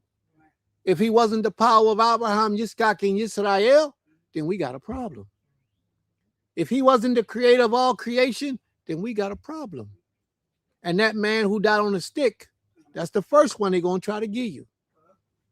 Oh, he was the creator too. Come on, y'all. Wake up. That's why we got kicked out of the land for idolatry. Why are we going to tie it back in again with a book that wasn't even written by prophets? It was a bunch of letters from a murderer to a whole bunch of people. Paul was a murderer. He would kill the Hebrews. He did. And he wrote 33 letters to different people that most people who believe in the New Testament use as their back piece to support their theory of JC or Yahushua or Yeshua. He was a murderer, a confessed murderer. He said he murdered. Acts 22. He says he was a murderer. Let's read on, please. I don't want to keep y'all in the dark. I got to bring y'all to the light. But I want y'all to know that the Egyptians, men were able to imitate the same thing that the children of Israel did with their sacred arts. They have entry to the Most High, but they go through the back door. We go through the front door by being his children in loyalty and submission to his will. They get to do whatever they want to do. They go through the back door, but there's always a price to pay when you go through the back door. Sometimes you got to pay with your life. Sometimes it's just like that. Sometimes you got to walk around with a big hump on your back. Sometimes your face get blistered all up. You don't know. Sometimes for a long time you walk through life, nobody sees any impressions on you. There's a price you have to pay. And only the Most High knows. Because a lot of us will be deceived by people who practice those arts. But definitely there's a price that they have to pay by utilizing the back door. So let me take an opportunity here and get this out the way, because a lot of people don't understand what this is all about. So this back door that we're talking about, what is this back door? It's witchery, sorcery, witchcraft, anybody who worship that evil entity, who use enchantment, who uses what they call magic. Now, what we do would be considered magic to those who don't understand the source of our energy, where it comes from. They would think it's magic, but it's not. It's a gift from the Most High. He gave us the ability to do things that other people don't understand. So now let me ask you this. What is a crystal? Stone. Crystals are stones. Stone? Actually, Anybody else? I was talking to a sister earlier. Like, I don't know if they can hear you. I was explaining to the sister earlier that if you look at the breastplate of the 12 tribes, Yeah. there were crystals Some and of there's that. a crystal. All those stones in there. It's a crystal that's associated with every tribe. Right. All 12. Right. And so I was saying how I haven't read anywhere in the Torah where it said a crystal was something that you could not behold.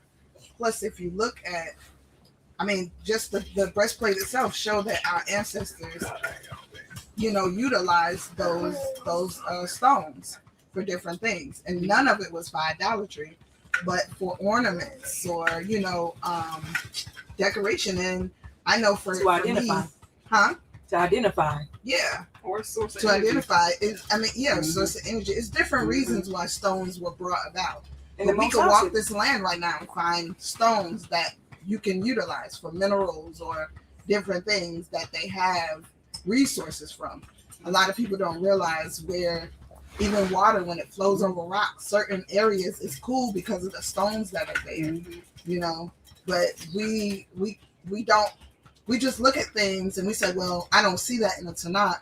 We look in plain, we're not looking deeper into,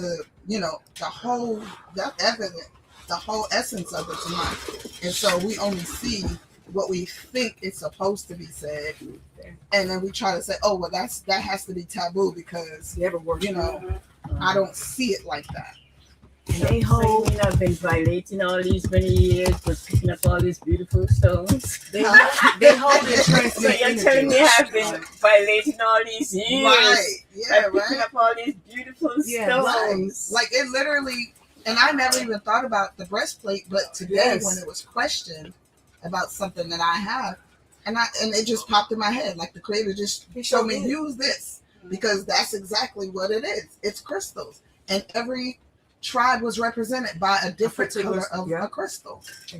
And then nothing had to be said after that. They hold Those and transmit stones are energy. healing. They're Yeah. healing.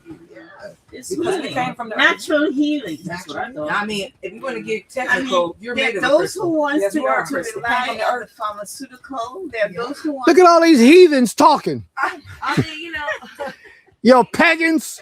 clearly, apparently, they must be that. But they hold and transmit energy.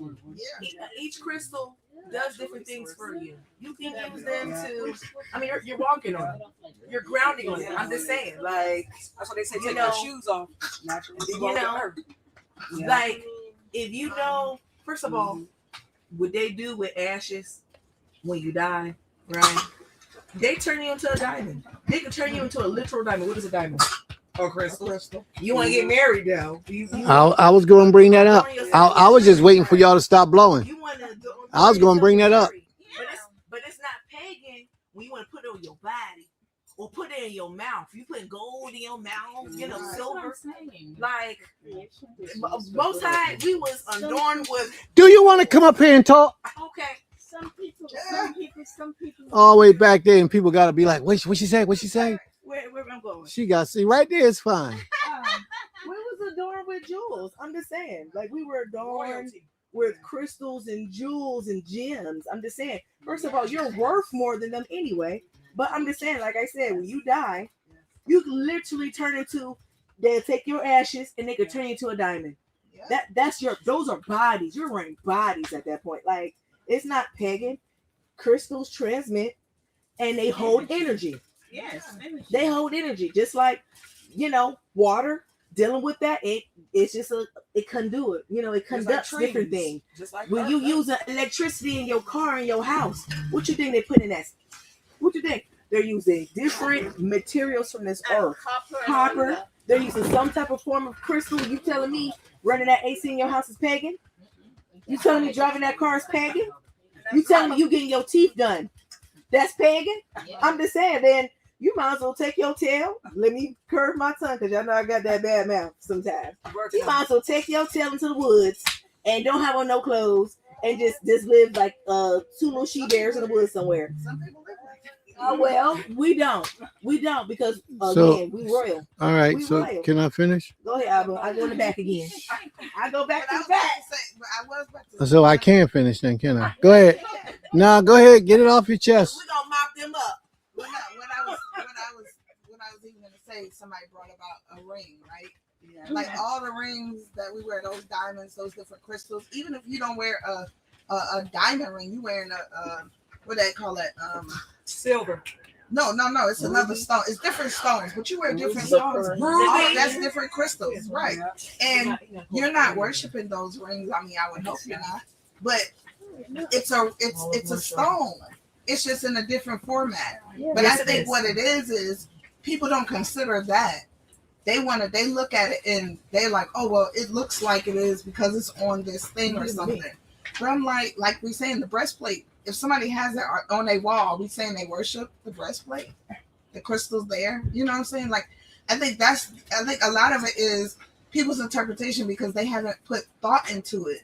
They just look at something and then magically come up with an assumption. And also because they want to be right in their ways, and they want to deem you as wrong in what you're doing. Right. That's just what it is. They already made up their mind about you. Right. And so anything that you do, oh heck no, you a whore, you a heathen, and you a devil worshiper. Or witchcraft. Next thing you know, you having dreams. You a dream walker. I'm just saying, like, come on now. Listen. Now you wrong. You get touched by the devil. And you need Jesus. No, go say it, Albert. You need Jesus. And only the blood of Christ is what I need. But let's bless that open. That's a whole ritual. That's a whole blood ritual on top of that. You drinking the blood of Christ. What are you doing here?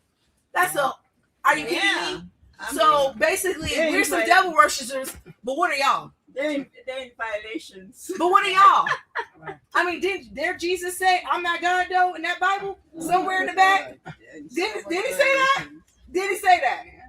What are you pointing at me for? No, well, I'm pointing at the camera. It's your conversation. They want to go there. And so, you have to, if you're going to say that what someone is doing is idolatry, you didn't know what you're talking about.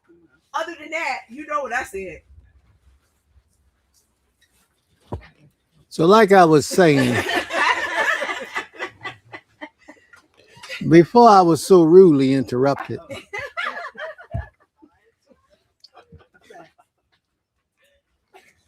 what is a crystal? Natural stone. It's a stone. It's a stone that the Creator placed in the earth. Yeah. Now, crystals have an energy about them. People who can take that energy and harness it and utilize it to produce something, not praying to, not worshiping, but utilizing it, usually for health. Yes, usually for health. That's what it's all about. But let me finish now. Let me finish. Because the problem is we take it too far. Yeah.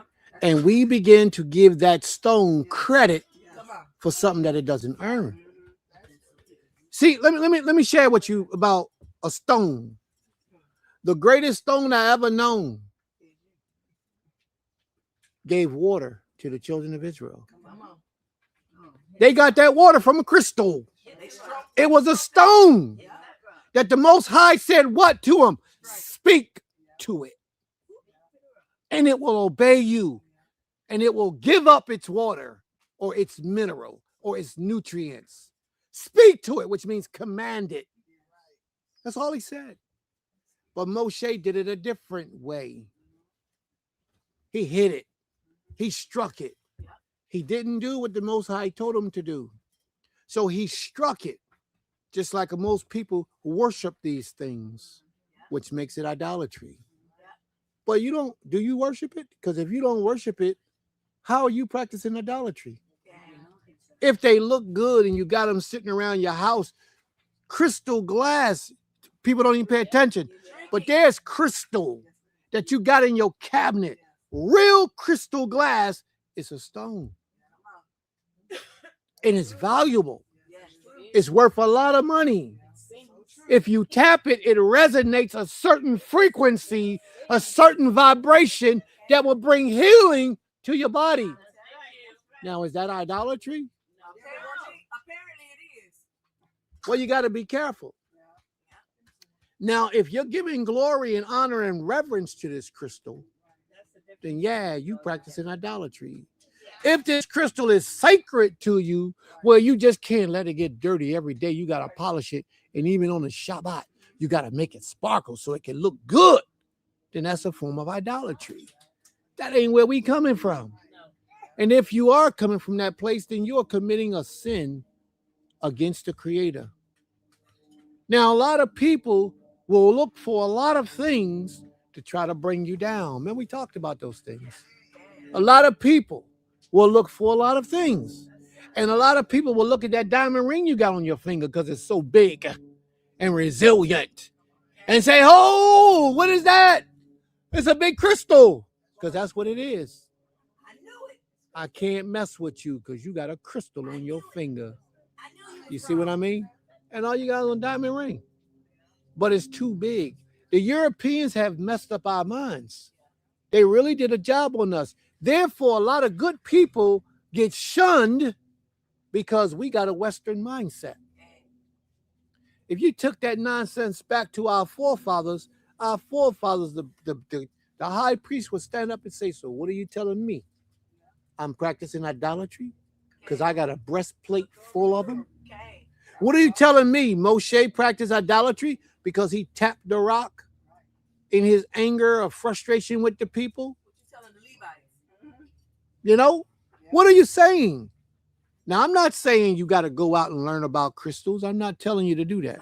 Matter of fact, I will point you in another direction, because most people that's going to teach you about crystals are going to teach you from the evil side of things. That's what they're going to teach you. Most people today. Now, if you got an Israelite who's grounded in the Most High that you sure of, that you know of, then ask them those questions. What's that all about? You got to question people anyway. You got to question them. Don't assume you understand. Ask those questions. Yo, bro, I seen that in the corner in your house. What's that all about? Because I'm ready to run. But I got to hear it from you so that my mind don't play tricks on me. I need to know what you're into, bro. What are you into? And if this person is honest, yeah, cool. He gonna tell you, yo, man, the Most High gave me that in a dream, and I use that now to, whenever I want to have a good dream, I sleep on it. I lay it underneath of my pillow, and it brings me good dreams. That's idolatry. You understand? That's idolatry, plain and simple. But if the brother tells you, I like the way it looks, I just like the design of it because it's a nice piece, it's pretty. It's a lot of people who are pure in the heart like beautiful things, and crystals are beautiful. They're pretty. They look good. I was walking around with a bunch of children with their parents was with me, and the children was picking up rocks off the ground, collecting rocks off the ground. Parents didn't say anything about it because the parents never thought that was an abomination, because they knew that their children wasn't worshiping those crystals, those rocks, those stones.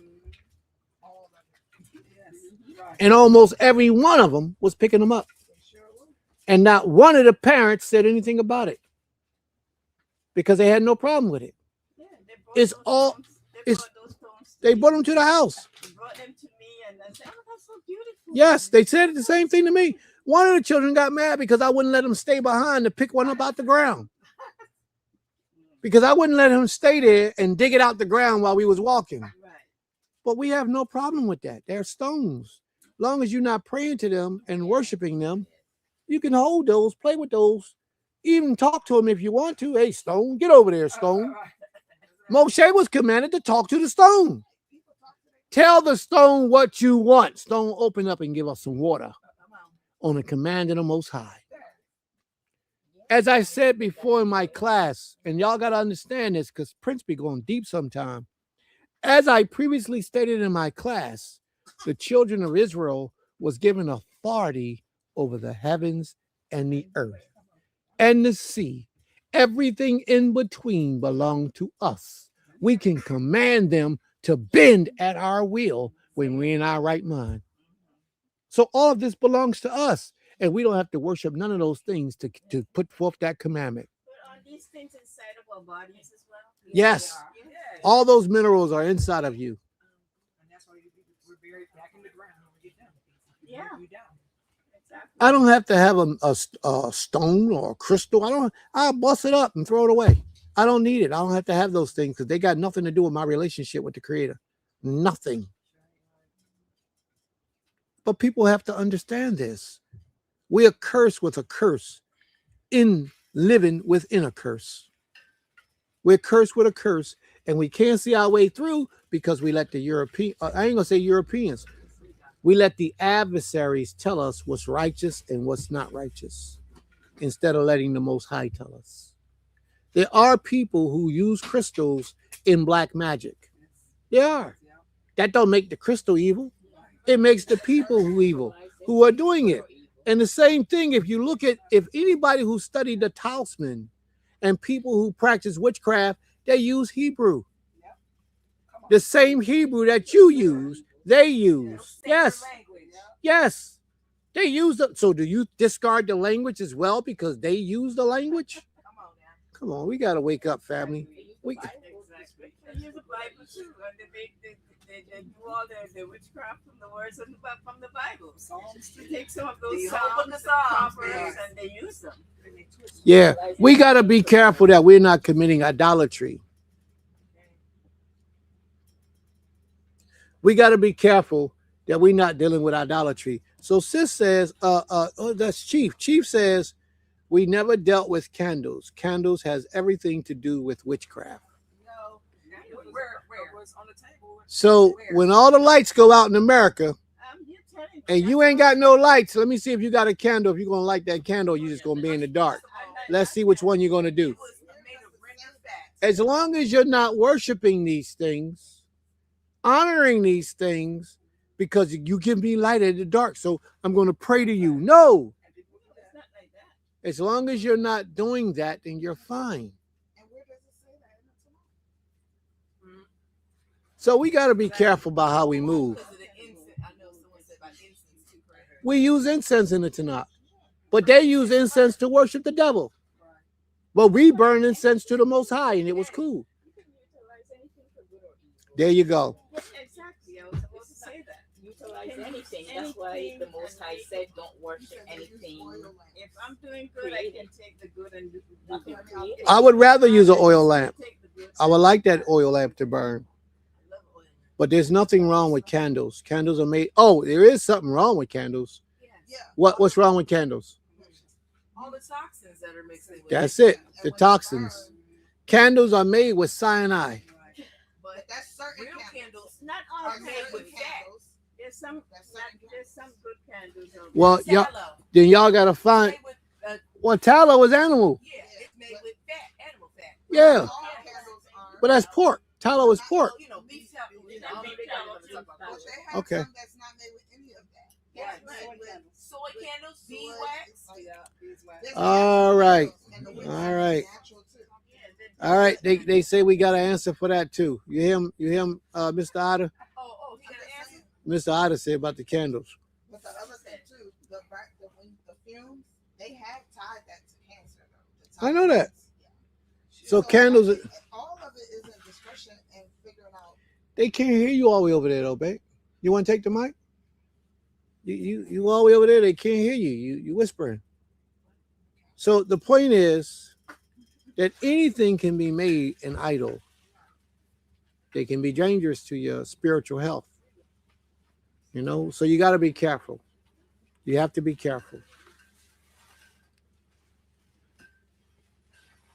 All right.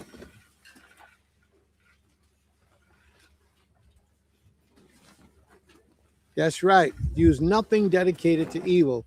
Well, what you have to be careful about is that you don't use anything and dedicate it to evil. I understand your position, Mr. Otter. I do. That's why y'all do what y'all do. But some things that are not prohibited, we don't have to do in the manner if you want to be extra righteous and extra cautious, I understand. And I have no problem with it. But there are certain things that we can do as long as we're not doing what they're doing with those things. Okay? Because like I said, the Hebrew language itself is used in witchcraft. And we still use the Hebrew today. We still use it, but we're not witches. We're not practicing witchcraft. We're not practicing idolatry. This is what I want to make clear, because there's so much going on right now today that people don't understand. So I want to say this is a parable that I always use. If you move into a new block and you got some people that you don't know, and you're a full-blood Hebrew Israelite living in the ancient times, and you moving into a country on 25th Street, 25th in Indiana, and your neighbor across the street peeps in your window 12 o'clock at night, and you got your son who's a Levite because you're a priest, and you're elevating him to the next level of his priesthood. And in doing so, you're commanded to take a dove and take the blood from the dove, put it on his big finger, his big right finger, his big right earlobe, and his big right toe. Somebody standing and looking and peeping through your window going to call you a what?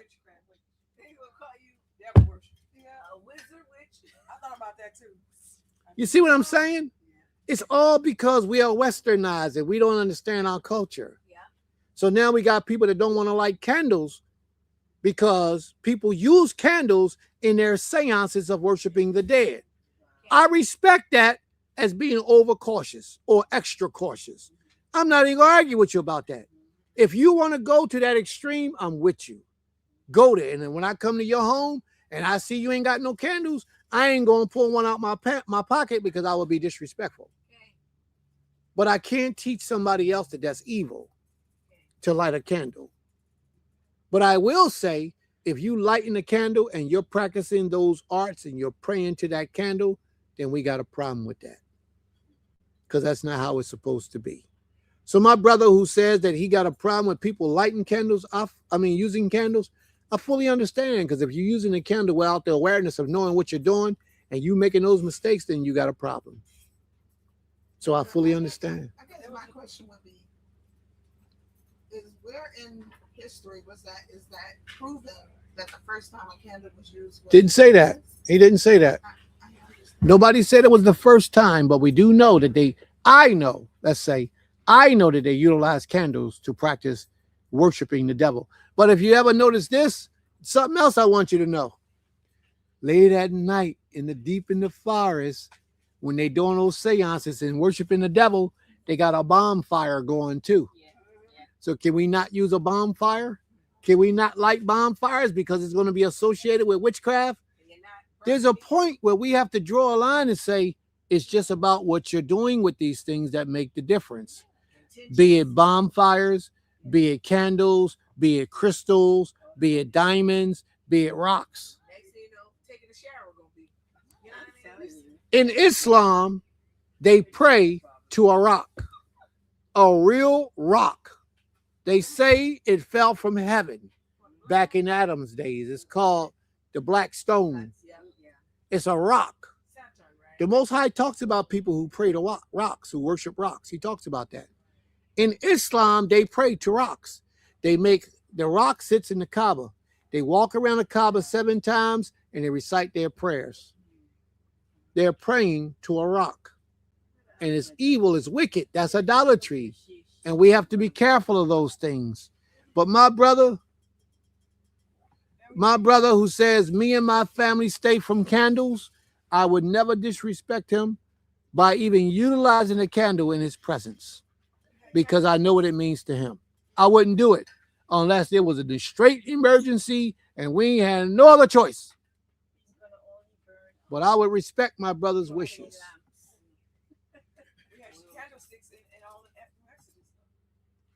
We had candelabras, which was like oil lamps in the top of the candelabra that burnt. We put oil in it and we burnt it.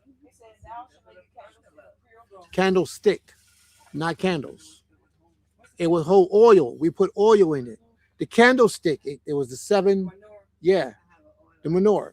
And it had buckets, oil pots at the top. We put oil in that and we lit it. The oil burned, not the candle. We didn't use candles. That's because the white man want to trick you up. Yeah. Just like they do everything else. They trick us up. Paint the image of certain things, which will also cause you to overthink that things are also associated with witchcraft. You know what I mean? Or the Bible is it might be in Hebrew, maybe mean something else. Well, what verse is that you got? We could tell you right now. Exodus 31. All right, let's look at it. Exodus 25 and 31.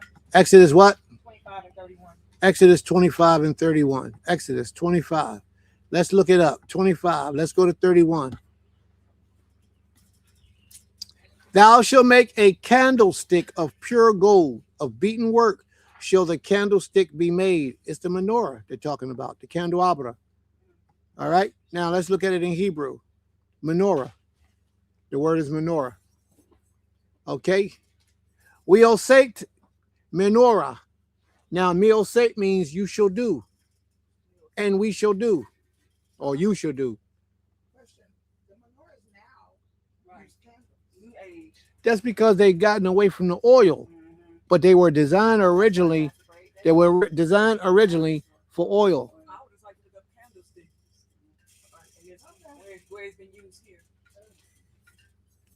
All right. So let's move on. Is there a question? I think because language has evolved over time, they called it candle, but it just means light, right? Yes. And so we associate what we call those oil, those things with just today's candles. But candle is in the language actually means light, to form a light. Yeah. But language has evolved over time, and so we associate a lot of things with other things that we. Y'all ready? Y'all ready to get back to the scriptures? Yes.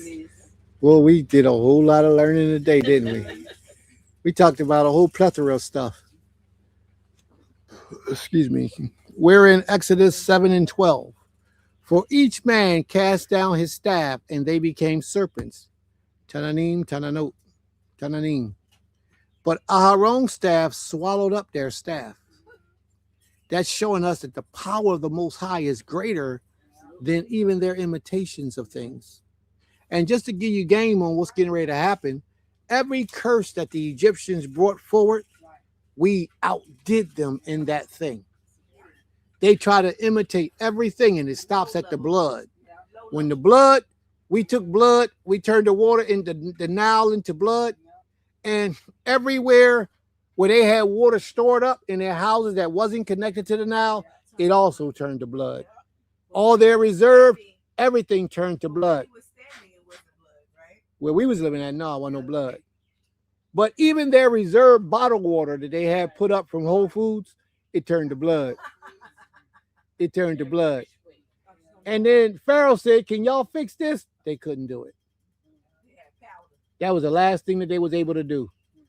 And then after that, they said to Pharaoh, you might want to let these people go, because we can't touch them. Can't touch this. That's right. They couldn't do it. But Pharaoh's heart was hardened by the Most High. When the Most High say be, it's going to be. When he say no, it ain't going to happen. Pharaoh had to understand that, but not just for Pharaoh, but the surrounding nations. The Most High made his name powerful throughout the earth. Throughout the earth. This king ain't no joke. Verse 13. Still Pharaoh's heart was hardened, and he would not listen to them as the Most High spoke. Who strengthened his heart? What? Who strengthened Pharaoh's heart? Was it Pharaoh strengthening his own heart? The Most High. The Most High. He hardened his heart. Exodus 7 and 14. And the Most High said to Moshe, Pharaoh's heart is hardened. He refuses to let the people go. Go to Pharaoh in the morning as he is going out to the water. Stand on the banks of the Nile to meet him, and take in your hand the staff that turned into a serpent.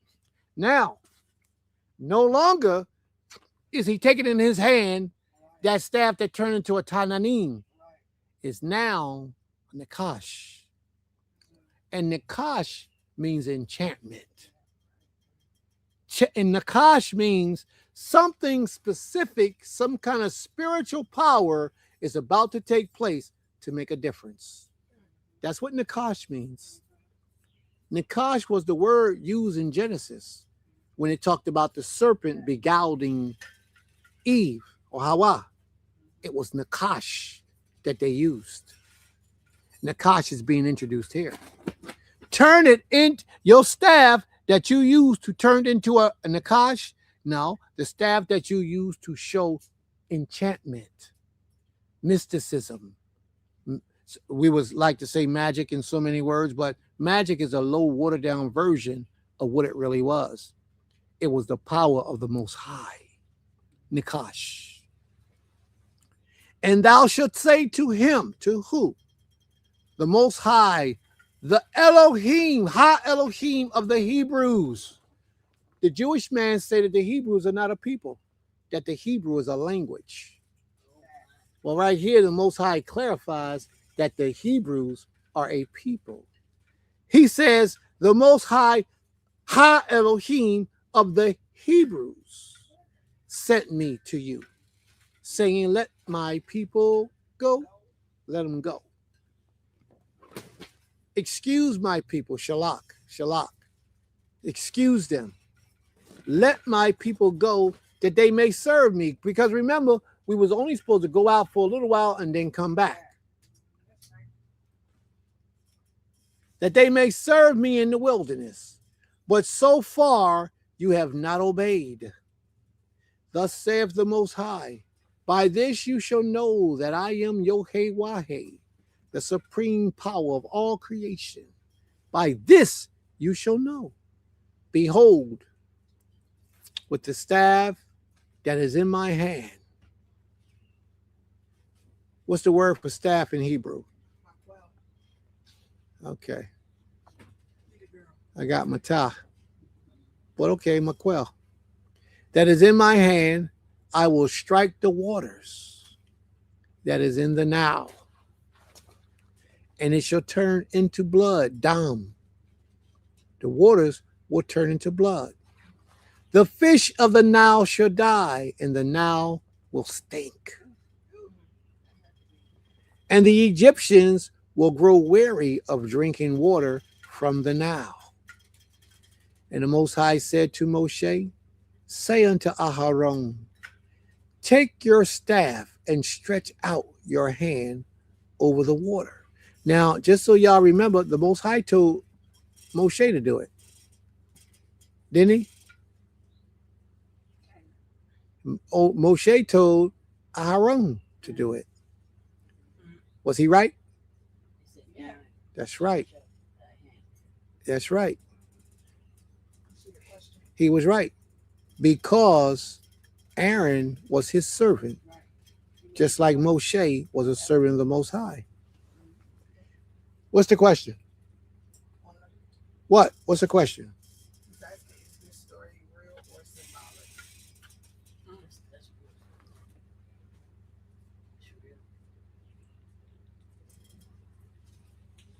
believe the whole Bible is symbolic, honestly. That story is real, man. Every story you read is going to be real. Every story. In the Tanakh.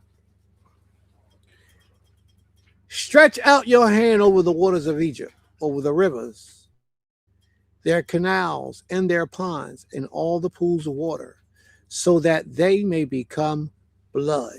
So it wasn't just the Nile. It was every water source that they utilized became blood. And there shall be blood throughout all the land of Mitzrayim, even in vessels of wood and in vessels of stone. We had vessels of wood and vessels of stone. Yes. Those things are called earthen vessels. Yes. And if a dead fly landed in one of those vessels, you had to break it. Because it made it unclean. Because the fly is unclean, but the vessels breathe. They're alive because they come from the earth.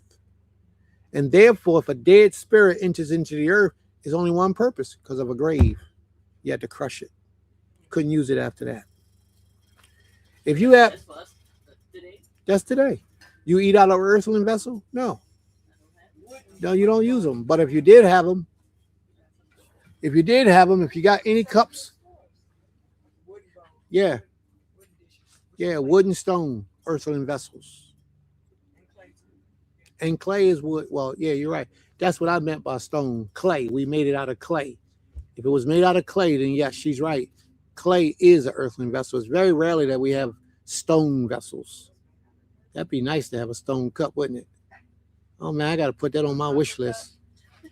Copper cup, I got something. A stone cup, I don't have. I got to get a real lightweight stone and carve it out. And oh man, I'm gonna get a big fancy one. Yeah, I'm gonna have to start looking. A vessel of stone. Moshe and Aharon did as the Most High commanded in the sight of Pharaoh and in the sight of his servants. He lifted up the staff and struck the water in the Nile, and all the waters in the Nile turned into blood. And the fish in the Nile died, and the Nile stank, so that the Egyptians could not drink water from the Nile. There was blood throughout all the land of Mitzrayim. But the magicians of Egypt did the same by their secret arts, so Pharaoh's heart remained, and he would not listen to them, as the Most High have said. Pharaoh turned and went. Watch this, y'all. They got slick. Pharaoh's heart turned, and he went into his house, and he did not take even this to heart. And all the Egyptians dug along the Nile for water to drink, for they could not drink the water of the Nile. 7 full days passed after the Most High had struck the Nile. They imitated it and could not reverse it, couldn't fix it, couldn't stop it. It was nothing that they can do. So they had to wait 7 days till the Most High lifted that curse. How did they operate without water? They got it from the neighbors, maybe. The neighboring surrounding countries. They could have got some from Goshen, you never know. They had to get it from somewhere. They lived for 7 days. You can't live that long without water.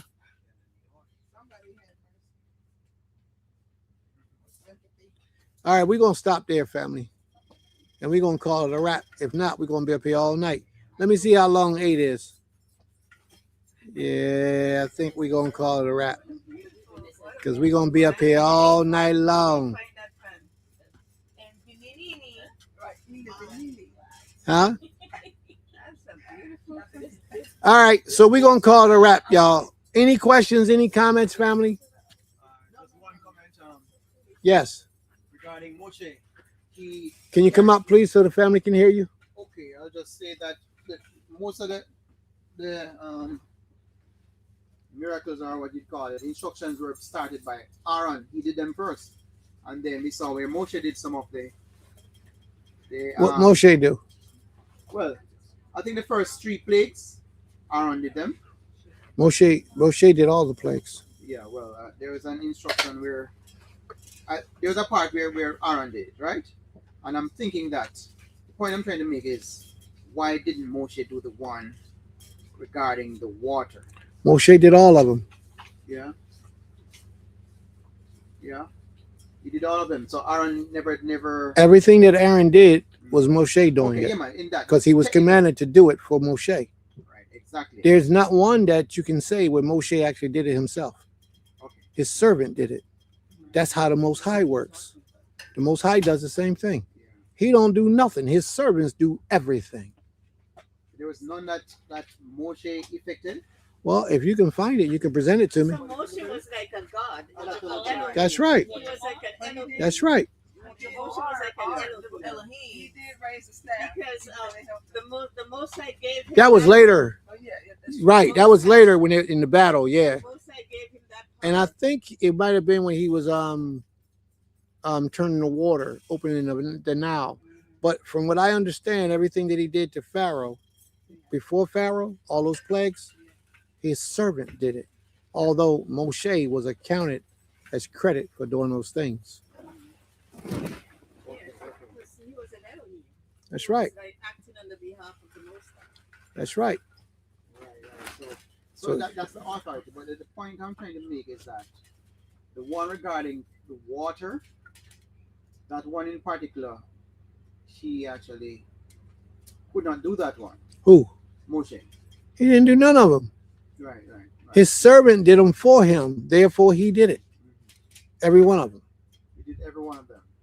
Well, his authority was used for all So of them. therefore, it goes back to him.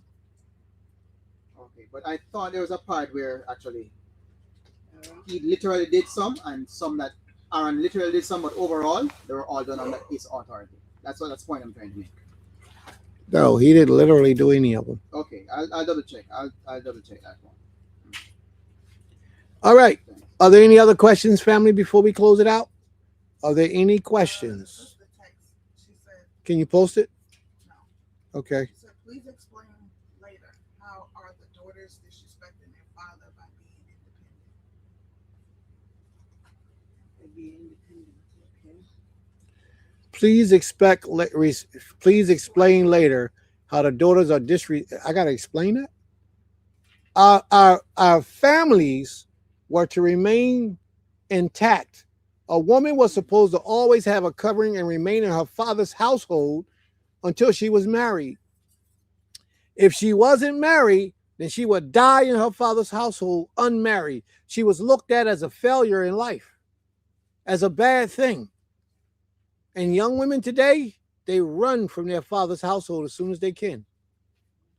They run. As soon as they get a job and a little bit of income, they run and start living their lives. They think they have some form of freedom, but that's really wickedness. It's really the Europeans brainwashing them or putting something in their mind to make them think that this is okay. If you go back to the scriptures and the Creator says if this wife's husband dies, what did Ruth do by example when her husband died? She went back to her father's house. Yes, not Ruth, but Naomi. She went back to her father's house. But Ruth also. Ruth went back to her husband's family. Same principle. And this is what I'm trying to explain, but it's not me. It's not my opinion. It's what our people did, and it's what the law points out. When that woman died, she went back to her father's household. That's what it was. She went back to her father's house. She didn't go and live out on her own, even if she could make it. Proverbs 31, P31 woman, what did she do? She had a husband, and she was getting money, but she had a husband. She stayed under her husband's household. And I promise you, she didn't leave her father's house until the day she was married. But young ladies today, they're violating that. As soon as they get a little couple dollars, they out. But that's encouraged by the parents, though. I'm sorry, say it again. I mean, that is encouraged by the parents, though. Some parents, yeah. A lot of parents encourage that. It's like, once you reach 18, I want you all out of my house. Where's she at? You know, because that's the way we raised. That's the way society has told us. Yeah. Once you reach a certain age, you be out of my And they feel like you can't tell them nothing, even if you're their mother and father, because they take care of themselves. You can't tell me nothing. And they don't even know that they're repeating the same cycle over and over that got this mess started. They're repeating it over and over. These young ladies, they better stay in their father's house until they pop. If they popped and he doing what he's supposed to do. They supposed to be with their pop. And most of the time, their father's not around. That's right. Most of the because they're not being raised by men. They're being raised by females. And then they get to a certain age, they feel like a woman can't tell me nothing. Sometimes that happens as well. Sometimes their fathers is twisted in their brain because they were raised by homosexual men or females. They see this whole order of stuff is out of order.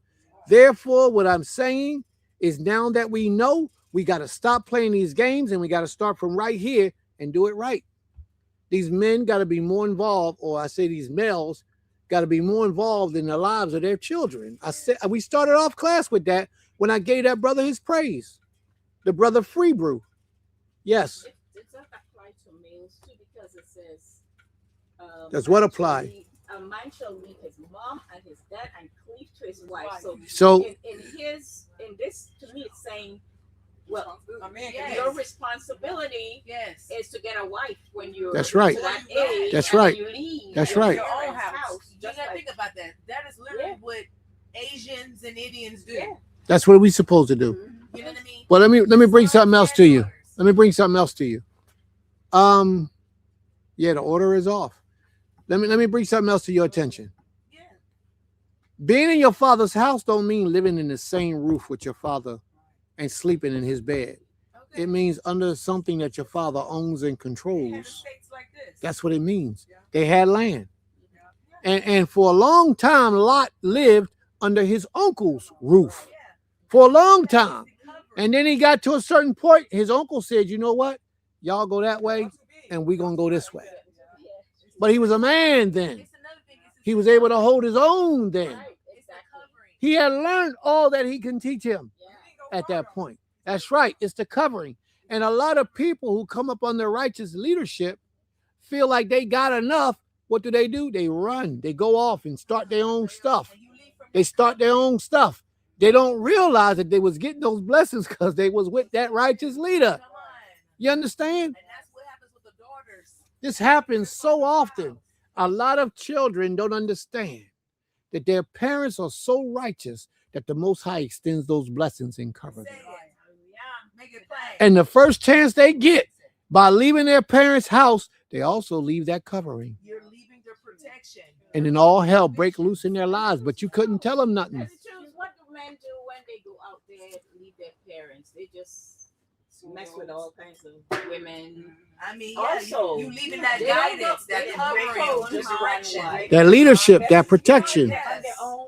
It applies. The point is, it applies to our sons just as much as it applies to our daughters. Yeah, and one problem to another problem to another problem. It applies to our children. On and on.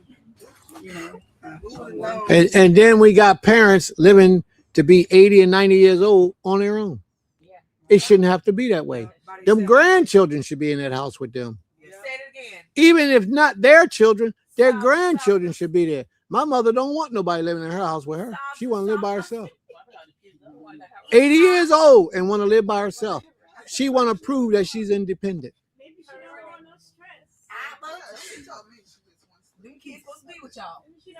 Selfishness is what it is. Selfishness. They just want what they want because they want it. That's right. That's right. You know what? I have so much respect for the young lady who takes care of her grandparents. I have so much. They usually turn out to be so much better women. So much better. They take care of their grandparents, and their grandparents is old until they fall. That's right. Till they fall in the grave. He was on his sick bed and all of that stuff. Yeah, I took care of my husband in his sick bed before he passed. That's what I'm saying. You know, on that. That experience. Yeah. Yeah. You in good hands. Sometime I'll be at the mall and I see a young lady walking around with an older lady helping her out. You know, I'll be like, "Well, she gonna make a nice wife. She gonna make a nice wife. With all her imperfections, she can be purified to be a nice wife." Yep. We're the right leader. Yep. But I think too, even though we're saying all that, everybody is not built for that. Right. You know, Built. Everybody's not built for what? To take care of another person, regardless of All we talking about is the quality of greatness in a wife through her desire to provide for her father, her mother, or an elderly person. only those. I'm clear. Well, what I'm saying too is that's one person's traits or attributes, because you can have a family full of women, and sometimes it's like, okay, this one woman, they could all be great wives. Where they at? Great wives that don't take care of the elderly. What I'm saying is that now you defending a position that don't even exist. What I'm saying, sweetheart, is this. What I'm saying is those women usually have great traits of being a good wife. I'm not saying if they don't do it, they ain't no good. I'm saying if you look at these women, usually those are good wives. That's all I'm saying. I'm not saying people who don't do it ain't going to be a good wife. That's not what I'm saying. I'm saying the chances are that that woman that do it, the chances are higher that she will be a great wife. And I wasn't trying to argue a point. I was just bringing out that because I'm bringing out points because other women, and I've had this happen, where they'll listen to your teaching and be like, well, what about me if I don't do this or that? And then I'll say to them in the back end when they text me, he's not talking about you not being able to be a good wife. He was just pointing out that attribute. So that's why I was bringing it out. Yep. Not as a going back and forth to argue, but to just be clear so that other women understand you may not have that attribute, but that does not exclude you from being a great woman or a great wife or mother or whatever. It's the same. It's the same. Like Some people for don't have instance, mamas. I might be able to take care of the sick, right? Because that's something I do for years. But there's somebody who's a great wife, but they're not able to take care of the sick.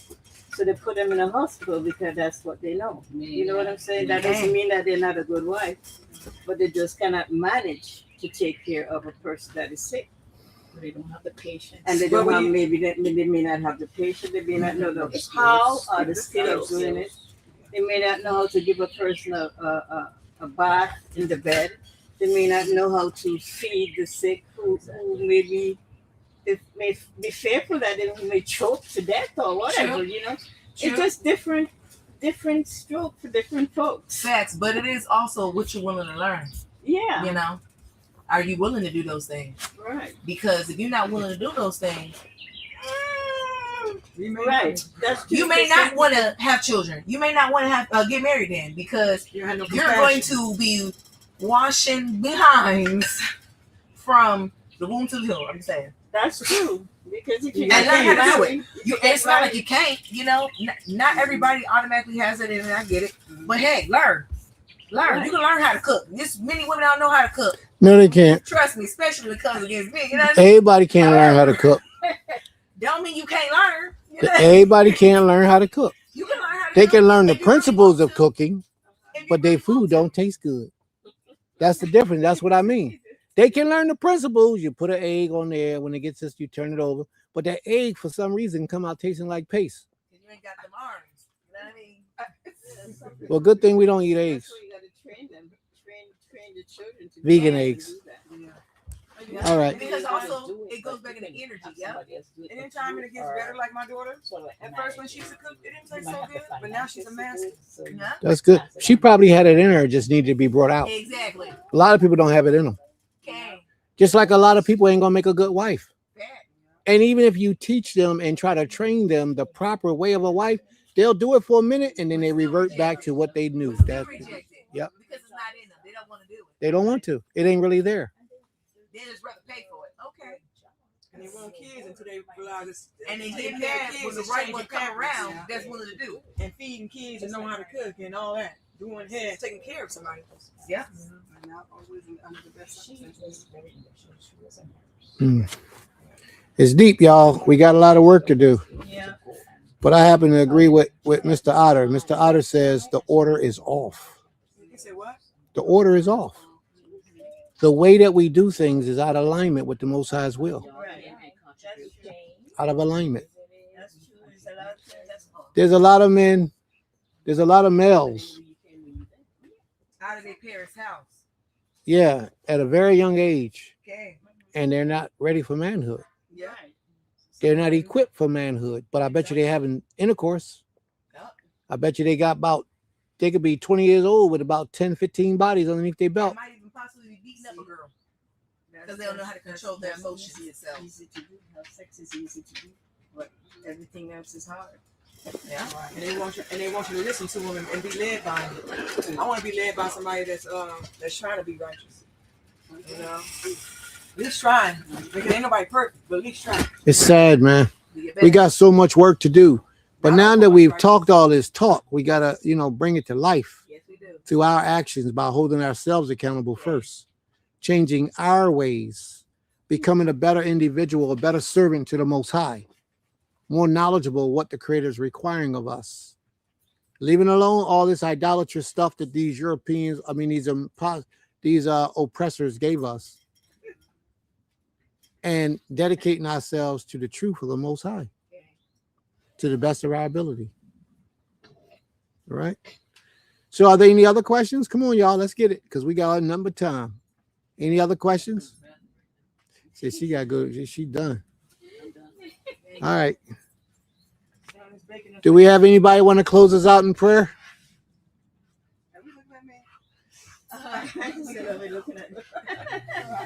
I like when the men leave with that. Yeah, I love that. Okay, man. Everybody look at it, man. By day by day. Right. By day. Let me get my Get your lips right for that. yeah, so I can blow the proper way. I got to get moisturized. You gotta open the flow. Got to get moisturized. Let it blow. Let it blow. It's gonna be a good one, you all ready for it? and know that blowing in the horn.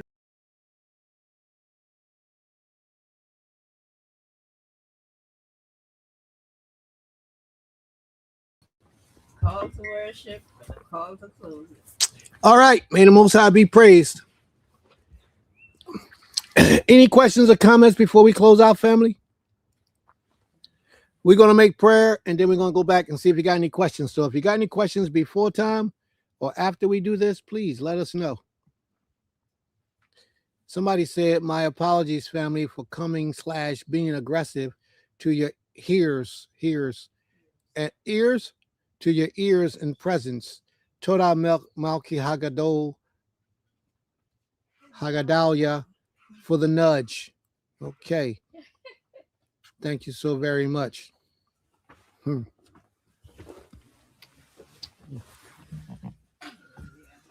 Yeah, that's the way it goes.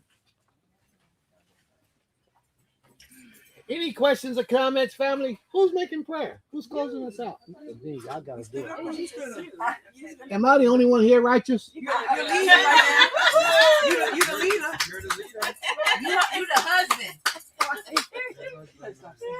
that's what husband means. You got 2 wives over there already. No, husbandry. I got 3. Well, I'm gonna show you what husbandry means. Really? They're still online, You want to make prayer? right? Everybody's still online, right? Huh? Oh, he's You want to on make prayer, don't you? Is he still in there? That's you.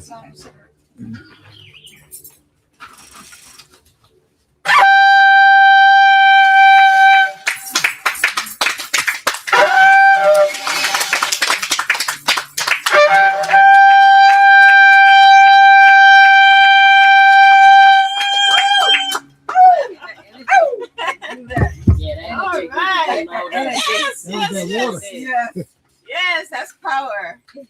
Abi Hagado Melek Haolam.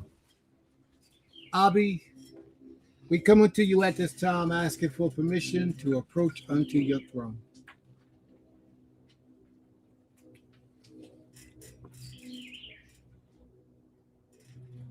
Thank you, Father. Thank you for being so good to us, your people. Thank you for filling us with the spirit of inquisitiveness that will bring us out on a day such as this to honor, worship, and to praise your glorious name. Thank you for fulfilling us with great lessons on this day that we may go out and face the challenges of this world with more wisdom, knowledge, and understanding in our arsenal, so that when the enemy comes and the enemy attacks, we will be equipped to fight off and ward off his attempts. We are yours, great King. We belong to you. All praise, glory, and honor is unto you. We dedicate our lives to you. We dedicate our existence to you. And we dedicate all that we are to giving you and uplifting your glory. Praise be thy name, Most High, from everlasting to everlasting. For there is none worthy of praise except it be you. Thank you, Father, for sparing our lives, for bringing us all here on these long journeys that we've traveled to be here on this day. Thank you for uniting this family and building this bond in the way and the manner in which you have done so. We do understand and recognize and see what you have called separation, but it's for your will. And if those who have separated choose to be separated, allow it to be. If it's not working for the better will of you, Father, then allow it to be. But if those who are separated, Father, will humble themselves and seek your face and pray to you and turn from their wicked ways, then we pray that you will hear their prayers from heaven, that you will grant their petition in righteousness, that you will heal our land and forgive their sin, and cause all of your people, Father, to come united with one forefront under your name in one place until we go to the next place and fill that place, and go to the next place and fill that place, and so on until your people have a stronghold in this place, the land of our captivity once again, until you call us home to the Holy Land. Thank you, Almighty One, for restoring us because we were lost and we could not see. We were the harlots and the prostitutes, and you have healed us. We were the selfish ones who were selfish with all of our belongings, and you have healed us. We were the ones who didn't want to help educate anybody else to your truth, and you have put us in position, and we have come through, and you have allowed us to help others who are less fortunate than us. We are grateful. It was you, Father, who told us that when leadership elders, they all come into the room, we are to acknowledge them by standing in humility and recognizing their position in all the years that you have allowed them to be upon the face of the earth, where we can sit down at their feet and get messages from them, hear the advice that they have to give, and learn those messages. Thank you, Almighty One, for being our power, our strength, and our King. Thank you, Almighty One, for being our provider, our source of light, our energy, and all that we are. All praise, all glory, all honor belongs unto thee. And we all say, Toda. Hallelujah. Toda. Hallelujah. Sila.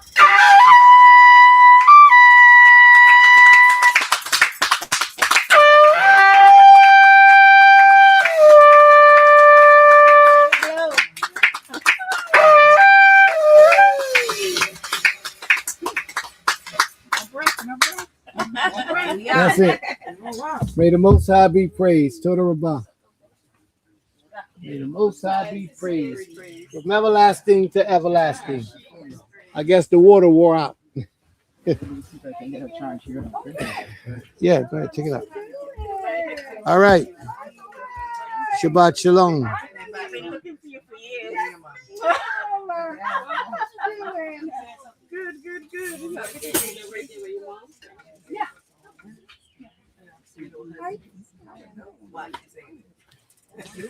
All right, family. Are there any other questions? Any other questions before we close out? Are there any other questions?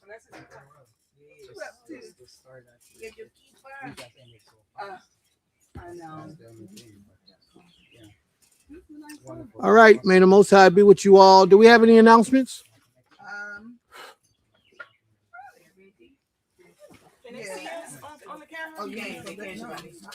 No announcements for here? All right. May the Most High be with you all. Shabbat Shalom Lekem. Beulah land at Temple Kefar Yin. This is for the people in the front and the back.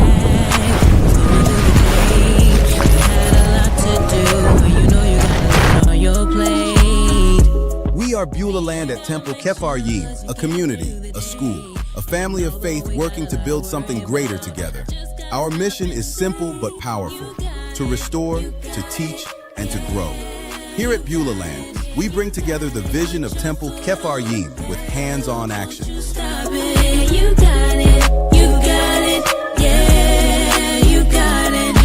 Through our Goshen Hebrew Academy, we teach our children the Hebrew language, history, and principles that ground us in our faith.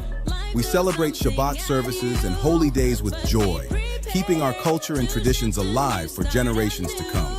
Our work also reaches beyond the classroom. We focus on community growth, agriculture, training, and safety, building a place where families can learn, worship, and thrive.